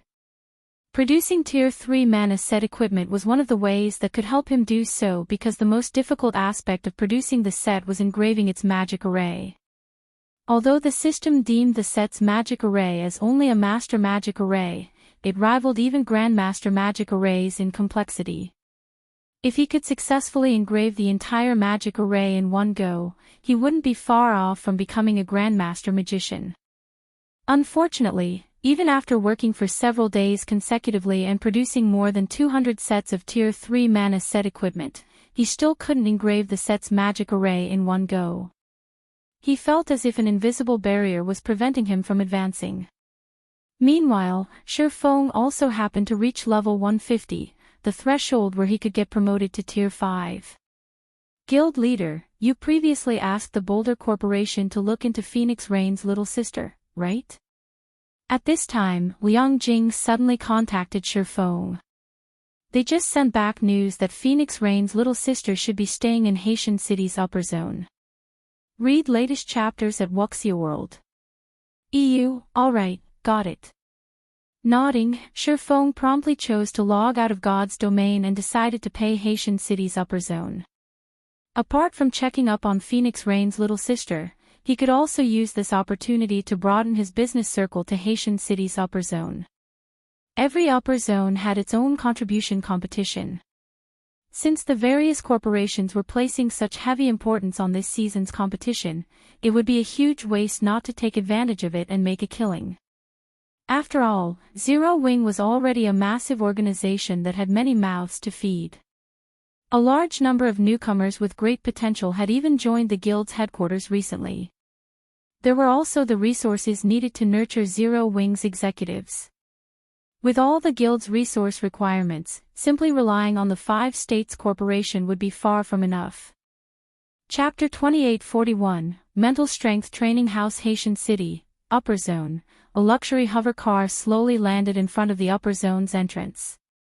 A man and a woman then got out of the car, their appearance instantly attracting the hundreds of teenage boys and girls waiting by the entrance.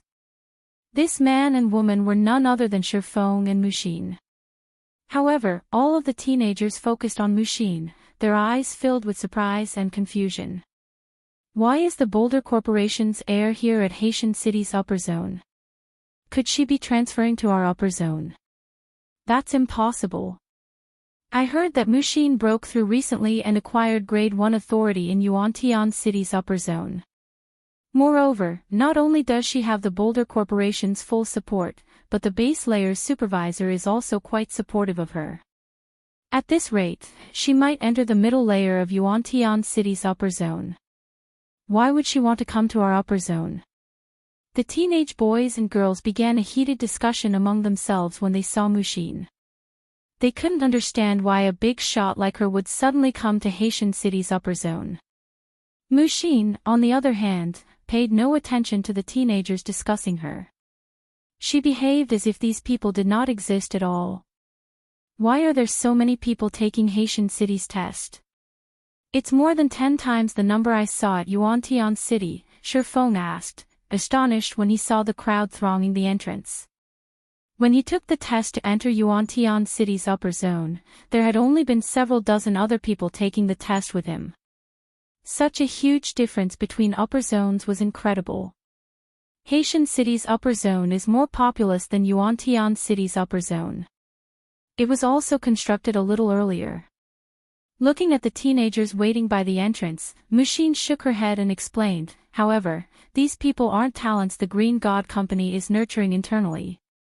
They were born inside Haitian City's upper zone. Also, this place is holding its annual evaluation, which is why so many people are here. The corporations behind these people will use the test results to determine their future successors and daily resource allocations. For these people, this period will most likely be the most competitive period of their lives. At this point, a hint of frustration darkened Mushin's eyes. It was precisely because of this competition that her relationship with Kurue wasn't particularly good. Compared to life in the outside world, life in an upper zone was much harsher. I see. So that's why these children have such astonishing physical fitness, Shifeng commented. When he looked at the teenagers before him, he couldn't help sighing ruefully. He had to admit that the upper zone's children were indeed amazing. From what he could see, every one of these teenagers could easily beat up martial artists below the master standard. This wasn't a standard the youths born and living in the outside world could match. Having such amazing physical fitness at such a young age, these teenagers would become even more amazing once they entered God's domain. Let alone reaching Tier 4, they could very well reach Tier 5. At this moment, Shifeng finally understood why the various superpowers had so many Tier 4 and Tier 5 experts. He could produce many Tier 4 experts just from the group of youngsters in front of him. Let's hurry inside. Taking a look at the time, Mushin said, if we wait until the mental path activates, like last time, it'll be even more difficult to find that girl you mentioned. After all, we are residents of Yuantian City's upper zone, not of Haitian City's upper zone. Shifeng nodded in response and followed Mushin straight into Haitian City's upper zone. Although a person could freely visit all upper zones once they had a registered ID, the upper zones operated like independent organizations and competed with each other. In fact, some of the tasks the Green God Company assigned to the various upper zones were dependent on the performance of each upper zone. Hence, the residents of every upper zone were somewhat hostile toward the residents of other upper zones. Under normal circumstances, an upper zone's resident wouldn't visit another upper zone. After all, one mistake could easily result in a fight. Upon seeing Mushin and Shifeng walking straight into the upper zone, the teenagers standing by the entrance couldn't help envying them. This was because people older than 20 who could enter the upper zone directly had already obtained IDs in the upper zone. These people wouldn't have to struggle to enter the upper zone, unlike themselves. Who's that man?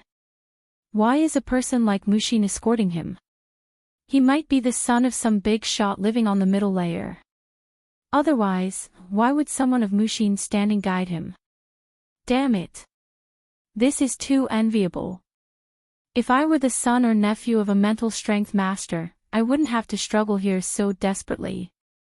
I could even enter one of the middle layer's mansions for training. At this time, the teenagers waiting by the entrance couldn't help gazing at Shifeng with jealous eyes. As children of major corporations, they might be objects of envy for the people living in the outside world, but they were nothing in the upper zone. Only the big shots living in the upper zone's middle layer would garner respect from the upper zone's residents.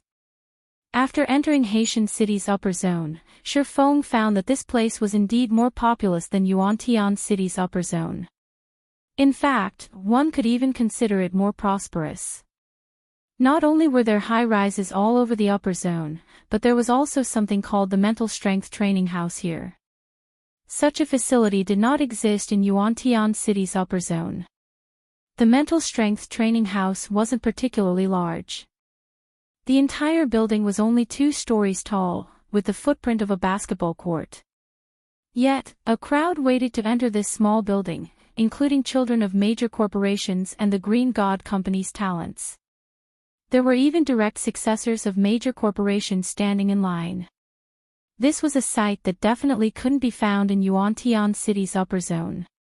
In fact, even Mushin felt an urge to enter the Mental Strength Training House when she saw it.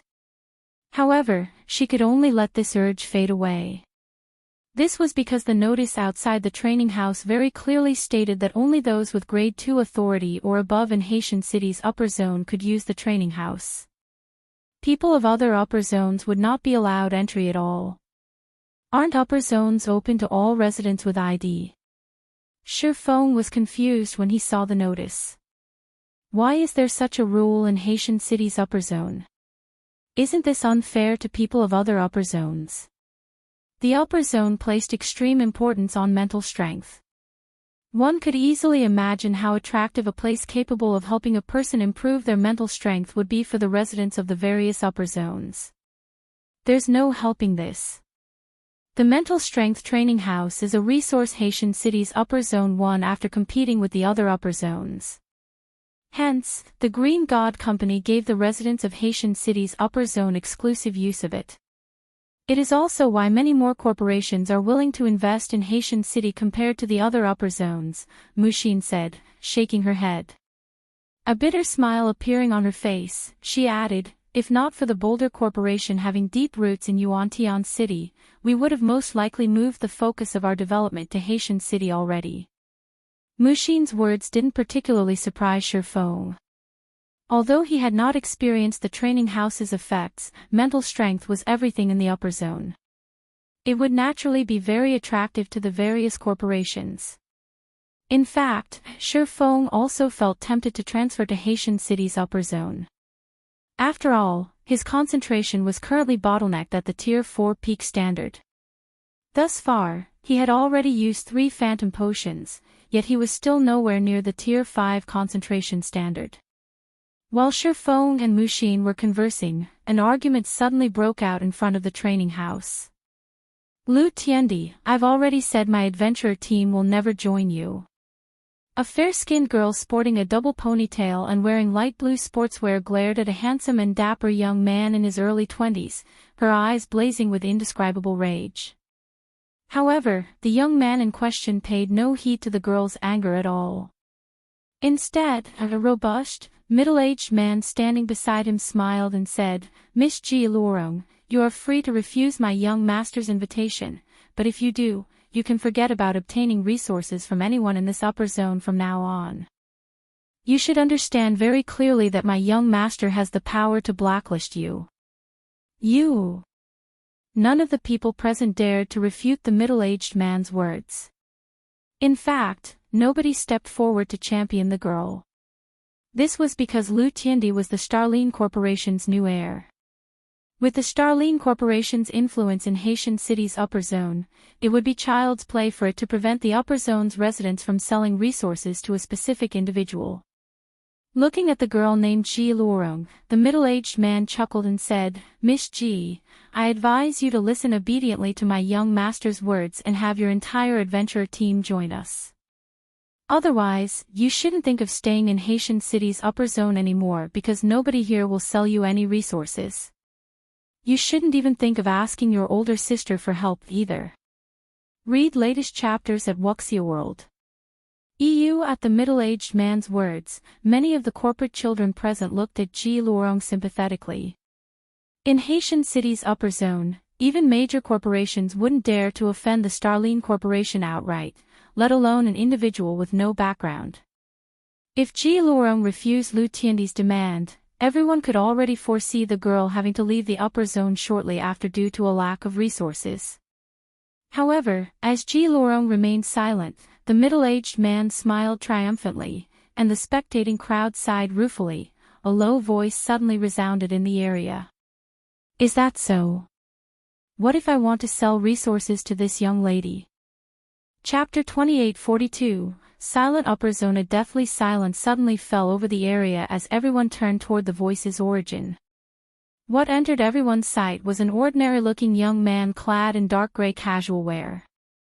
Besides his ordinary appearance, the young man also felt no different from an ordinary passerby. This person was none other than Shifeng. Although he had grown a lot taller as his physical fitness improved, he still couldn't change his plain appearance. Who is that guy? Isn't he a little too courageous? That guy is dead for sure. Even the successors of the other major corporations here wouldn't dare blatantly refute Lu Tiendi's words. Could this guy be a newcomer to the upper zone? The gathered people were astonished as they looked at Shifeng. They never imagined that such an ignorant person could exist in Haitian City's upper zone. If it were the Starline Corporation of the past, there would still be many people who would dare go against it. They definitely wouldn't let Lu Tiendi, who was merely the corporation's heir, act so arrogantly. Even Lu Xinglua, the corporation's previous heir, hadn't dared behave like Lu Tiendi was behaving now. However, Lu Tiendi's background was different from Lu Xinglua's. Lu Tiendi had caught the eye of one of the middle layer's big shots at a young age and had been secretly nurtured by this big shot since then. Only after Lu Tiendi had replaced Lu Xinglua as the Starline Corporation's new successor had this matter gotten exposed. Due to this revelation, the Starline Corporation's status in Haitian City's upper zone had instantly skyrocketed. Now, even the other major corporations operating in the base layer had no choice but to tuck their tails in front of the Starline Corporation. Otherwise, EQA, Lu Tiendi's butler, wouldn't have dared to be so arrogant, openly making such a bold statement in public. Ji Luorong, who had been standing silently in front of the training house all this time, couldn't help turning to Shifeng in surprise and confusion. She never thought that someone would be willing to stand up for her. At the same time, though, she couldn't help worrying for Shifeng. This was because she was well aware of Lu Tiandi's extraordinary identity. He was destined to live in the middle layer, and even the Green God Company would have to show him a certain degree of respect. "Kid, it seems you're quite courageous, huh? Do you not know who my young master is?" Ikue asked as he looked at Shifeng coldly. "Or do you intend to make an enemy of the Starline Corporation?" Ikue had just stated that so long as Lu Tiandi gave the word, nobody in Haitian City's upper zone would dare trade resources with Ji Luorong. Yet, no sooner had he made this declaration than Shifeng announced his intention to trade with Ji Luorong. Shifeng had basically slapped the Starline Corporation's face. Upon hearing Ikue's words, many people present frowned at Shifeng worriedly. Everyone could tell that Ikue was up to no good. The middle-aged man was escalating a trivial matter into a problem that concerned the reputation of the entire Starline Corporation. If Shifeng dared to say anything more now, the consequences were unimaginable. He might even face a similar end as Ji Luorong's and get kicked out of the upper zone eventually. After all, it was incredibly difficult to live in the upper zone without resources. When Ji Luorong heard Ikue's words, she gritted her teeth and resolved to stop Shifeng from championing her.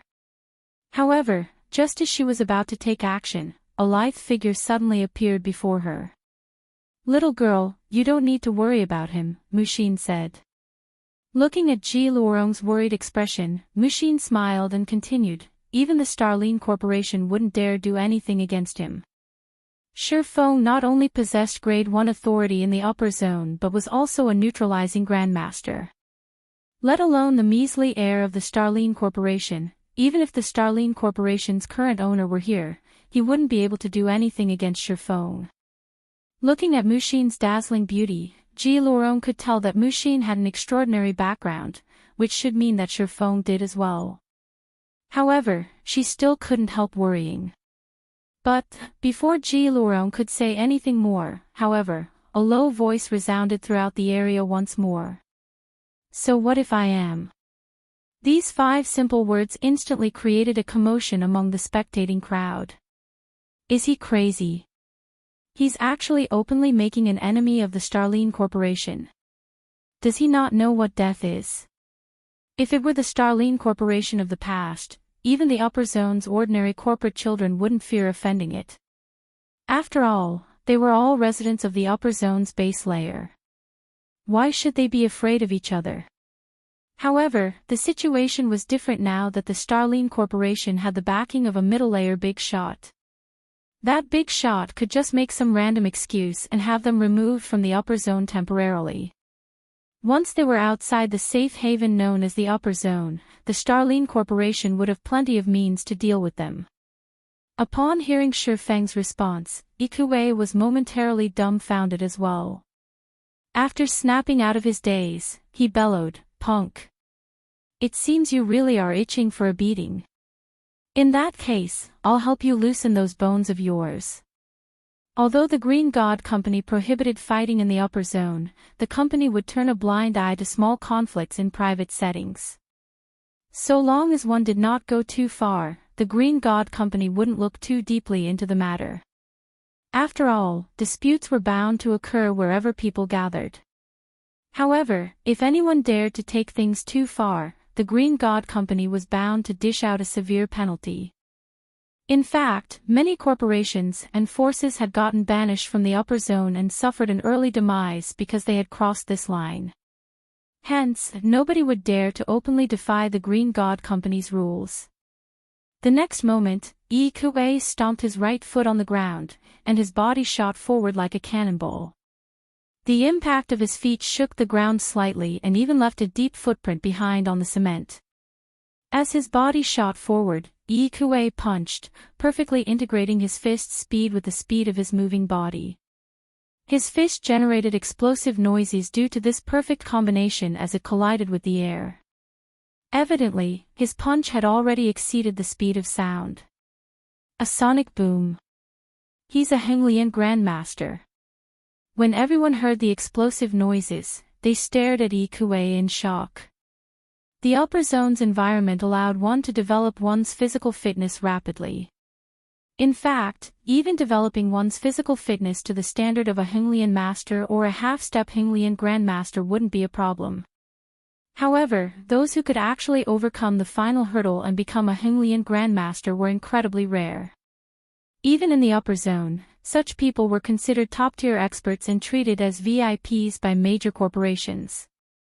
These corporations would even be willing to grant a Xinyuan Grandmaster the position of elder to rope in such individuals. This was because every Xinyuan Grandmaster was no different from a humanoid beast. Hence, everyone couldn't believe that Ikuei was serving as a mere butler of a corporation's successor, despite being a Xinyuan Grandmaster. Let alone the spectators, even Mushin was astonished by this situation. Only two people weren't surprised by this situation, Lu Tiandi and Ji Luorong. It's over. Ji Luorong reflexively shut her eyes at this sight. She had found out that Ikuei was a Xinyuan Grandmaster only because Ikuei himself had revealed his strength to her during one of their previous meetings. Hence, she knew that Ikuei wasn't just an ordinary butler but was also a terrifying bodyguard. If Shifeng got struck by Ikuei's punch, he would be fortunate to leave with only a few broken bones. It wouldn't be strange if he ended up hospitalized for half a month. Boom! The next moment, as if a grenade had exploded, the sound of an explosion echoed throughout the area. Even those standing over a dozen meters away felt the intense impact. Almost everyone present shut their eyes subconsciously. After all, they could easily imagine the outcome that awaited those struck by a Xinyuan Grandmaster. If a Xinyuan Grandmaster managed to land a square blow, they could kill a bull with one hit. Even a neutralizing Grandmaster would end up with broken bones if they got struck by a Xinyuan Grandmaster. Meanwhile, the sound of an impact meant that Ikuei's punch landed on Shifeng. Read latest chapters at Wuxia World. EU. However, when everyone opened their eyes again, they were dumbfounded. How is this possible? At this time, not only was Shifeng completely intact, but he had actually caught Ikuei's iron fist with just one hand. Ikuei himself was surprised by this situation. He never thought that his punch would meet with such a result. You've made your move. Holding on to Ikuei's fist, Shifeng looked at the middle-aged man and asked calmly, "Is it my turn now?" Chapter 2843, Shocking the upper zone. Shifeng's words seemed to stimulate Ikuei, the latter's face immediately turning ashen. Ikuei was indeed surprised that Shifeng had blocked his punch, but that was merely because he had not expected that Shifeng would actually be a neutralizing Grandmaster. Moreover, although his previous punch seemed fierce and domineering, he had actually used only about half of his strength. After all, he would be in big trouble if he created too much of a scene. At that time, even Lu Tiandi wouldn't be able to protect him. However, Ikuei never thought that Shifeng would take advantage of this fact and turn him into a laughingstock in the eyes of the crowd. He was a dignified Xinyuan Grandmaster. Even the owners of international corporations would have to be polite to him and treat him as a VIP when meeting him. As for neutralizing Grandmasters, they could only cower in fear in front of him. He had never once suffered such humiliation before. "You bastard!" Ikuei took a step forward and punched with his other hand. Half-step collapsing punch. This time, Ikuei did not hold back at all. The only thing on his mind was to make Shifeng regret his words. Shifeng responded to this second attack in a similar manner, extending his other hand to catch the punch. He didn't seem to have noticed that Ikuei's present punch was different from the one before. Upon seeing this, Ikuei sneered. A punch carrying 50% of his strength indeed wouldn't pose a threat to a neutralizing Grandmaster. A neutralizing Grandmaster could easily block the attack by relying on technique. However, it was a different story for a punch carrying his full strength. A neutralizing Grandmaster who tried blocking such an attack would definitely end up with broken bones. Yet, Shifeng was ignorantly trying to receive his punch using the exact same method. Boom! A loud explosion rang out as Yi Kuei's fist collided with Shifeng's palm. The shockwave generated by the impact this time was much stronger than before. Nevertheless, Yi Kuei was still dumbfounded as he looked at Shifeng. This was because the result of his second punch was exactly the same as his first. Shifeng had still caught his fist without fail. Did I subconsciously hold back in fear of getting into trouble?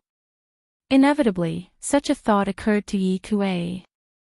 After all, this was the only reasonable explanation he could think of for this situation. Otherwise, how could a neutralizing Grandmaster possibly receive his full-powered punch? However, Shifeng did not give Yi Kuei any time to react at all. Immediately, he pushed Yi Kuei's hands aside and executed a palm strike on the latter's chest.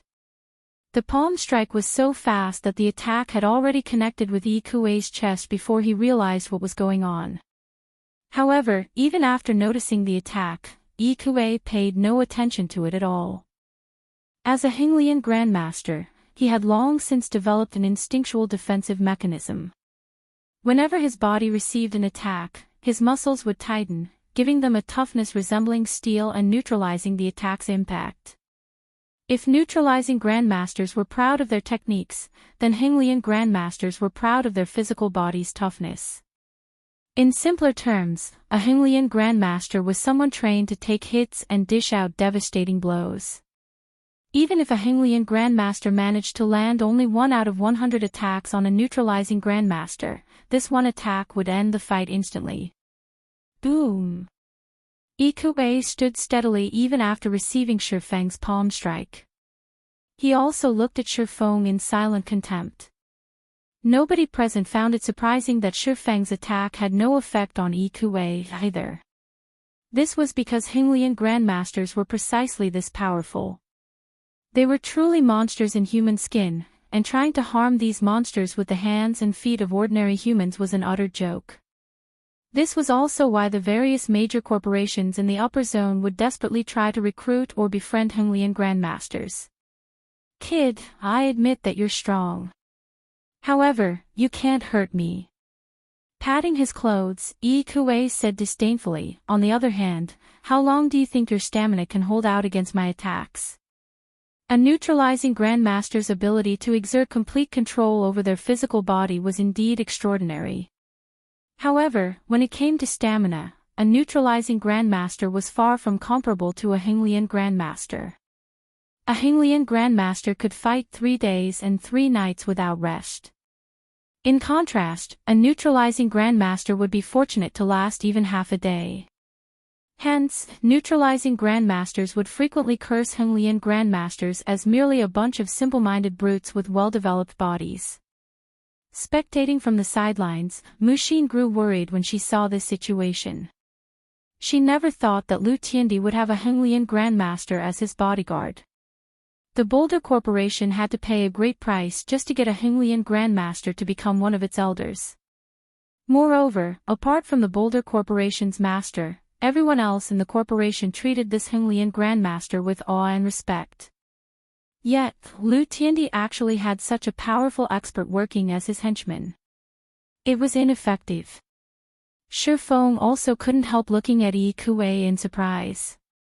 Ever since his concentration had reached the Tier 4 peak standard, his control over his body in the real world had improved by a significant margin. After factoring in his improved physical fitness, he now even dared to apply some of the techniques he used in God's domain in the world. This was also why Shifeng had provoked Yi Kuei. He was very curious to find out where his current limits lay.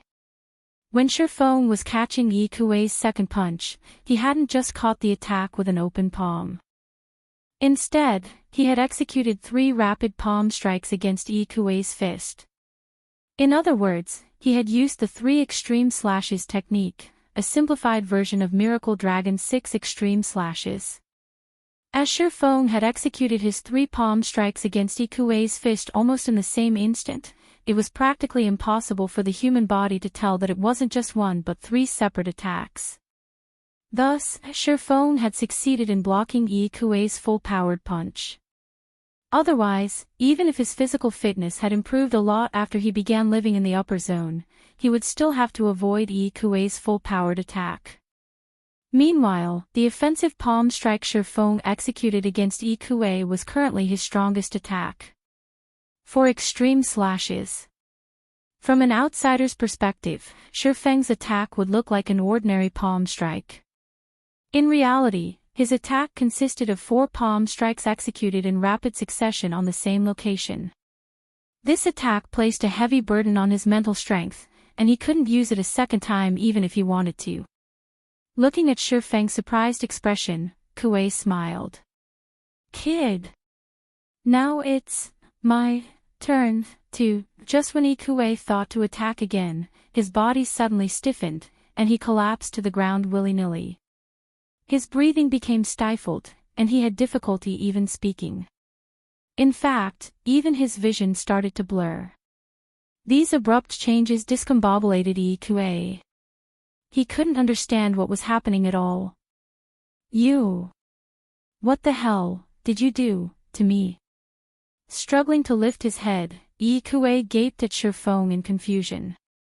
He simply couldn't wrap his mind around how Shifeng had managed to injure him so severely with just a palm strike. Now, he found even standing up from the ground difficult.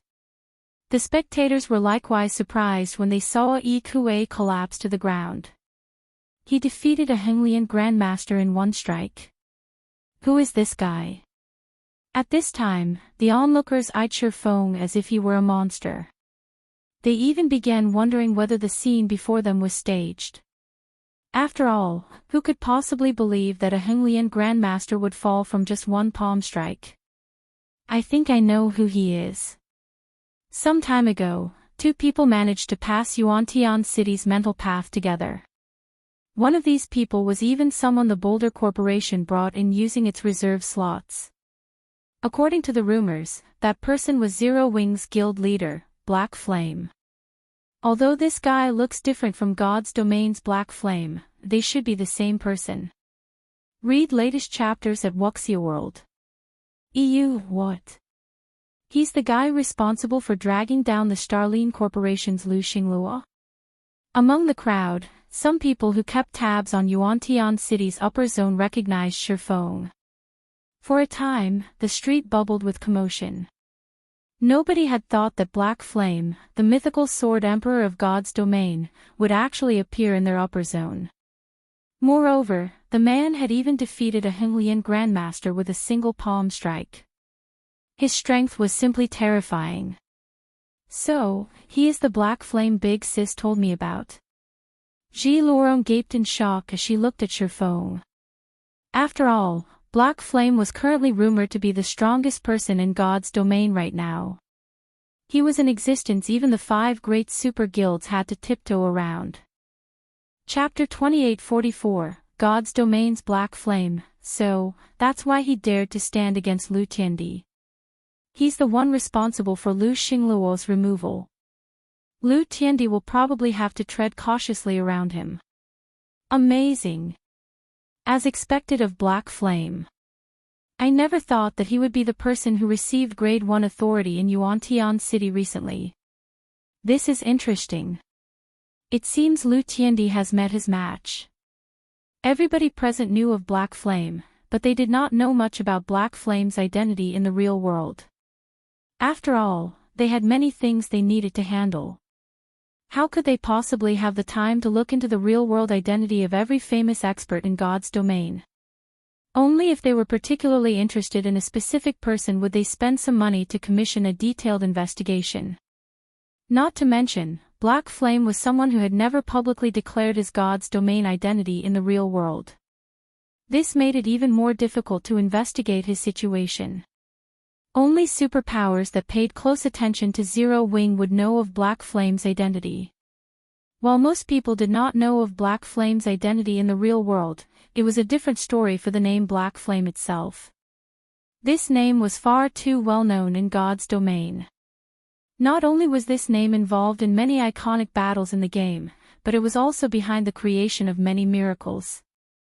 In fact, many of Black Flame's battle videos had circulated through the various kingdoms and empires forums and were regarded as a paradigm for swordsmen. It wouldn't be an exaggeration to say that almost every player operating on the Eastern continent would know Black Flame's name. Needless to say, residents of upper zones like themselves, who were expert players in God's domain, would definitely know of Black Flame. Although Zero Wing started out as a guild with no backing or background, it was now publicly recognized as a superpower. Compared to the various superpowers that had relied on powerful organizations to gain their strength, the influence Zero Wing had over the public was many times greater. In fact, Zero Wing's influence over the virtual gaming industry almost rivaled the 5 great super guilds already. Zero Wing had already become an absolute titan in God's domain. Thus, Xinyuan felt like she was dreaming when she looked at Shifeng. While the onlookers were discussing quietly among themselves, Lu Tiandi, who had been silently spectating the situation all this time, suddenly approached Shifeng. "It seems I have been impolite. I didn't think that you would be Zero Wing's guild leader, Black Flame," Lu Tiandi said as he looked at Shifeng with a friendly smile. He also gave off an indescribably calm feeling, betraying no anger over Shifeng having heavily injured his butler. "Hello, my name is Lu Tiandi, the current guild leader of Starlink. You have truly helped me a bunch by defeating Lu Xinglua, guild leader Black Flame. Otherwise, I would most likely have to expend a lot of time and effort to take over Starlink." "No need for thanks. You and I are not allies," Shifeng retorted nonchalantly. Others might not know about Lu Tiandi, but Shifeng had a very deep understanding of him.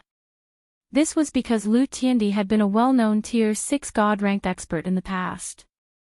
However, he had not joined any guild. Instead, he had led an adventurer team while working under Starlink. Although Lu Tiandi appeared friendly on the surface, he was deep down a very conniving person. He had toyed with many powers in the past. These powers had worked for Lu Tiandi only to get backstabbed. For this reason, many superpowers had detested Lu Tiandi. However, because of Lu Tiandi's extraordinary strength and his tremorous clown adventurer team, one of God's domain's 7 great dark adventurer teams, none of the various superpowers could do anything against him. "Guild leader Black Flame, must you be so unapproachable? Lu Xinglua and I are 2 different people. There are many people within the corporation who dislike Lu Xinglua for his overbearing and arrogant attitude as well. However, he is, after all, the patriarch's son. Even if others have an opinion regarding his behavior, nobody dares to say anything." Guild leader Black Flame's dragging Lu Xinglua off his pedestal is an event worth celebrating for the Starlink Corporation, Lu Tiandi said, chuckling.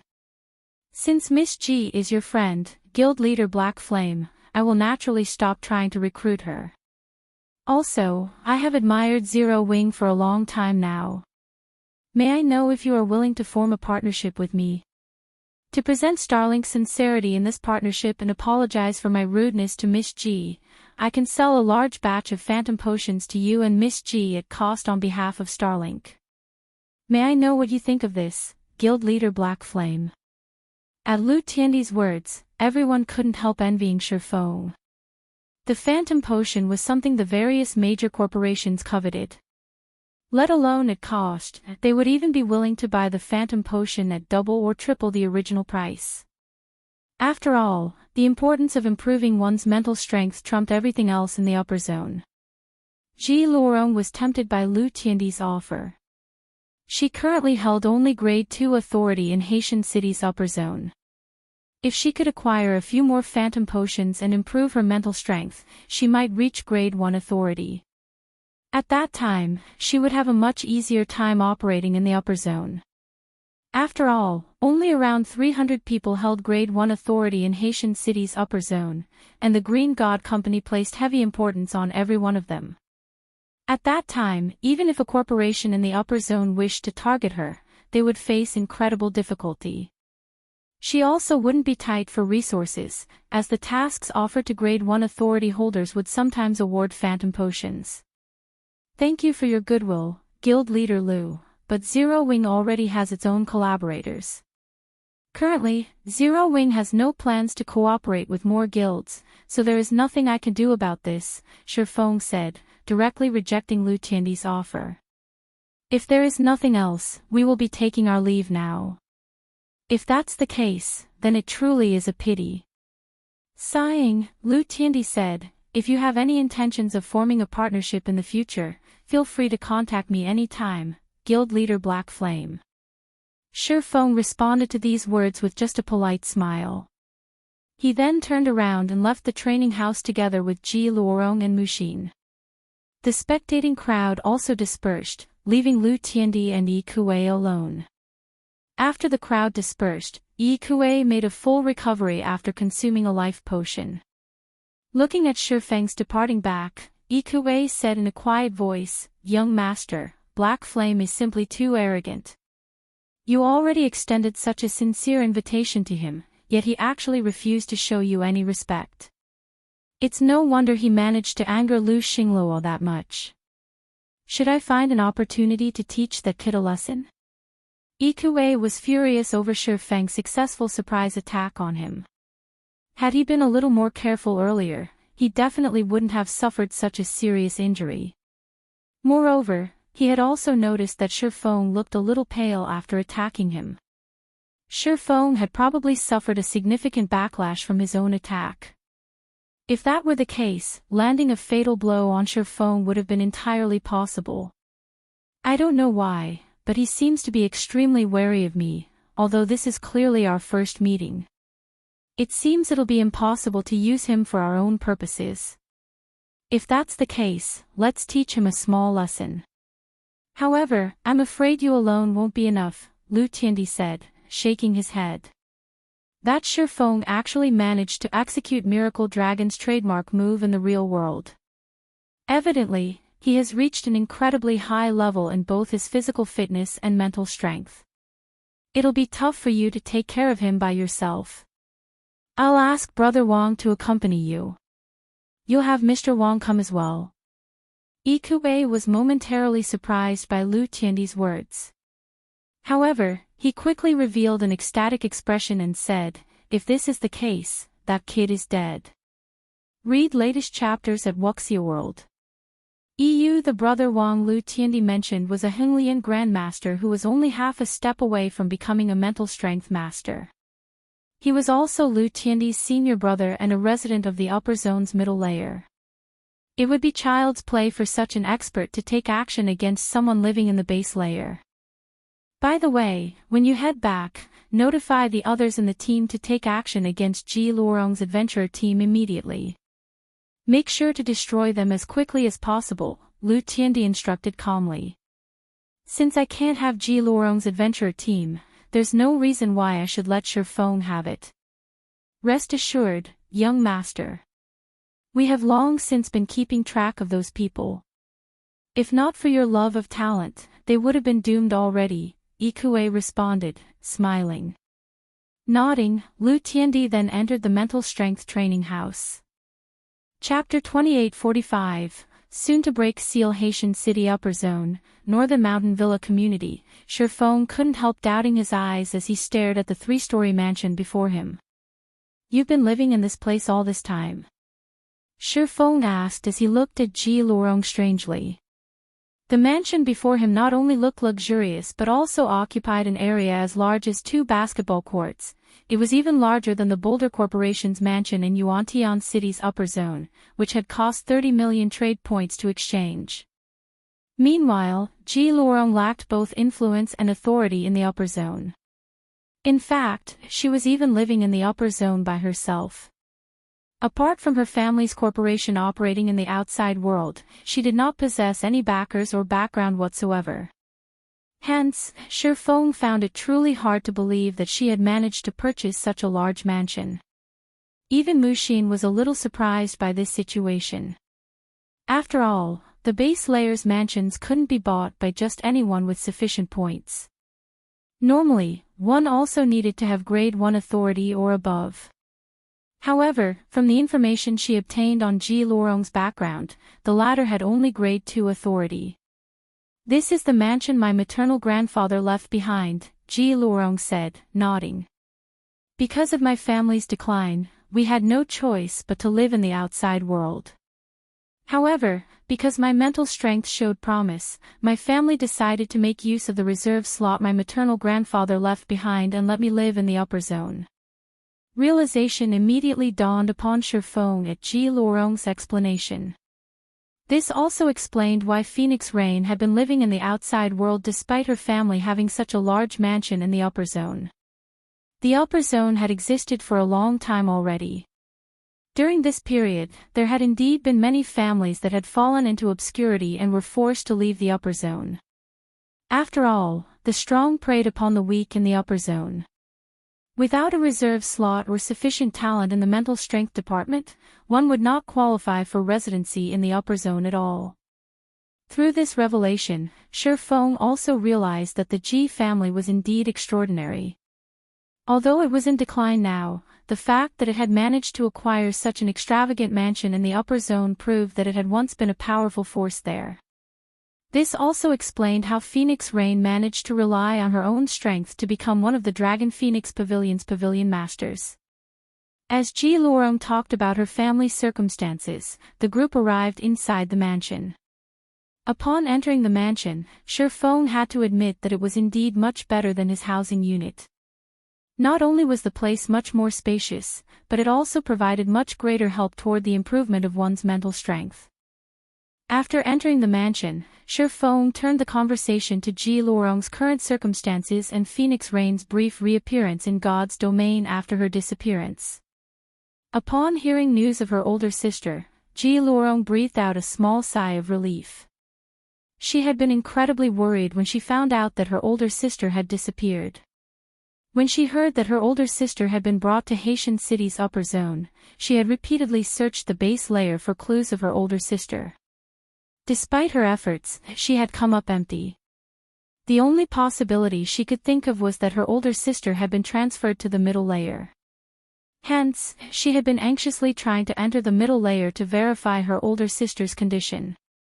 Hearing that her older sister had once appeared in God's domain after her disappearance and even expressed that she was safe had lifted the stone weighing on her heart. Now, she could finally relax a little bit. "By the way, why did Lu Tiandi come to find you? Do you have any grudges with him?" Shifeng asked curiously as he looked at Xinyuan. His main goal in coming to Haitian City's upper zone was to check Xinyuan's situation. After all, he had promised Phoenix Rain to take care of her little sister. Meanwhile, Lu Tiandi wasn't a kind person. Catching his attention was akin to catching the attention of a fox. One was bound to meet with misfortune. "I don't have any grudges with him. In fact, today is only our second meeting," Xinyuan sighed. "As for why he is approaching me, it is because he wants Eternal Glory, the adventurer team I established, to join his adventurer team, Tremorous Clown. He wants to annex your adventurer team." Shifeng was surprised by this answer. Tremorous Clown was an extraordinary dark adventurer team. According to his past knowledge, the team had been active on the Western continent and possessed powerful members. At its peak, the team had even had 3 Tier 6s and 9 Tier 5s. Even the various superpowers dared not casually offend the adventurer team. Back then, many experts operating on the dark side of God's domain had sought to join Tremorous Clown. However, only a small minority had succeeded because Tremorous Clown's entry requirement was Tier 4.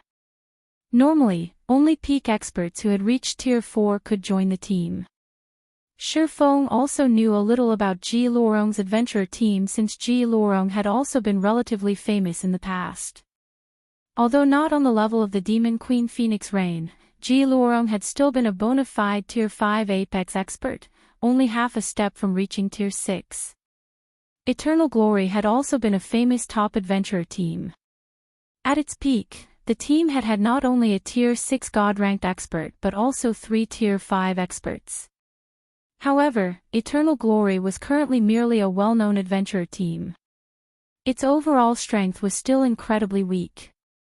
This included Ji Luorong, the adventurer team's commander.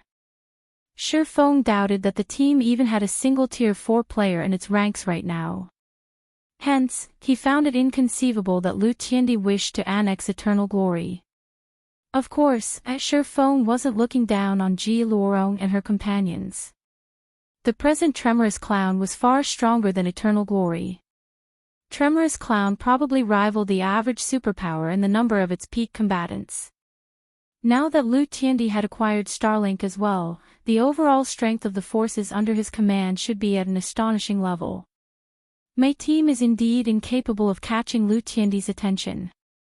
The only reason I can think of for his efforts to annex us is the special legacy we obtained, Ji Luorong said after giving the matter some thought. Some time ago, we visited a very special secret land and found a massive world passage sealed there. We even came across a person who might be a Tier 6 god. According to that person, the seal on the world passage would soon break, and the War of Worlds would soon begin. Our team received a special legacy from that person. Recorded inside the legacy was a sealing magic array. If we sacrifice EXP to the magic array, we can isolate a specific area from the rest of the world for a long period. It can be considered a means to resist the War of Worlds. However, at that time, other players aside from our team entered that place as well. In hindsight, those people might have been Tremorous Clown's members. Ji Luorong's words shocked Shi Feng. This was because he had never heard of a War of Worlds happening at this stage of the game in his previous life. However, he also doubted that Ji Luorong was lying. After all, he had visited the ancient god's domain. He wouldn't find it strange if there were other timelines of God's domain. This was especially true after seeing 100 Ghosts as members. Those people clearly didn't come from the ancient God's domain but most likely were from another interstellar continent. This so-called War of Worlds was probably a great war between Earth's players and the said interstellar continent's players. If this was true, it would be a disaster for Earth's God's domain. After all, in terms of resources and experts, the interstellar continent's God's domain was far superior to Earth's God's domain. If the two sides were to wage war against each other, it wouldn't take a genius to imagine that Earth's side would suffer a catastrophic defeat, with many superpowers getting annihilated. Even the present Zero Wing would have a difficult time facing the interstellar continent's offensive. This explained why Lu Tiandi wanted Ji Luorong's adventurer team to join Tremorous Clown. After all, the ability to isolate an area from the outside world would be of significant help to a guild in the upcoming war. When Muxin heard Ji Luorong's words, her complexion darkened. Muxin did not doubt that the War of Worlds would happen. This was because of information Frost Heaven obtained from investigating 100 Ghosts. Previously, she had still been questioning the validity of this information. However, after listening to Ji Luorong's tale, everything made sense. Yet, she couldn't bring herself to be happy about this discovery. Frost Heaven had gone to great lengths to secure one of the reserved seats for God's domain's 12 great guilds. Yet, just when the guild was about to usher in an era of rapid development, the War of Worlds was about to begin. This was an absolute nightmare for Frost Heaven. However, Muxin felt a little fortunate. If she hadn't chosen to accompany Shi Feng to Haitian City's upper zone, she would have most likely remained ignorant about this upcoming, world-shaking change. If Frost Heaven did not prepare for the War of Worlds, it wouldn't be strange if the guild got annihilated. While Muxin was pondering Frost Heaven's future, Shi Feng looked at Ji Luorong and said earnestly, "Luorong, now that Lu Tiandi has set his sights on you and you have even rejected his offer, with his personality, I'm afraid it won't be long before he takes action against your team. It is no longer suitable for you to remain in Haitian City's upper zone. It will be safer if you move to another upper zone. I have a housing unit in Yuantian City's upper zone. Although it isn't comparable to this mansion, you can still conduct daily exercises there. Would you like to move there?" Shi Feng knew Lu Tiandi's personality better than anyone. Lu Tiandi would eliminate anyone he deemed his enemy. With the Starline Corporation's present influence over Haitian City's upper zone, Ji Lurong definitely couldn't live there in peace.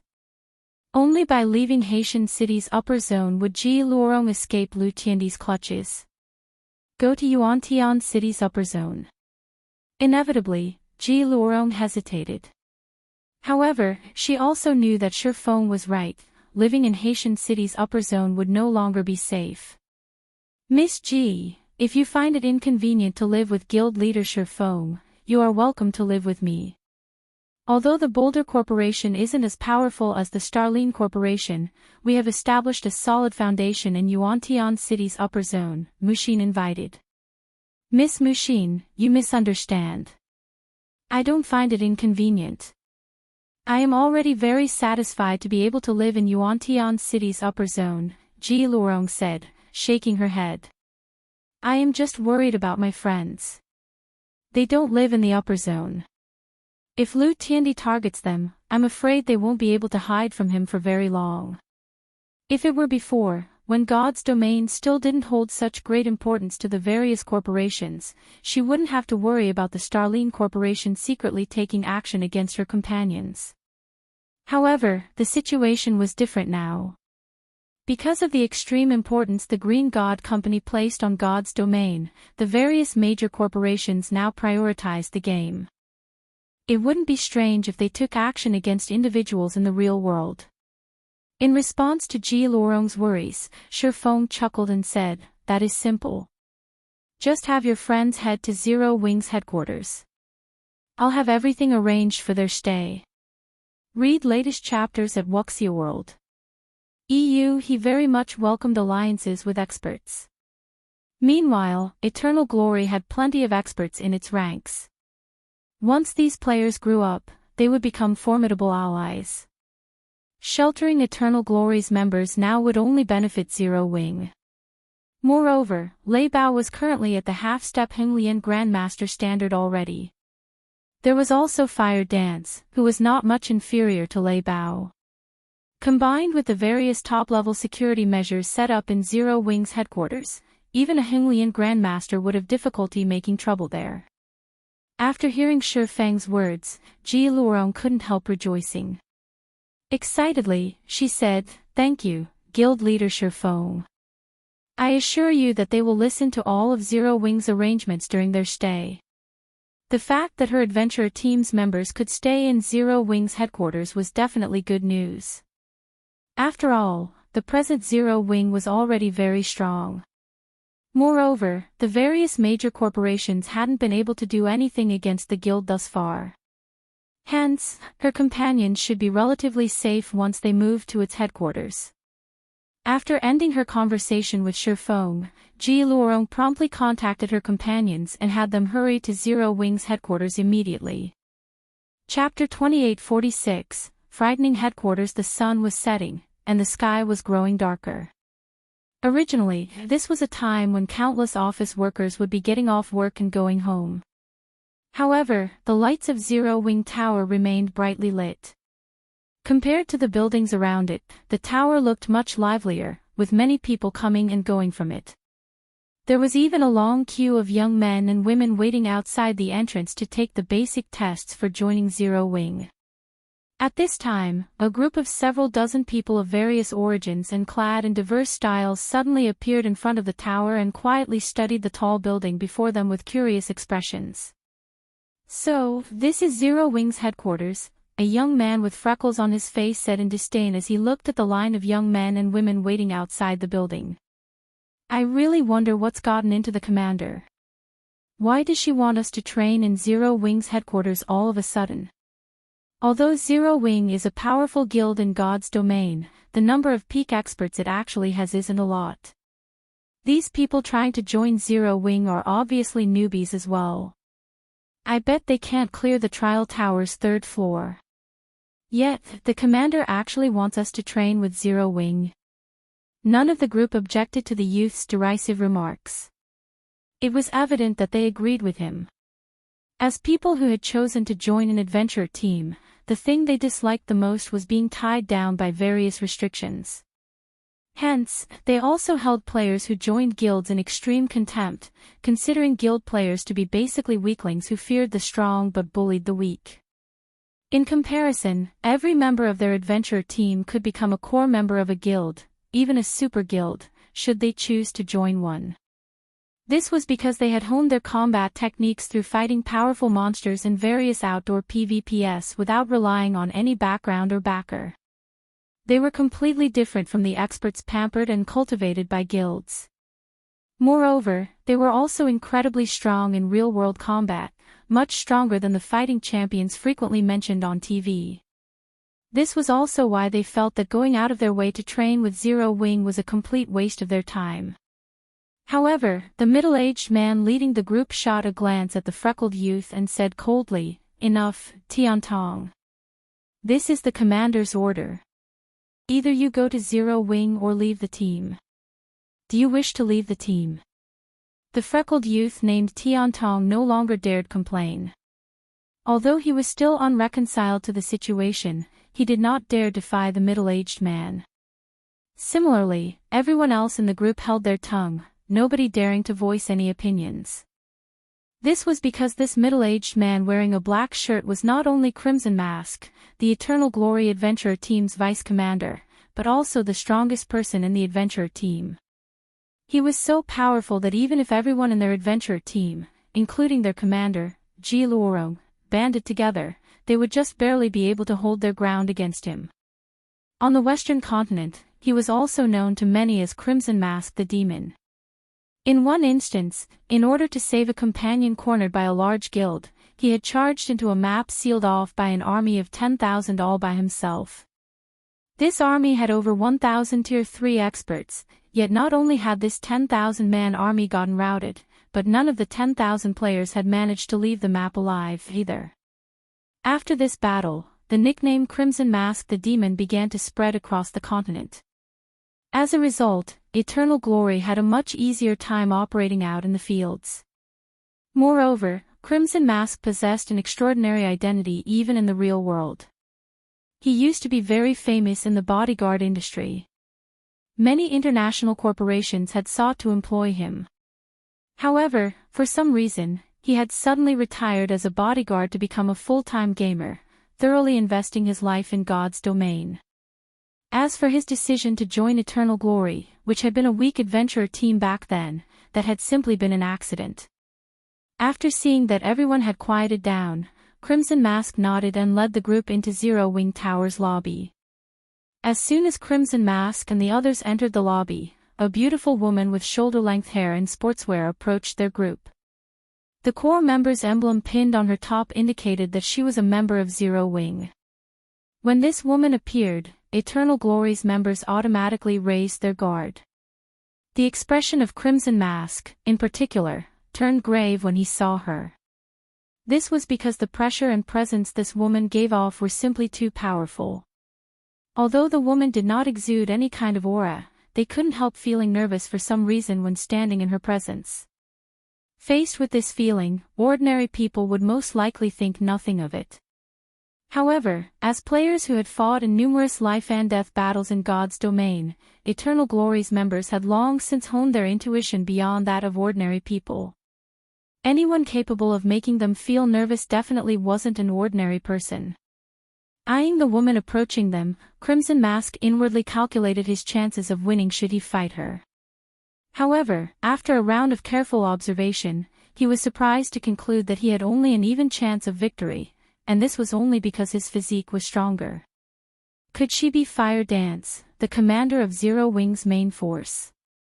No matter how Crimson Mask thought about the situation, this was the only possibility he could think of. Otherwise, he couldn't explain why this woman before him gave him such immense pressure.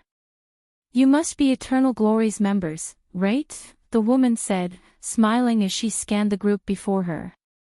"You can call me Turtle Dove. I've already heard about your situation from the guild leader. Since you have come to Zero Wing, you can treat Zero Wing as your home from now on. Your rooms are ready, so you can go there and rest whenever you want."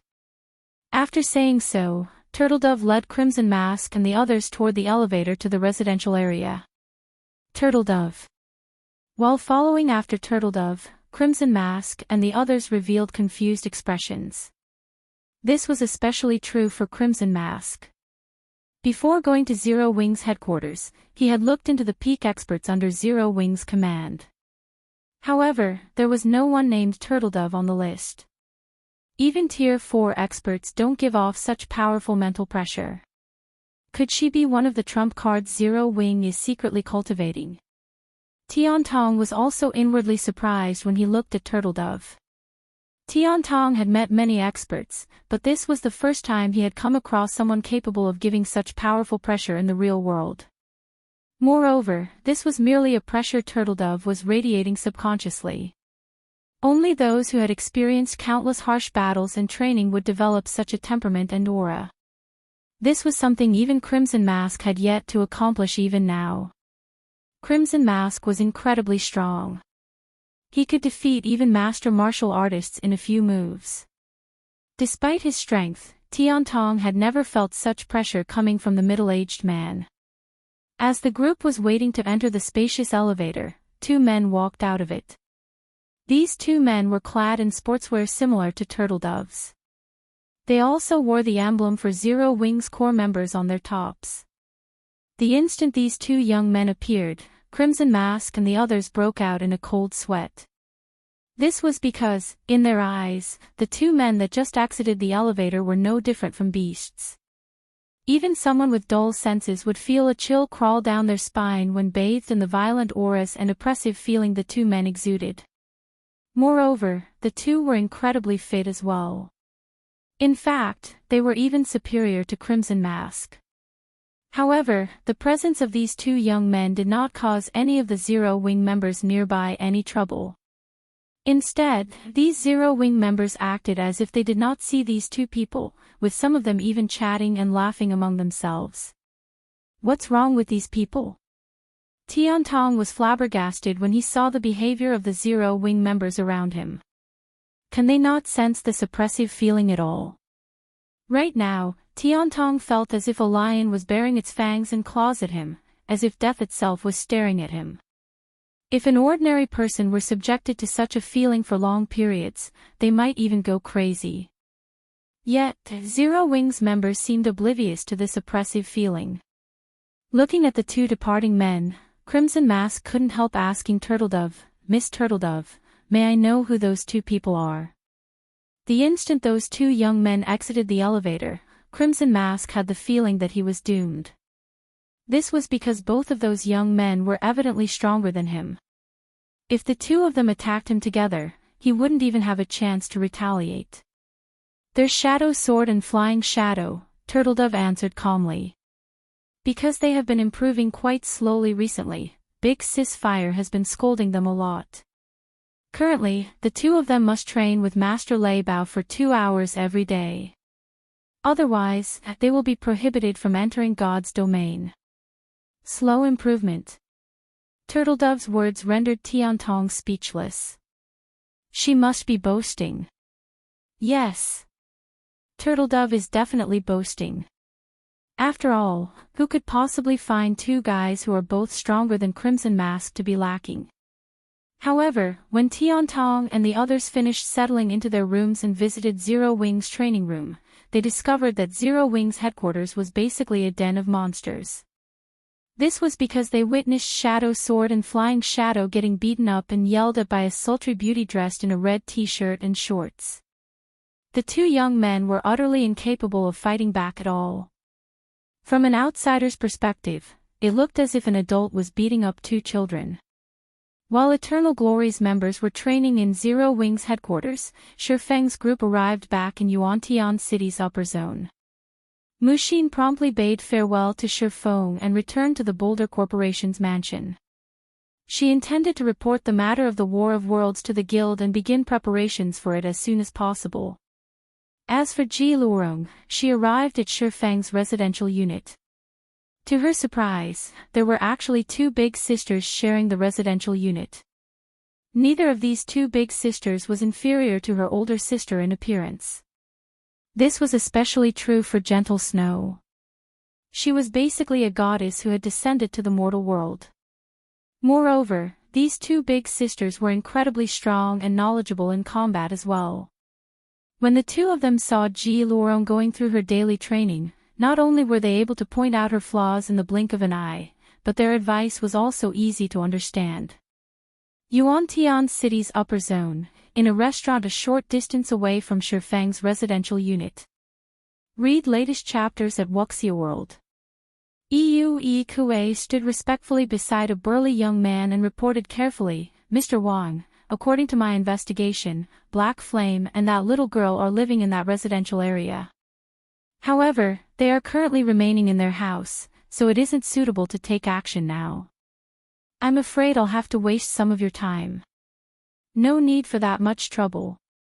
Chuckling, the youth named Wang Xianming said nonchalantly, "That's merely an ordinary residential area. Besides, it's just teaching a neutralizing grandmaster a lesson. I can just sneak in at midnight.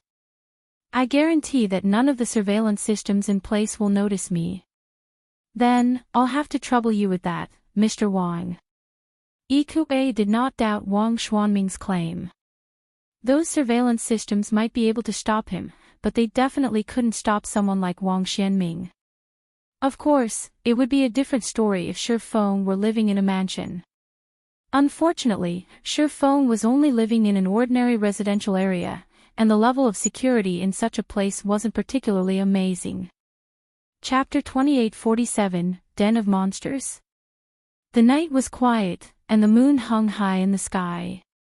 Apart from the street lights, no other light source shone in the 6th Southern District. It was evident that the people living in this residential area had already gone to bed. Outside the residential area, Ikue approached Wang Xianming, who was all in black, and reported carefully, "Mr. Wang, all the houses in the residential area have already turned off their lights. Only a few monitoring facilities are still operating there. In addition, we found 32 enforcement robots patrolling the area. They do not follow any set patrol routes. The reason the upper zone was incredibly safe wasn't just the Green God Company's absolute authority in the upper zone. Apart from that, there was also the fact that anyone who had lived here for some time would gain a physique rivaling that of Xinyuan masters in the outside world. Moreover, while the upper zone prioritized mental strength above all, every resident living in the upper zone still possessed exceptionally high combat standards. Defeating such people within a short period would be incredibly difficult. Most importantly, enforcement robots constantly patrolled every corner of the upper zone. Not only did these enforcement robots operate using state-of-the-art artificial intelligence, but their bodies were also made of titanium alloy and other special alloys. Even if they received a hit from a cannon of ancient times, they would, at most, suffer minor damage, although it was highly unlikely that a cannon could ever land a hit on these enforcement robots. This was because these robots possessed inhuman reaction speeds and physiques. Thanks to these factors, they could rival neutralizing grandmasters. Before these enforcement robots, both neutralizing grandmasters and Xinyuan grandmasters were nothing.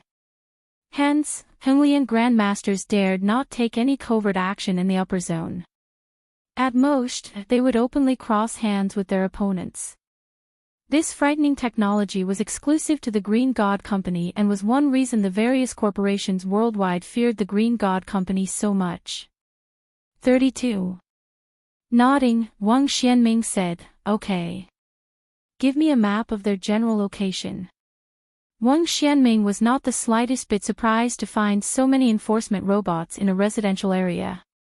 In fact, this number was significantly lower than what mansion districts would boast. Even an ordinary mansion district would have at least 200 enforcement robots on patrol at all times. The security there was truly impeccable. It was only because Shifeng was living in an ordinary residential area that Wang Xianming had an opportunity to take action. Even then, Wang Xianming was only confident of teaching Shifeng a small lesson and heavily injuring him. This was because these enforcement robots were incredibly fast. The first enforcement robot would arrive within 8 seconds of the moment he broke into Shifeng's house.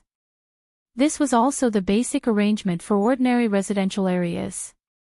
Hence, after Wang Xianming factored in the time he needed to escape, he concluded that he only had a very short time to do battle. If he delayed too long and got discovered by an enforcement robot, he shouldn't even think of escaping. As for putting up a fight against the enforcement robots, that was simply suicidal. These are the locations of the 32 robots 10 seconds ago, Yi Kuei said as he transferred the data to Wang Xuanming's quantum watch. Immediately, 32 red dots appeared on the map displayed on Wang Xuanming's watch. After glancing at the map, Wang Xianming smiled and said, "It seems Xinyuan is treating this guy quite well.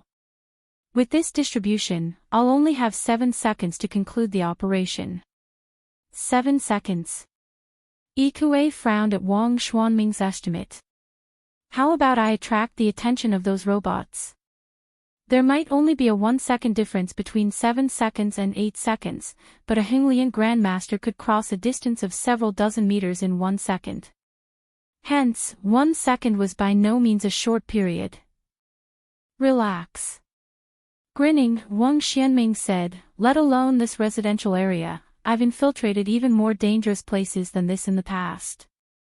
7 seconds is more than enough for me already." If an ordinary Xinyuan Grandmaster were taking action, 7 seconds would indeed be insufficient for them to injure a neutralizing Grandmaster and escape without getting caught. Not to mention, Shifeng was a neutralizing Grandmaster who had achieved an incredibly high standard in his mental strength. The control he had over his body was far superior to the average neutralizing Grandmasters, which would make teaching him a lesson even more difficult.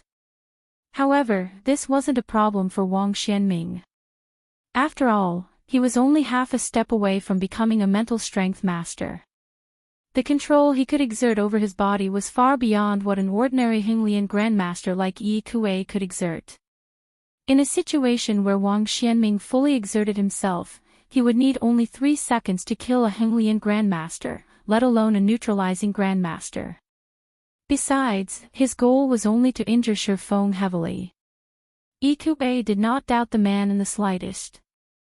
After all, not only was Wang Xianming incredibly famous in Haitian City's upper zone, but Yi Kuei had sparred with him before and suffered defeat after exchanging a single punch.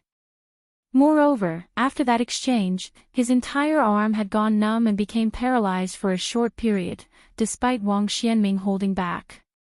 Before that fight, Yi Kuei had never thought that it would be possible for a person to possess such incredible strength. Wang Xuanming's strength could practically rival Superman's. With such strength, it would be child's play for Wang Xianming to teach Shifeng a lesson. After Wang Xianming made some basic preparations, he promptly sneaked into the residential area by himself. Wang Xuanming's actions were swift and silent. Despite Yi Kuei keeping a close eye on him, the latter disappeared from his sight after just 3 seconds. Did his control over his body improve even further? Yi Kuei shuddered involuntarily when Wang Xianming disappeared into the coverless residential area. This was the first time he had seen someone with such an astonishing grasp of their body and surroundings. If Wang Xianming decided to take action against him, the consequences would be unprecedented. Yi Kuei felt very fortunate that Lu Tiandi had a good relationship with Wang Xianming. If the two of them were hostile, then as Lu Tiandi's butler-cum-bodyguard, he would definitely suffer a miserable death. While Yi Kuei was in awe of Wang Xuanming's capabilities, Wang Xianming successfully evaded the enforcement robots one after another and arrived before Shifeng's residential unit undetected. However, Wang Xianming did not rush to break into the house. Instead, he hid in a corner and silently observed his surroundings, then inspected the distribution of the 32 enforcement robots. He was being so cautious because the only way he could enter the house was by breaking down the door. Hacking the lock system was simply impossible.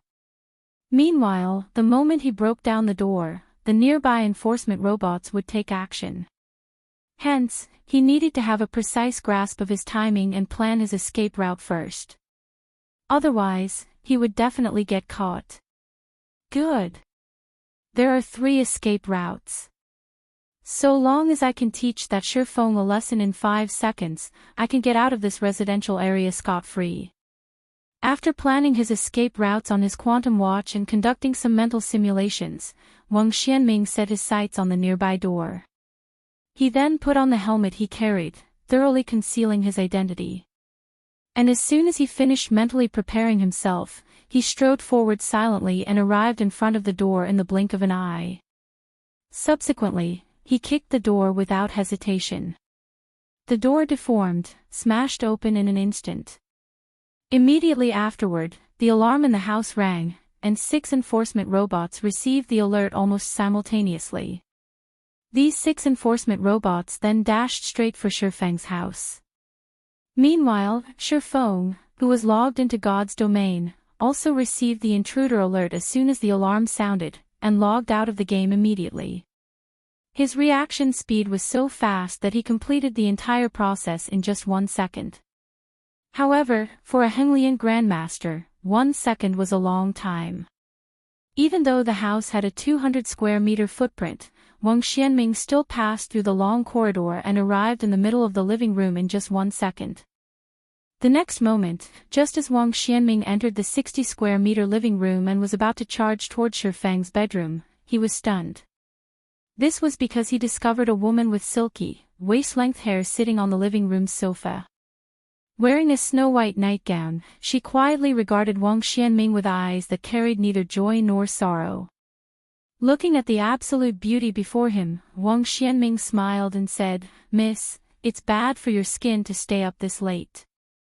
Wang Xianming did not stay surprised for long.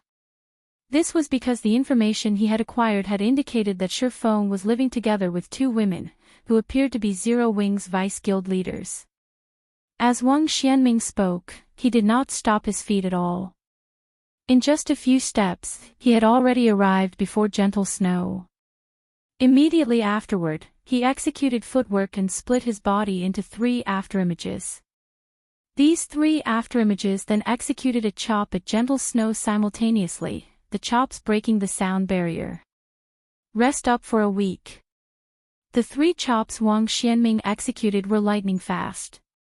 Facing this move, even a neutralizing Grandmaster would barely manage to stop 2 of the blows. The next moment, the 3 chops could be seen landing on Gentle Snow's body simultaneously. Ha! However, the instant his hand hit Gentle Snow's body, Wang Xianming was stunned. An afterimage. Moreover, before Wang Xianming realized it, another lithe figure had appeared beside him. This figure was none other than Gentle Snow. At this time, Gentle Snow still regarded him with the same emotionless gaze, apparently unaffected by his attack. Damn it! Where did that guy find such a monster? Wang Xianming stared at Gentle Snow in shock and confusion. He also couldn't understand how Gentle Snow could be so powerful despite being so young. Before clashing with Gentle Snow, he already had an inkling that she would be a difficult opponent. Hence, he had gone all out right off the bat to end the fight quickly.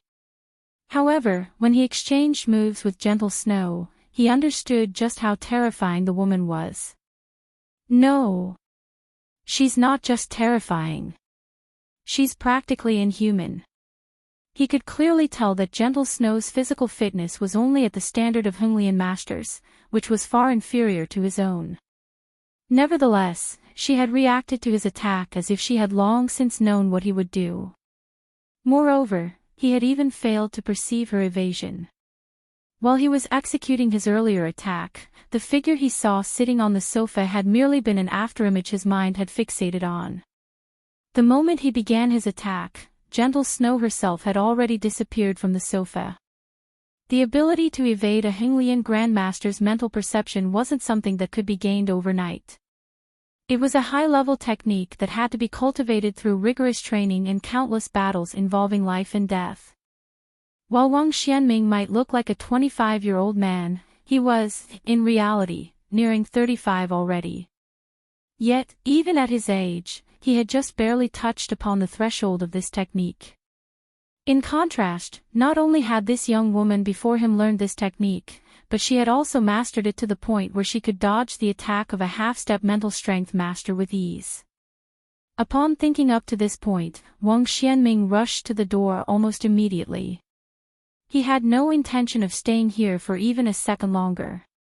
If he were to clash against such a monster, it would be impossible for him to produce any results within the limited time available. If he stayed any longer, the enforcement robots would catch him. However, when Wang Xianming reached the entrance, he found another lithe figure standing by the door. This person was none other than Aqua Rose. Scram! Looking at the woman dressed in a light blue nightgown before him, Wang Xianming grew enraged. Not only had he failed to accomplish his mission, but there was even a monster behind him. If he wasted any more time here, he would definitely fall into the enforcement robot's hands. Hence, Wang Xianming's first reaction when seeing Aqua Rose was to attack her with everything he had. The next moment, over a dozen fists could be seen punching at Aqua Rose, every punch carrying the full strength of a Xinyuan Grandmaster. Even a Xinyuan Grandmaster would suffer internal injuries and lose consciousness if they got hit by such a barrage of punches. However, Wang Xianming was dumbfounded once he finished executing his attack. When his fists had landed on the woman before him, he felt as if he were shadowboxing. Not only did his attacks fail to repel the woman, but the woman had even moved closer to him. By the time Wang Xianming had executed well over 100 punches, Aqua Rose stood only half a step away from his 2-meter-tall body, her delicate palm smacking his chest. Despite Aqua Rose only executing a gentle strike, Wang Xianming felt an intense pain in his chest. The pain was so unbearable that he stumbled 2 steps back. How is this possible? Wang Xianming gaped at the woman before him in disbelief. A monster. Read latest chapters at Wuxia World. Another monster. At this time, Gentle Snow arrived behind Wang Xianming and was quietly looking at the burly man. Wang Xianming revealed an incomparably ashen expression as he switched his gaze between Aqua Rose and Gentle Snow, wishing he could kill Yi Kuei. How did that man conduct his investigation? 2 inhuman monsters actually lived inside an ordinary residential unit. Even the security level at the mansion areas couldn't compare to the security of this little house. Chapter 2848, Uproar at the entrance of the 6th Southern District. 10 minutes have gone by already. Looking at his quantum watch, Yi Kuei smiled in delight. Mr. Wang should be taking action right about now. Yi Kuei did not doubt Wang Xianming's strength in the slightest. If not for the enforcement robots being too powerful, Yi Kuei would have wanted to spectate the fight at a close distance and see how terrified and helpless Shi Feng was against Wang Xianming. After all, a neutralizing grandmaster like Shi Feng would be utterly incapable of resisting Wang Xianming's strength. The most he could do was run away. Once Shi Feng was taken care of, dealing with Ji Luorong would become a lot easier. Just as Yi Kuei was entertaining such thoughts, a loud noise suddenly came from the residential area. Has he started taking action? Yi Kuei grew excited when he heard the noise, and he couldn't help taking a few steps toward the residential area. Although he knew that the most he would see from his location was Shi Feng's building, this was more than enough. He was only curious to find out how many seconds Shi Feng would last against a monster like Wang Xianming. 3 seconds. Or perhaps 4 seconds? Based on the strength Shi Feng had displayed previously, Yi Kuei admitted that the younger man was indeed stronger than himself. However, if it came down to an all-out fight, he would have a great chance of victory. After all, Xinyuan Grandmasters did not possess just incredible defensive capabilities but also recovery abilities far superior to the average person's.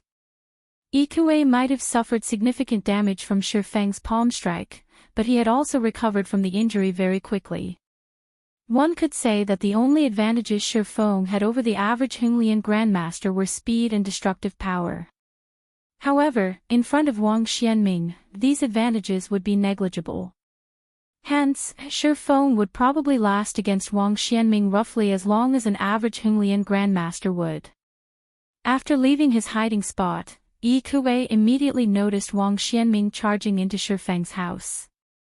Wang Xuanming's speed was so fast that Yi Kuei didn't even catch a clear sight of him.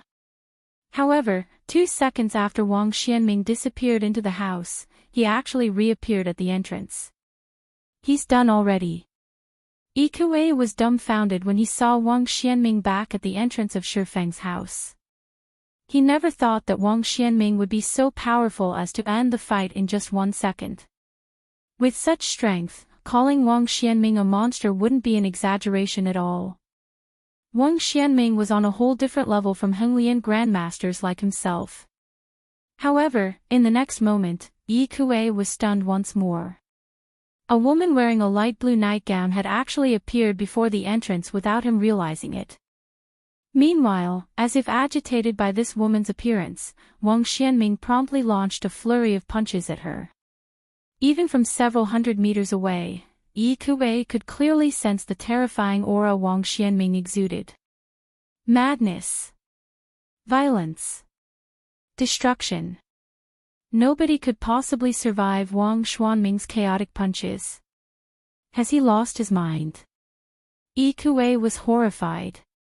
If Wang Xianming had simply taught Shifeng a lesson and landed the latter in the hospital for several months, the Green God Company wouldn't look too deeply into the matter.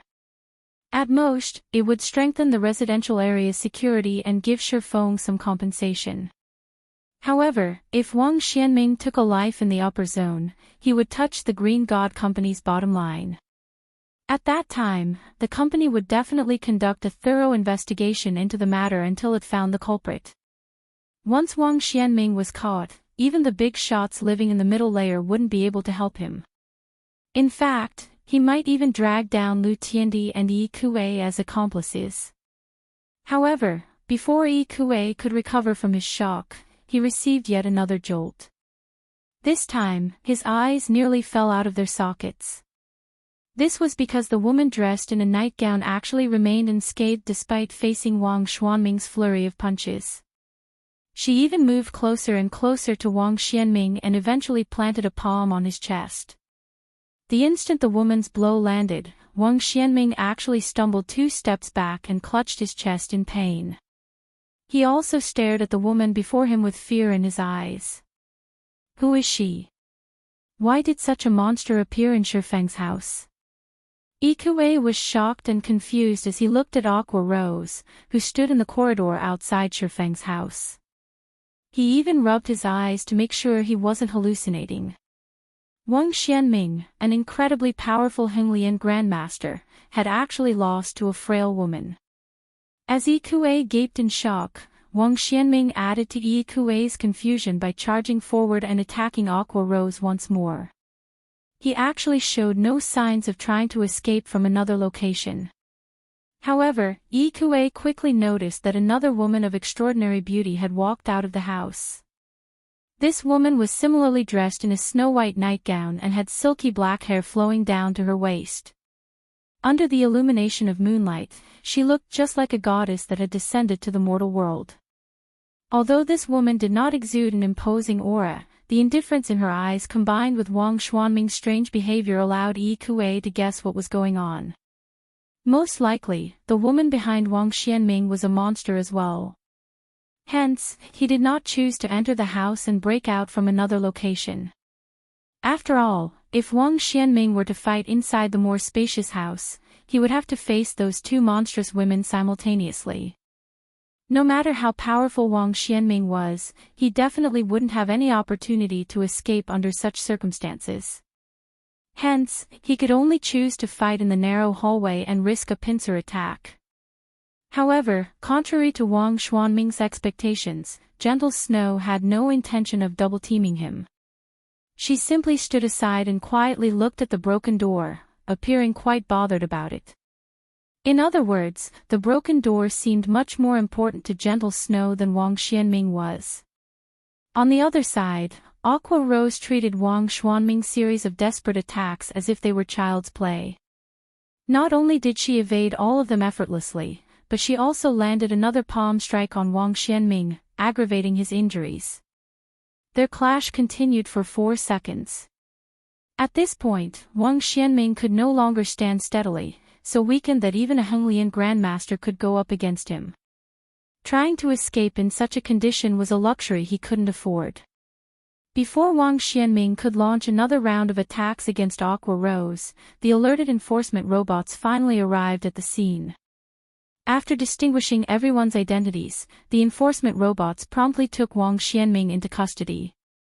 Once arrested by the enforcement robots, even a Xinyuan grandmaster would have no chance of putting up a struggle. As Ikue watched Wang Xianming's capture, he noticed Gentle Snow walking out of the house and looking in his direction. Fear seized Ikue's mind, and goosebumps rose all over his body. He instinctively turned around and fled immediately. She shouldn't have seen me. I was so far away, and I even had my aura concealed. Even if she's a monster, she shouldn't have discovered me. Ikue reassured himself this way as he fled. He repeatedly told himself that he was merely imagining things. Only after Ikue had left Yuantian City's upper zone did he finally calm down from receiving Gentle Snow's attention. That was too damned scary. How can such a monster exist in this world? Chills crawled down Ikue's back when he recalled Gentle Snow's indifferent gaze. I need to have the young master report this matter to the higher-ups immediately. Those monsters aren't things we can offend. Those two women simply aren't human. As Ikue was fleeing Yuantian City's upper zone, Xinyuan, the base layer's general manager, arrived at Shifeng's residential area together with several supervisors. Who's the fool who would actually dare assault someone in a residential area? Luo Hanbin frowned as he looked at the broken door before him. It had already been several years since a home assault had happened in Yuantian City's upper zone. The previous occasion had greatly angered the Green God Company. Although the victim had sustained only heavy injuries, not only had the offender gotten banished from the upper zone forever, but he was even imprisoned for 10 years once outside.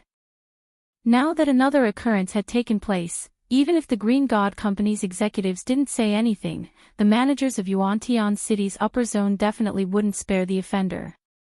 However, when Luo Hanbin entered the house and saw Wang Xianming being held in place by two enforcement robots, his eyes nearly fell out of their sockets. Wang Xianming, a peerless genius of Haitian City's upper zone. Wang Xianming was a big shot who was only half a step away from becoming a mental strength master. Even a supervisor like Luo Hanbin had to act politely around him. Meanwhile, with Wang Xianming's strength, he could rank within the top 3 of Haitian City's upper zone's base layer. The man even had a mental strength master as his teacher. With all these conditions, he was almost certain to become a permanent resident of the middle layer. Let alone Luo Hanbin, even Xinyuan was shocked. Originally, she had expected the offender to be an ignorant punk. She never imagined that the offender would be a peerless genius of Haitian City's upper zone. She also couldn't help wondering how Shifeng had apprehended Wang Xianming. With Wang Xianming's skills, Xinyuan had only a slight edge over him. She couldn't guarantee she would win if they clashed. And if Wang Xianming focused solely on escaping, even she wouldn't be able to hold him down for 7 or 8 seconds. Looking at Shifeng sitting on the living room sofa, Xinyuan blurted out, "You sure know how to surprise people. The last time, you broke the mental paths record. Now, you even brought down Haitian City's Wang Xianming." Smiling bitterly, Shifeng said, "An accident. This really is an accident. I never thought that a big shot from Haitian City's upper zone would actually take action against me out of the blue."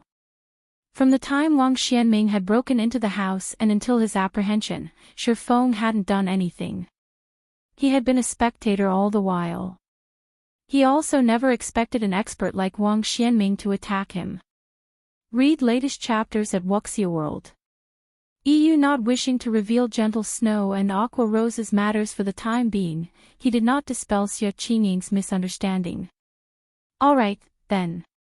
Seeing that Shifeng didn't intend to continue speaking, Xinyuan said, "Now that Wang Xianming has been arrested, the Green God Company will definitely punish him.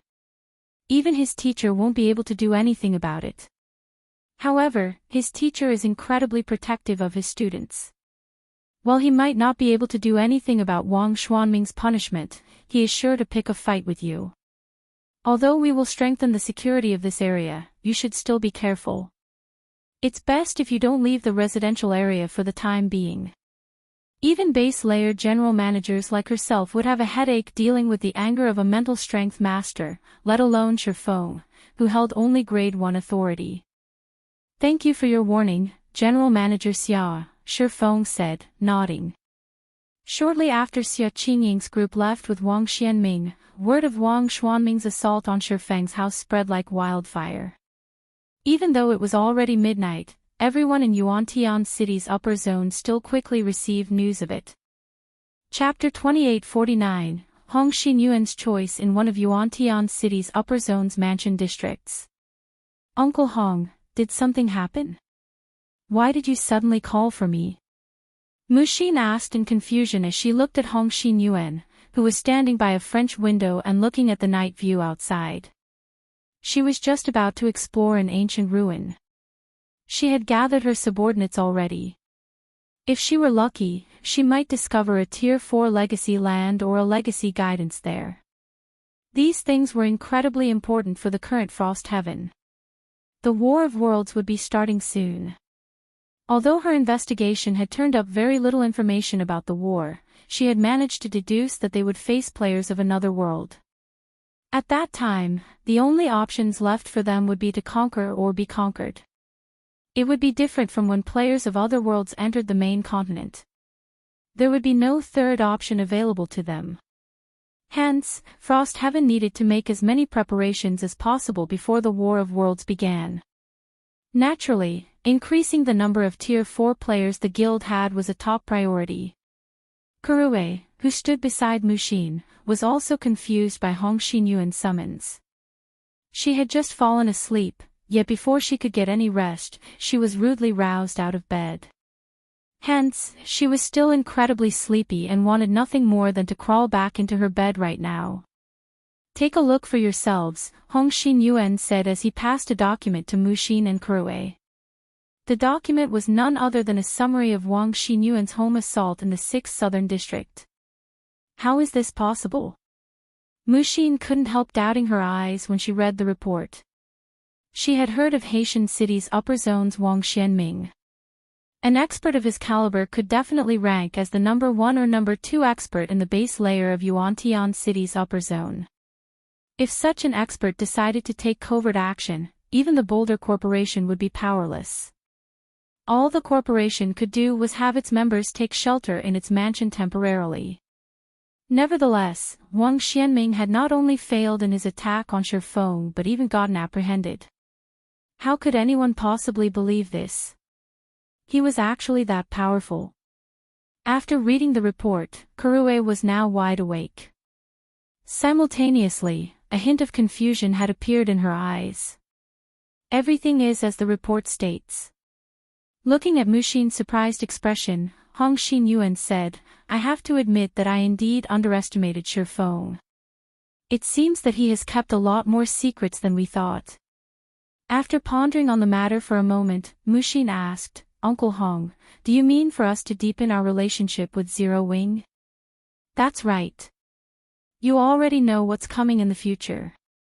When the war begins, even superpowers will have difficulty surviving. If we wish to survive, thoroughly solidifying our alliance with Zero Wing will undoubtedly be a good choice, Hong Xinyuan said, nodding. I also plan to sell some of the corporation's phantom potions and life potions to Zero Wing. These should be what Zero Wing lacks the most right now. I understand. I'll contact Zero Wing immediately. Muxin nodded and promptly left the living room. Kurue snapped out of her daze. Looking at Hong Xinyuan, she asked, Uncle Hong, do we need to go to such lengths? If Hong Xinyuan were merely trying to form a strategic alliance with Zero Wing, then she could still accept such a decision. After all, the present strength and potential Zero Wing had displayed far exceeded those of the various superpowers. In fact, Zero Wing might even become an existence rivaling the 5 great super guilds. The only things the guild lacked now were time and talents. However, Xinyuan's decision to sell some of the Boulder Corporation's phantom potions and life potions to Zero Wing greatly confused her. These items served as the foundation for the various corporations. Even the successors of major corporations could get their hands on only a limited number of them. You don't understand. Wang Xianming isn't someone who can be defeated so easily. The cards and secrets Shifeng has hidden are absolutely extraordinary. Shaking his head, Xinyuan said, deepening our relationship with him now will be beneficial for both the corporation and you two sisters. In reality, apart from Shifeng's great potential, another reason behind Xinyuan's decision to go to such lengths to befriend Shifeng was an astonishing piece of information Xinyuan had leaked to him. Shifeng wasn't the person who defeated Wang Xianming. Xinyuan knew that Wang Xianming's combat power was only slightly beneath Xinyuan's. Hence, defeating Wang Xianming was an incredibly challenging proposition. Needless to say, defeating him in just a few seconds would be even more difficult. Only the big shots living in the upper zone's middle layer could defeat Wang Xianming that fast. If the Boulder Corporation could befriend such big shots, it would bring much greater benefits to the corporation than simply silently developing its foundations on the base layer. At the same time, inside a mansion in the distant Haitian city's upper zone. Young master, what should we do? Ikue asked in a worried tone as he looked at Lu Tiandi, who had just exited his gaming cabin. Yuantian City's upper zone has already apprehended Mr. Wang. If your teacher blames you, Wang Xianming was a bona fide peerless genius. Finding a student like him was difficult, even for the middle layer's big shots. Now that Wang Xianming had been caught conducting a home assault, he would definitely be banished from the upper zone. Without the upper zone's various resources, any further improvements would be utterly impossible for him. After hearing Ikue's report, Lu Tiandi smiled and said, "We don't need to do anything. Although the outcome is different from what I imagined, things are still progressing according to plan. Now, all we need to do is sit back and wait." Wang Xianming had always been their teacher's favorite pupil, receiving the best resources available. Hence, Lu Tiandi had always gotten shortchanged in terms of resources. If not for Lu Xinglua suffering a major failure, his teacher wouldn't have started placing importance on Lu Tiandi at all. Lu Tiandi's original plan had Wang Xianming and Shifeng forming a grudge against each other. In his opinion, with Shifeng's abilities and potential, Wang Xianming probably couldn't do anything significant to Shifeng. Once Wang Xianming failed in his attack, Shifeng would definitely retaliate and create a lot of problems for Wang Xianming. Naturally, Wang Xianming wouldn't sit still and would retaliate against Shifeng as well. Shifeng had exceeded Lu Tiandi's expectations and defeated Wang Xianming. However, this was not bad news for Lu Tiandi. In fact, this was the outcome he hoped to see the most. After all, not only would Wang Xianming get banished from the upper zone now, but Shifeng would also earn the ire of their teacher. Once their teacher retaliated, Shifeng would most likely be forced to leave the upper zone. In fact, he might even disappear from the world altogether. At that time, Lu Tiandi could plan on taking over Zero Wing. According to plan.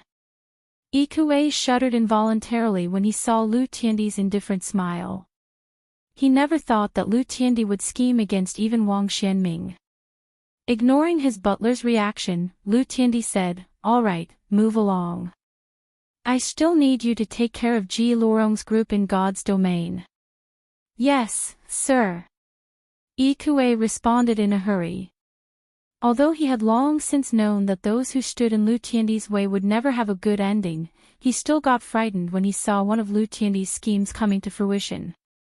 Meanwhile, after Wang Xianming's assault, Yuantian City's upper zone arranged for Shifeng's group to live in a better residential unit. Xia Qingying had an enforcement robot stationed near Shifeng's new house long-term to prevent a similar situation from occurring.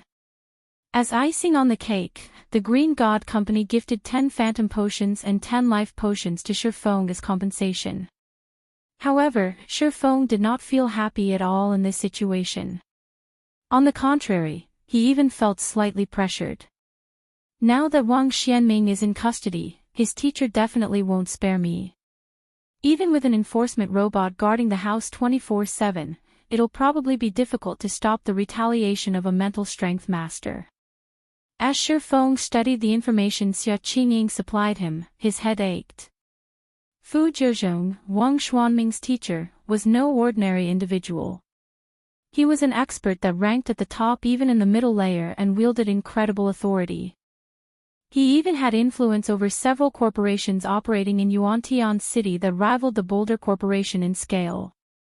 If Fu Jiuzhong began targeting Shi Feng would most likely have difficulty acquiring resources from Yuantian City's base layer. Although it is still a little early, it seems I have no choice but to take on the Divine Dragon's trial. Even now, Shi Feng still wasn't confident of completing Auerbach's trial. This was because a Tier 4 Divine Dragon was much stronger than an ordinary Tier 4 dragon. Even Tier 5 existences were unlikely to be a match for a Tier 4 Divine Dragon. Originally, Shi Feng had planned to challenge the trial only after further improving his mana body. Read latest chapters at Wuxia World. However, it seemed that he had no choice but to push his plans forward. It was of utmost importance that he completed the Divine Dragon's trial now. This was because only by completing Auerbach's trial would he become the Divine Dragon's true companion. If that happened, Zero Wing could thoroughly solidify its position on the Western continent, and the Starlight Fortress could serve a much greater purpose. At that time, Zero Wing would be able to not only recruit talents from the Western continent in large numbers but also acquire large amounts of 7 Luminaries crystals. After all, a Heaven Mode regional dungeon produced an astonishing amount of 7 Luminaries crystals. With the 7 Luminaries crystals he acquired, he would then be able to exchange for a bunch of Phantom Potions and Life Potions. Only by securing Phantom Potions and Life Potions in bulk could he achieve a breakthrough in his mental strength in the real world and his concentration in God's domain. After returning to his room, Shi Feng promptly consumed a Phantom Potion and a Life Potion. He then lay in his fearless cabin and logged into the game. Chapter 2850, Divine Dragon's Trial. Zero Wing City, Zero Wing's residence. After Shi Feng came online, the first thing he did was assign tasks to Liang Jing and Yulan, particularly the distribution of the Tier 3 mana set equipment he had produced. He had made more than 200 of these sets, and he tasked Yulan with secretly gathering a batch of Tier 3 experts who could equip them. Once these experts were geared with the Tier 3 mana set equipment, Zero Wing would gain an additional trump card. Although the modified Tier 3 mana set equipment wasn't as powerful as the original version, there was only a 15% decrease in the basic attributes it provided. A Tier 3 player equipped with the modified set could still go up against mythic monsters of the same level. In addition, Shi Feng passed the Treasure of Fire to Melancholic Smile and had her procure as many mysterious flames as possible. They could offer the Seeds of Flame converted as an award for the candlelight trading firm's forgers and alchemists. By doing so, they could not only increase Candlelight's productivity but also attract more lifestyle players to join the firm. After all, a lifestyle player's promotion was largely influenced by their production success rates. When Melancholic Smile received the Treasure of Fire from Shi Feng, she was shocked. Then, uncontrollable excitement welled up inside her. She had always had a passion for mysterious flames. However, incredibly powerful mysterious flames weren't easy to find. And even when the guild did find some, she didn't have the ability to make it her own. Thus, the mysterious flame she currently used was only a Tier 2 mysterious flame. No lifestyle player had managed to absorb either of the 2 Tier 3 mysterious flames sitting in the guild warehouse even now. However, the Purification Crown resolved the hurdle preventing lifestyle players from absorbing stronger mysterious flames and could even produce mysterious flames using various types of flames. Melancholic Smile could already envision the swarms of lifestyle players fighting to join the Candlelight trading firm.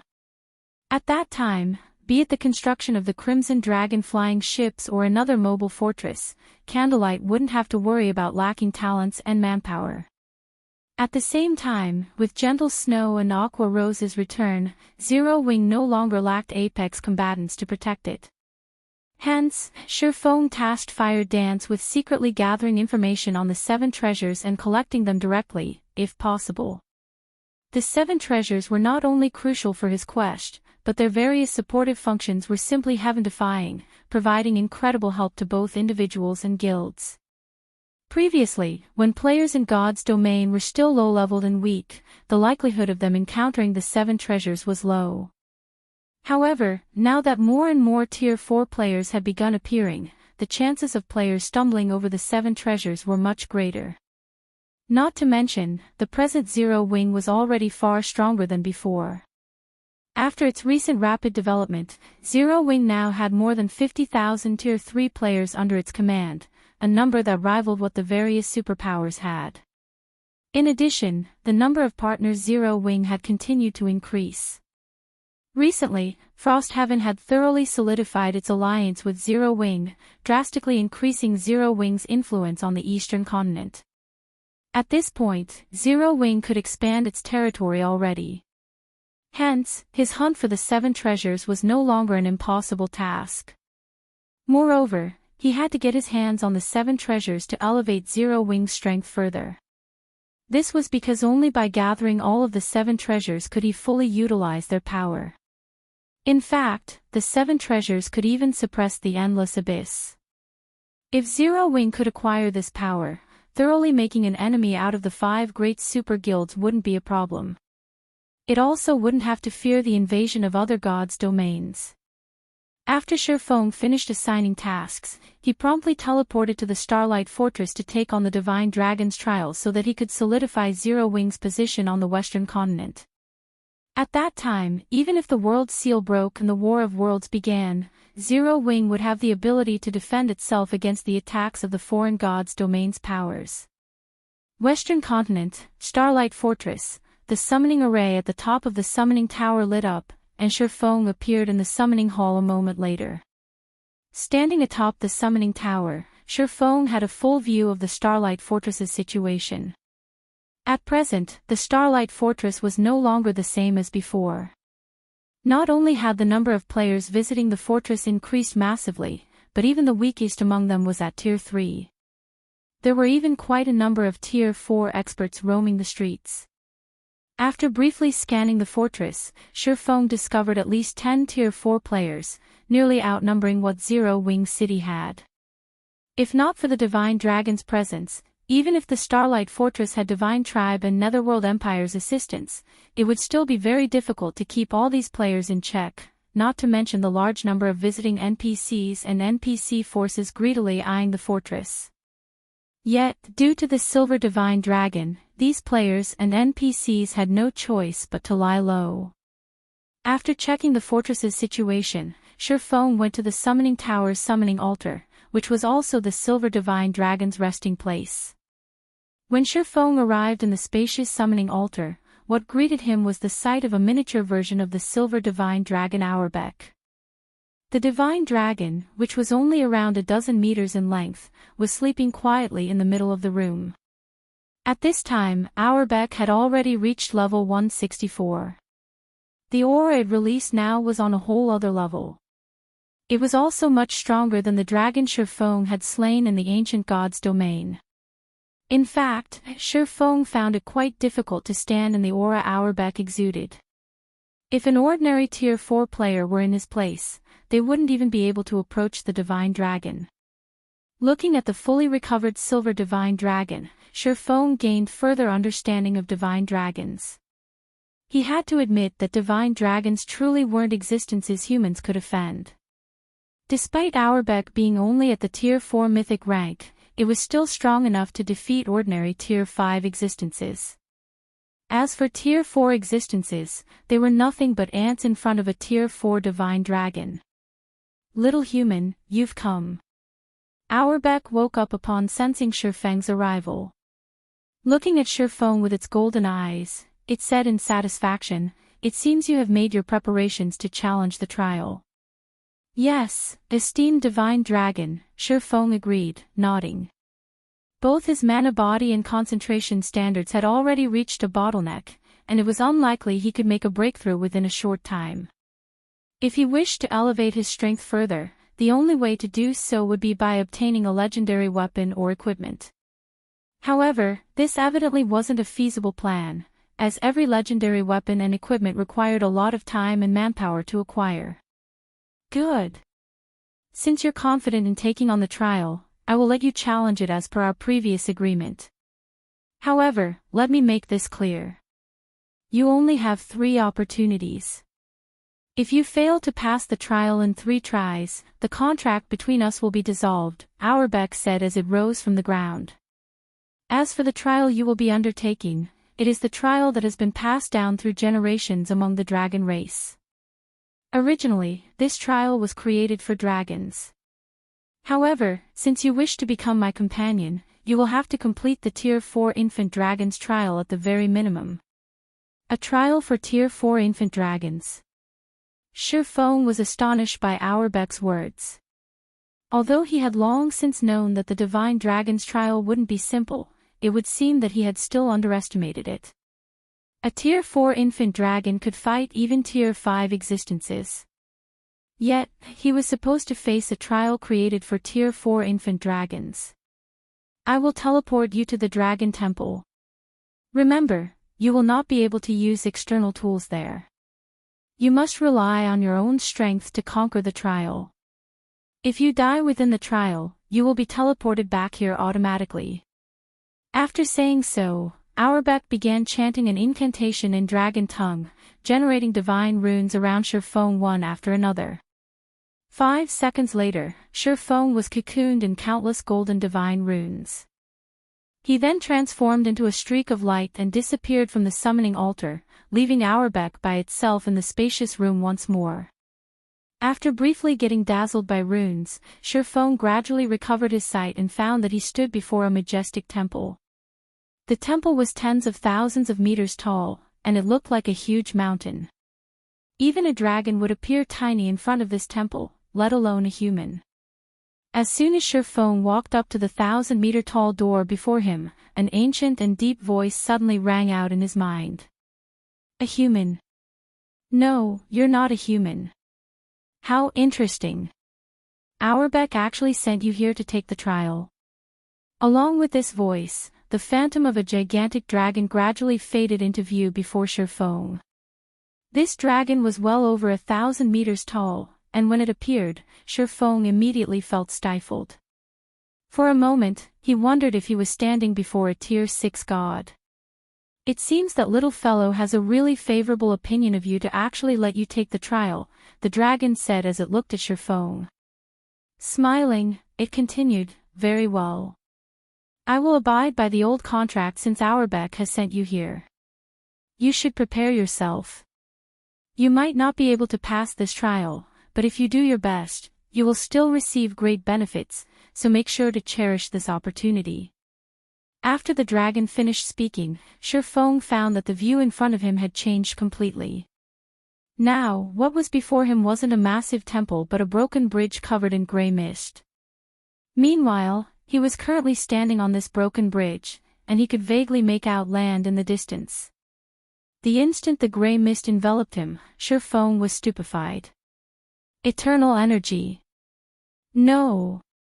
Read latest chapters at Wuxia World. EU to be precise, it's eternal energy condensed into a mist form. The moment the grey mist enveloped Shifeng, his mind felt refreshed like never before. Numerous ideas constantly emerged from the depths of his brain, and he could also view the operating principles of the mana surrounding him with unprecedented clarity. Before Shifeng could recover from his shock, the dragon's deep voice echoed in his mind once more. Repair the broken bridge using mana. So long as you repair 1/3 of the bridge, you will pass the trial. Your time limit is 3 days. However, for every 300 meters you progress, the time limit will get extended by an additional day.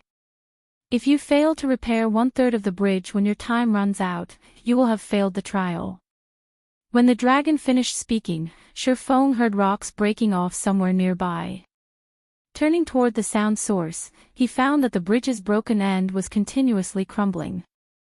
At this rate of collapse, let alone 3 days, the remaining portion of the broken bridge would disappear completely in just a few hours.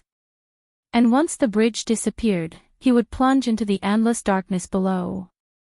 Chapter 2851, Mana Reconstruction. What an amazing bridge! When Shifeng spread his senses across the broken bridge, he was astounded.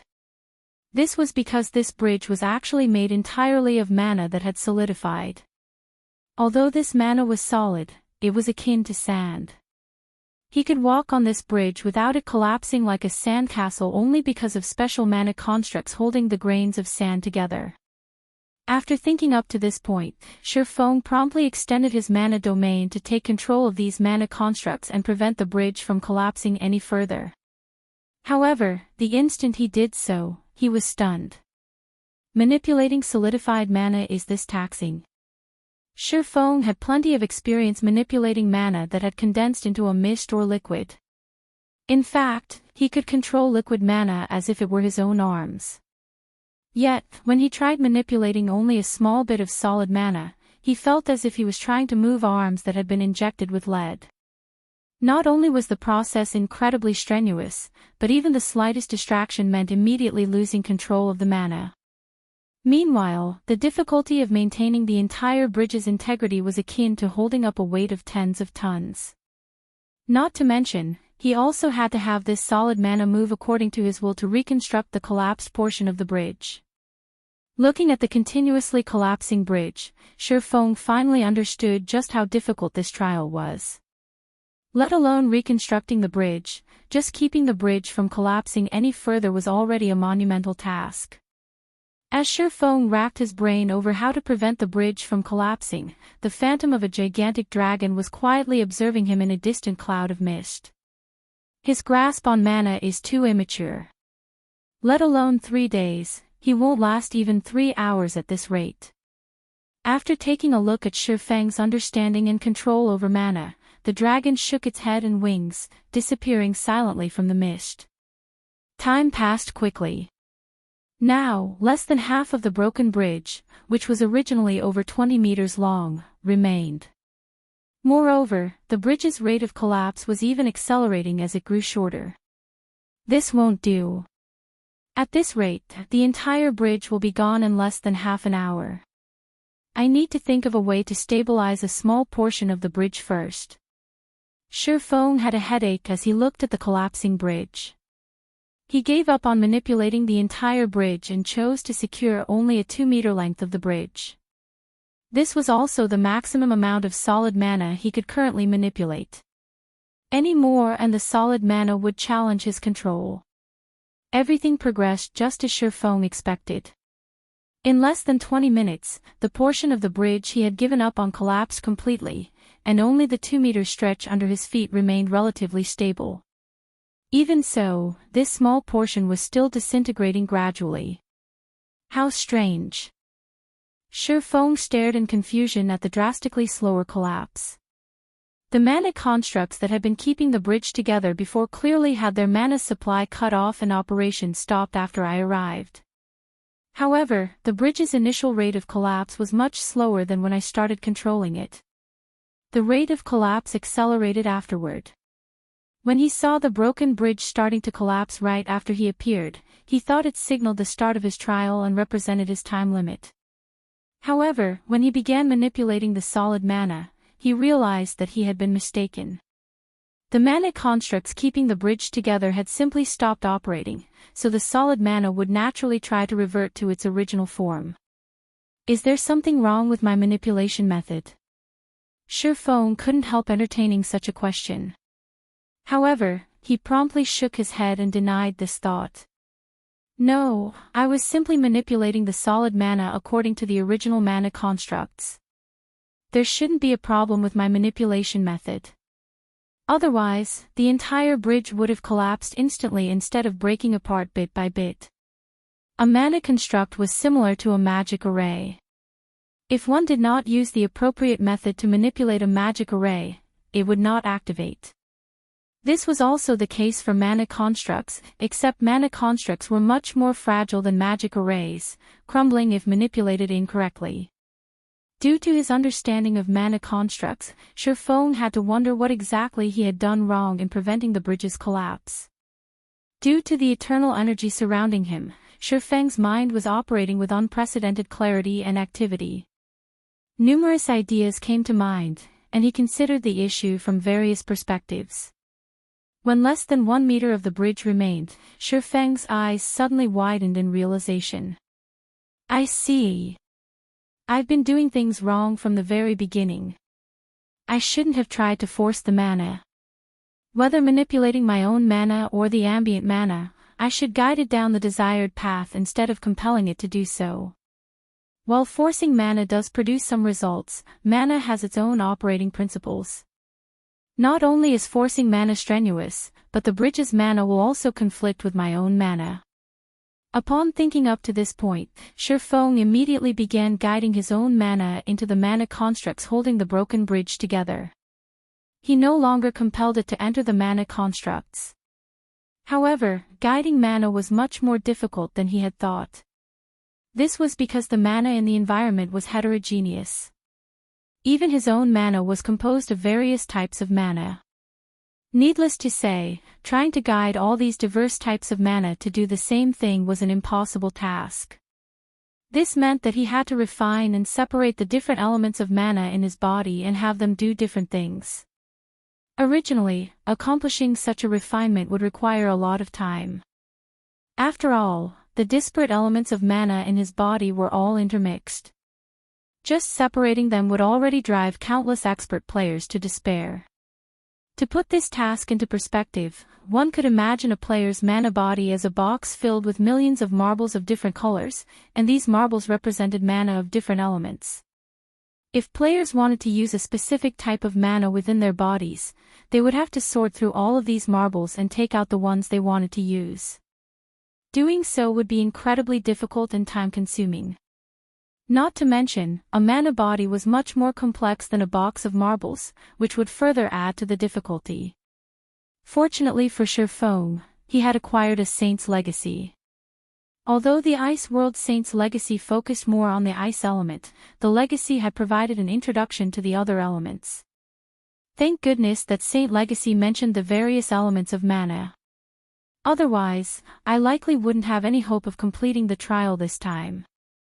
Shifeng couldn't help smiling bitterly as he sensed the jumbled mana flowing within his body. Previously, when he made use of mana, he did not bother segregating it at all. He simply used it as it was and didn't find any problem with it. Now, however, he realized that his past actions had thoroughly mixed up the various types of mana in his body and made them even more difficult to separate. Separating the various types of mana in his body without knowing their basic properties would be akin to sorting a box of colorful marbles while colorblind. That would be mission impossible. Immediately, Shifeng began classifying his mana based on the Ice World Saint's introduction on the various elements. Fire-type mana was violent, scorching hot, and extremely difficult to control. Ice-type mana was quiet, cold, and hardly moved. Wind-type mana was free, refreshing, and spirited. Different elements of mana had their own habits and operating principles. If it were in the past, Shifeng would have found it impossible to distinguish them in detail. However, Shifeng was currently a half-step Grandmaster Magician. While distinguishing between the various types of mana remained difficult, it wasn't impossible. One trick he thought of to facilitate this process was constructing a single attributed elemental magic array for each of the various elements. This magic array would act as a filter and capture only the specific element of mana it was made to capture. The other elements would pass through the magic array unimpeded. This way, whenever he wished to call upon a particular element, he could immediately use the corresponding elemental magic array to gather the mana he needed. Originally, constructing these elemental magic arrays within one's mana body was a very delicate task. Even a half-step Grandmaster Magician like Shifeng would need 1 or 2 days to construct all of the necessary elemental magic arrays. However, Thanks to the eternal energy surrounding him, Shifeng spent only 15 minutes constructing all the necessary magic arrays. Immediately, the various elements of mana in Shifeng's mana body gathered at specific locations, no longer one big heterogeneous mess. Amazing! So, this is the effect of segregating mana. When Shifeng scanned the mana in his body, he found that not only had its purity undergone a qualitative transformation, but his mana body also resonated far more powerfully with the environment. In fact, he also had a much easier time manipulating the magic array responsible for controlling his mana body. Now, he could even operate his mana body with a threefold manipulation method. So, this is why I couldn't cross the 110% threshold despite my concentration having reached the Tier 4 peak standard. Looking at the system notification that had appeared before him, Shifeng grew ecstatic. Just a moment ago, his mana body's completion rate had hit the legendary threshold. Read latest chapters at Wuxia World. His mana body had reached a 120% completion rate. Meanwhile, the instant his mana body reached the 120% threshold, Shifeng sensed his physique improving significantly and his perception of his surroundings rising to a whole other level. Most importantly, his mana was not only much denser than before, but its quantity had also doubled. Now that I'm done segregating my mana, it's about time I started taking on the trial. Shifeng shifted his gaze toward the half-meter-long bridge underfoot. Chapter 2852, Breakthrough, Tier 5 Concentration. Even without Shifeng deliberately maintaining the bridge, the aura he radiated was now enough to slow the bridge's collapse drastically. A 120% completion rate mana body truly is amazing. No wonder people thought players could contend against a dragon of the same tier once a player's mana body reached 120% completion. Shifeng was astonished as he studied the stabilized bridge underfoot. Despite not making a conscious effort to control his mana body, he exerted a powerful stabilizing effect on his surroundings. With how powerful his current mana body was, he couldn't even begin to imagine how powerful his mana domain had become. Fighting a dragon of the same tier and level aside, he could now contend against a half-step demon king of the same level, at the very least. Afterward, Shifeng began injecting his segregated mana into the broken bridge. Once he did so, the broken bridge seemed renewed. The bridge's gradual collapse instantly halted, and its toughness had clearly risen to a whole new level as well. At this time, the bridge could probably receive Tier 4 attacks without sustaining any damage. Amazing! Sure enough, this is the true way to use mana. In the past, whenever he activated a skill or spell, he would make use of every type of mana available in his body to manipulate the ambient mana around him. Achieving a 10% efficiency by doing so would already be fortunate. This was because most skills and spells utilized only a specific element of mana to activate. To manipulate only a specific type of mana in the environment, using the corresponding element of mana to do so would yield the best results. Using other elements would still allow one to exert a certain degree of control, however, the efficiency would be incredibly poor. A backlash might even occur.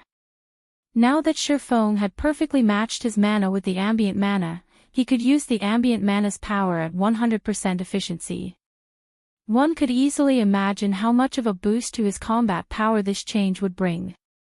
After thoroughly stabilizing the broken bridge, Shifeng shifted his attention to the mana constructs keeping the bridge together.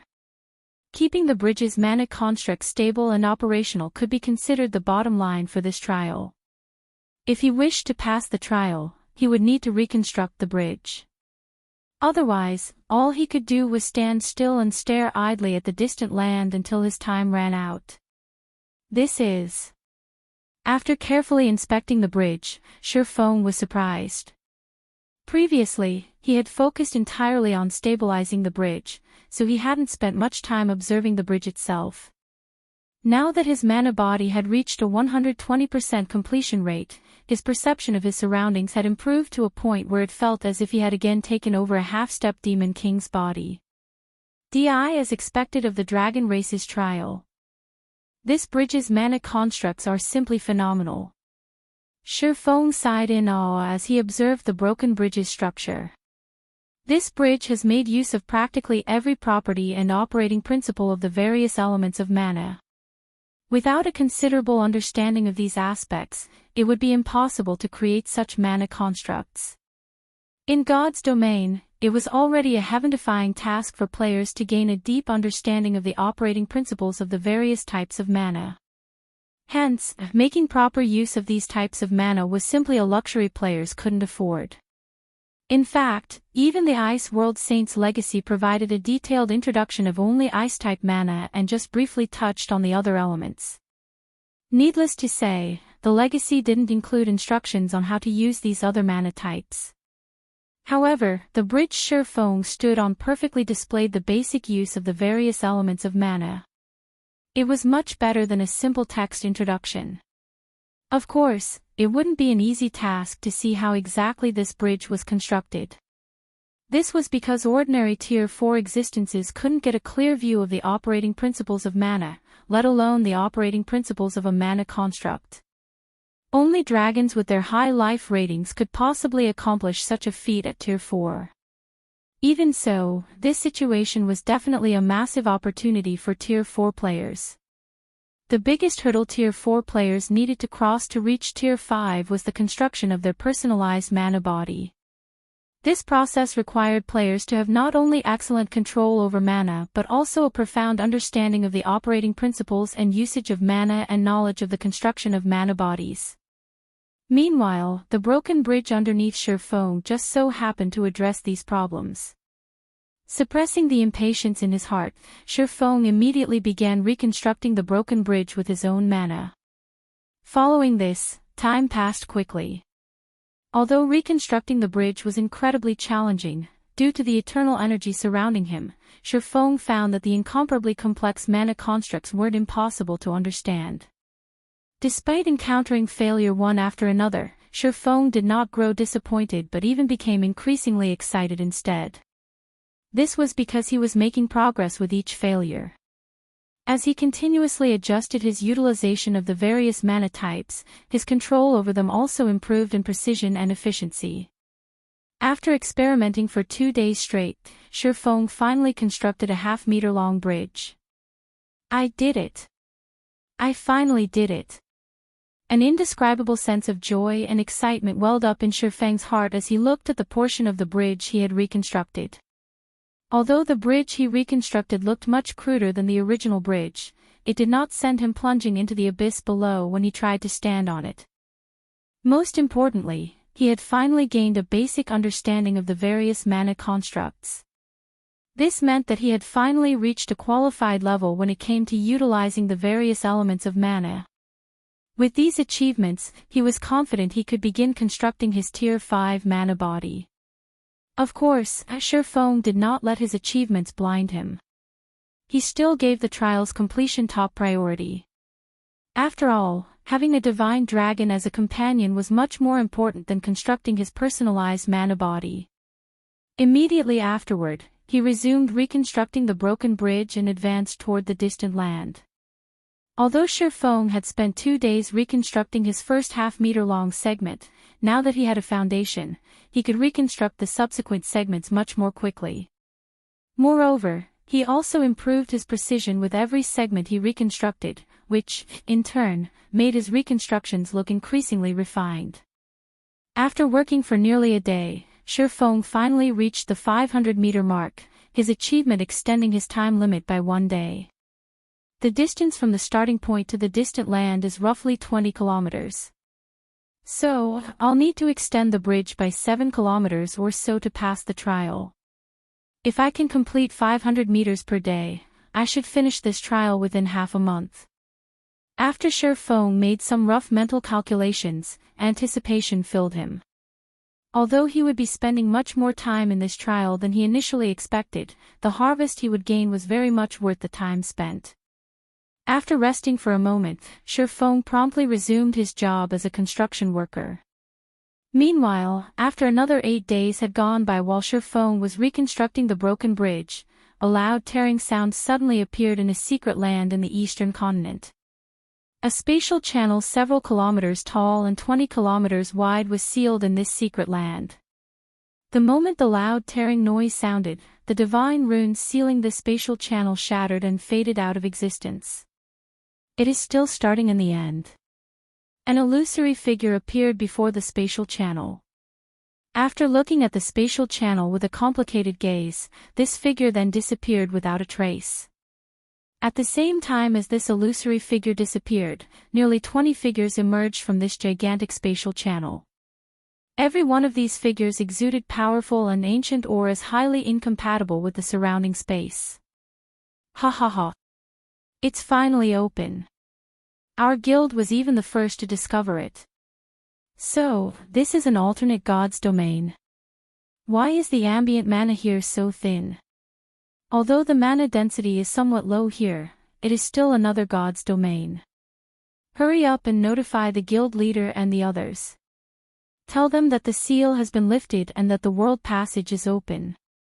Have them make the necessary preparations. I'll go ahead with a team to understand the situation of this god's domain. We must claim this world for ourselves ahead of the other guilds," said the middle-aged man standing at the head of the team. At the middle-aged man's words, the team immediately split into two groups. 3 players returned to the world passage, while the remaining 15 players charged straight toward the secret land's exit. As these foreign invaders were taking action, Shurfeng was struggling inside the distant special space. I didn't think that reconstructing the bridge would place such a huge burden on the brain. It's already been 8 days, yet I haven't even reached the 3,400-meter mark. I've also exhausted more than half of my concentration already. Shurfeng smiled bitterly as he looked at the distant land. Read latest chapters at Wuxia World. EU At this time, he more or less understood why the giant dragon had such low hopes for him. Originally, he thought that he could progress 500 meters a day. However, the more time he spent in the trial, the greater the mental pressure he suffered from reconstructing the bridge. Whenever he tried manipulating the bridge's mana constructs, he felt like needles were pricking his mind. Moreover, the degree of pain intensified as he progressed, making the bridge's reconstruction increasingly difficult. Now, he couldn't even manage 300 meters in a day. Despite this situation, Shurfeng had no intention of giving up. After all, every moment he spent in this special space allowed him to improve his control over the various elements of mana. If possible, he even wished he could spend several months in this special space. However, this obviously wasn't allowed, as proven by the increasingly powerful mental pressure he suffered. This feature was most likely implemented to deal with anyone trying to exploit this special space's benefits. Shurfeng continued pushing forward for the next 3 days. By the end of the 3rd day, Shurfeng would suffer intense pain even if he only slightly manipulated his mana. After the 4th day, Shurfeng's complexion had not only become deathly pale, but even his consciousness was beginning to blur. Meanwhile, as his consciousness grew increasingly hazy, he gradually understood that his time in the trial was coming to an end. This wasn't just because he was running out of time but also because he would thoroughly exhaust his concentration and collapse after a few more attempts. The next moment, after Shurfeng completed another 1-meter-long segment and was about to lose consciousness, the system's crisp and indifferent voice suddenly entered his ears. "System, congratulations. Your concentration has reached the Tier 5 standard. It is also detected that your mana body has reached the 120% completion rate. You have one opportunity to receive a world blessing and reconstruct your sea of consciousness. Do you wish to activate the world blessing now? Opportunity will be rejected by default if you do not respond in 3 minutes. Chapter 2853, Upgraded Soul Reconstruct My Sea of Consciousness. Shurfeng was shocked and confused as he looked at the system notification. The concept of reconstructing one's sea of consciousness wasn't foreign to him. In fact, he knew plenty about it. However, it was precisely because of this that he found this situation unbelievable. The sea of consciousness, to put it simply, referred to a player's soul. It was also something related to the promotion of Tier 5 players to Tier 6. The qualitative transformation of the soul. Any player who wished to get promoted to Tier 6 needed to have not only a powerful body but also a powerful soul. Only when both requirements were met could players get promoted to Tier 6. Of the two conditions, the requirement of a sufficiently powerful soul was more difficult to fulfill. This was because the soul was an illusory object. The only thing players could do to upgrade their soul was continuously raise their concentration standard. By doing so, their soul would automatically grow stronger over time. However, this form of improvement was incredibly slow. Even if a player's concentration reached the Tier 5 peak standard, their soul wouldn't develop that fast. If one wished to let one's soul undergo a qualitative transformation, one would need to experience numerous events that tempered the mind. Of course, there was an even quicker method to do so, raising one's concentration to the Tier 6 God-ranked standard. This was an incredibly frightening concentration standard where players could continuously modify and improve their sea of consciousness through their own will. The benefits a Tier 6 concentration provided were far superior to those of a Tier 5 concentration. In addition, there was also a third method, relying on external items to destroy one's inherent sea of consciousness and construct a new one. This method was similar to how players with Tier 6 concentration modified their sea of consciousness, only much more ruthless and thorough. Reconstructing a sea of consciousness meant destroying everything that currently existed and creating a completely new one. It was different from what players with Tier 6 concentration did. These players would gradually address the flaws of their existing sea of consciousness, refining it over time.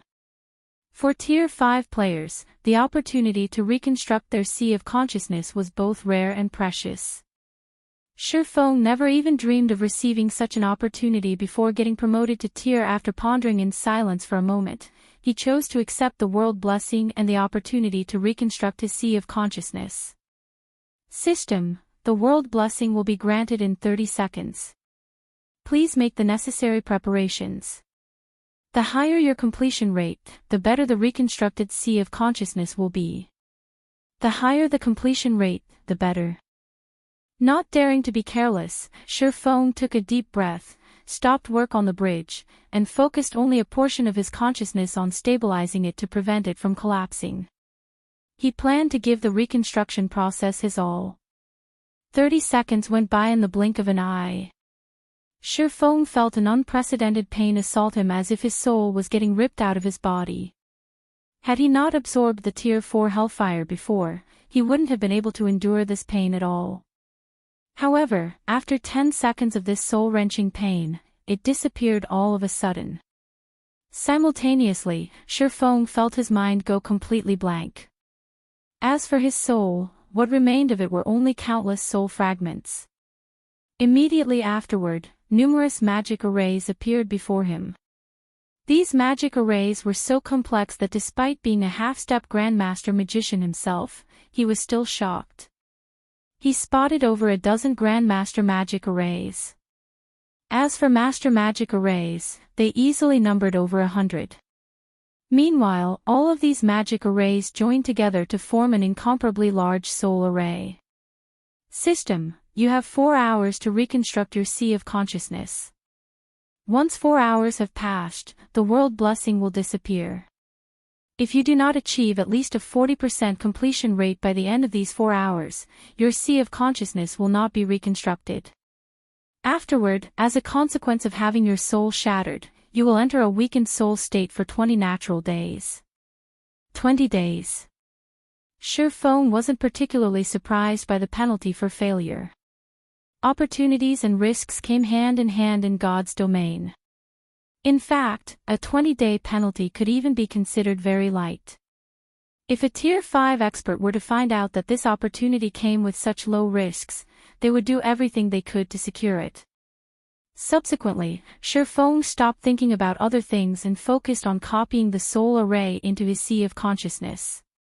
He couldn't decide whether he was fortunate or unfortunate. The fortunate part of this situation was that he had accepted the world blessing while in this special space full of eternal energy. he would have a much easier time drawing the soul array in this environment. The unfortunate part was that, along with the destruction of his soul, he had lost the ability to stabilize the broken bridge.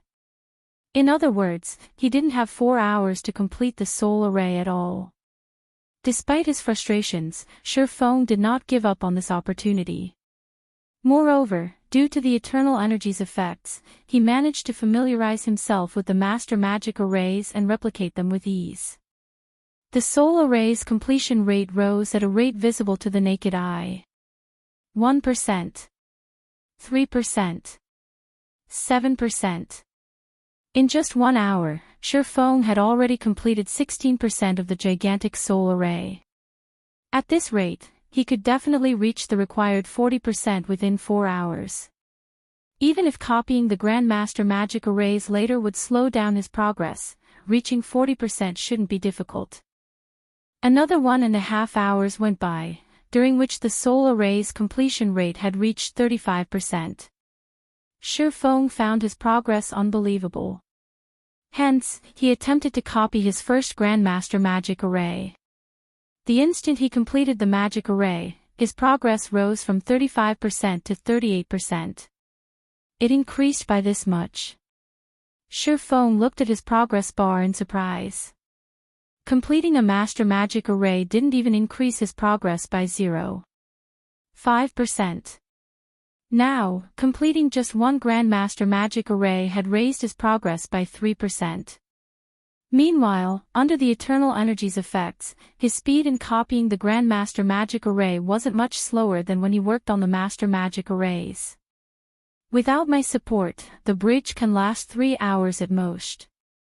I only have about 20 minutes left now, so I can only attempt one more Grandmaster magic array. Although Shifeng guessed that the broken bridge would remain stable for 3 hours without his support, that was only an estimate. As a precaution, he decided to conclude his attempt after copying one more Grandmaster magic array. The soul array was massive. However, the crucial parts of the soul array were still the dozen or so Grandmaster magic arrays, particularly the 6 serving as the soul array's core. Originally, Shifeng had thought to complete more master magic arrays to allow the core magic arrays to exhibit greater functionality. Unfortunately, he clearly did not have time for that. Now, he could only grit his teeth and draw the second core magic array. Time passed quickly. 10 minutes later, Shifeng finished drawing the second core magic array. The soul array's completion rate jumped from 38% to 41%, reaching the system's requirement. Upon seeing this, Shifeng chose to complete the reconstruction. System, magic array completion rate at 41%. You have met the basic requirement for reconstruction. Your sea of consciousness will be reconstructed according to the constructed magic array. Do you wish to begin the reconstruction? Reconstruct. Shifeng promptly chose to go through with the reconstruction. Although he had more than an hour remaining before the world blessing disappeared, if he died midway, his reconstruction attempt would become forfeit as well. The next moment, after he approved the reconstruction, the soul array drawn in his sea of consciousness began operating. Although the soul array was still incomplete, just like the system stated, it was functional. As his sea of consciousness's reconstruction began, Shifeng experienced an unprecedented mental clarity. His mind became much more active, and his reaction speed also improved significantly. After 20 seconds into the reconstruction, he discovered that his previously blurry sea of consciousness had become much more tangible. The change was akin to mist condensing into water. The change might not seem significant, but the density of his sea of consciousness had undergone a qualitative transformation. Although his sea of consciousness was still in an illusory state, Shifeng could tell that his thinking speed had more than tripled. So long as he focused his mind, he could observe the world around him in a decelerated state. Amazing! Shifeng was astonished as he inspected his newly reconstructed sea of consciousness. No wonder so many Tier 5 experts in the past have been so crazy about reconstructing their sea of consciousness. With my current sea of consciousness, even though my concentration is only at the Tier 5 basic standard, the rate of my soul's improvement is probably faster than someone with Tier 5 peak concentration. His concentration remained at the Tier 5 basic standard. However, his soul's strengthening rate was superior to even that of experts with Tier 5 peak concentration. The next moment, when Shifeng opened his eyes again, his surroundings looked completely different from before. The range of his mental perception had increased from 100 yards to 500 yards, and his 5 senses had also undergone a qualitative transformation. Similarly, his body felt more flexible and sharper than ever before. At this time, even though he wasn't actively manipulating his mana, the 2-meter-long bridge under him actually remained nearly stable. Moreover, his concentration was no longer depleted. Instead, it was brimming like never before. It seems I shouldn't have any problems completing the trial now. Shifeng smiled subconsciously as he looked at the relatively stable bridge. Previously, he had to make an effort to ensure that the bridge did not collapse. Doing so had taken up a lot of his focus. Now, he no longer needed to split his attention between the reconstruction and maintaining the bridge's integrity. He only needed to concentrate on reconstructing the broken bridge. This would reduce his mental stress by a large margin. Following this, Shifeng resumed reconstructing the bridge. He had a much easier time than before, which allowed him to progress at a flying pace. After just 3 more days, his progress finally reached the 1/3 mark of the entire bridge. However, Shifeng had no intention of stopping here. After all, the eternal energy in this place was simply wonderful. By staying here, he could not only further his understanding of the various mana types but also familiarize himself with his new sea of consciousness and verify the theories he thought up for his new mana body. Hence, he did not rush to exit the trial, continuing to advance and reconstruct the broken bridge. As Shifeng got closer to the distant land, he found that he also had to improve the quality of the supports he constructed. Otherwise, the bridge wouldn't be able to withstand the corrosion of the abyss below. Read latest chapters at Wuxia World. EU. After working for another 4 days and arriving at the halfway mark, he could no longer advance any further.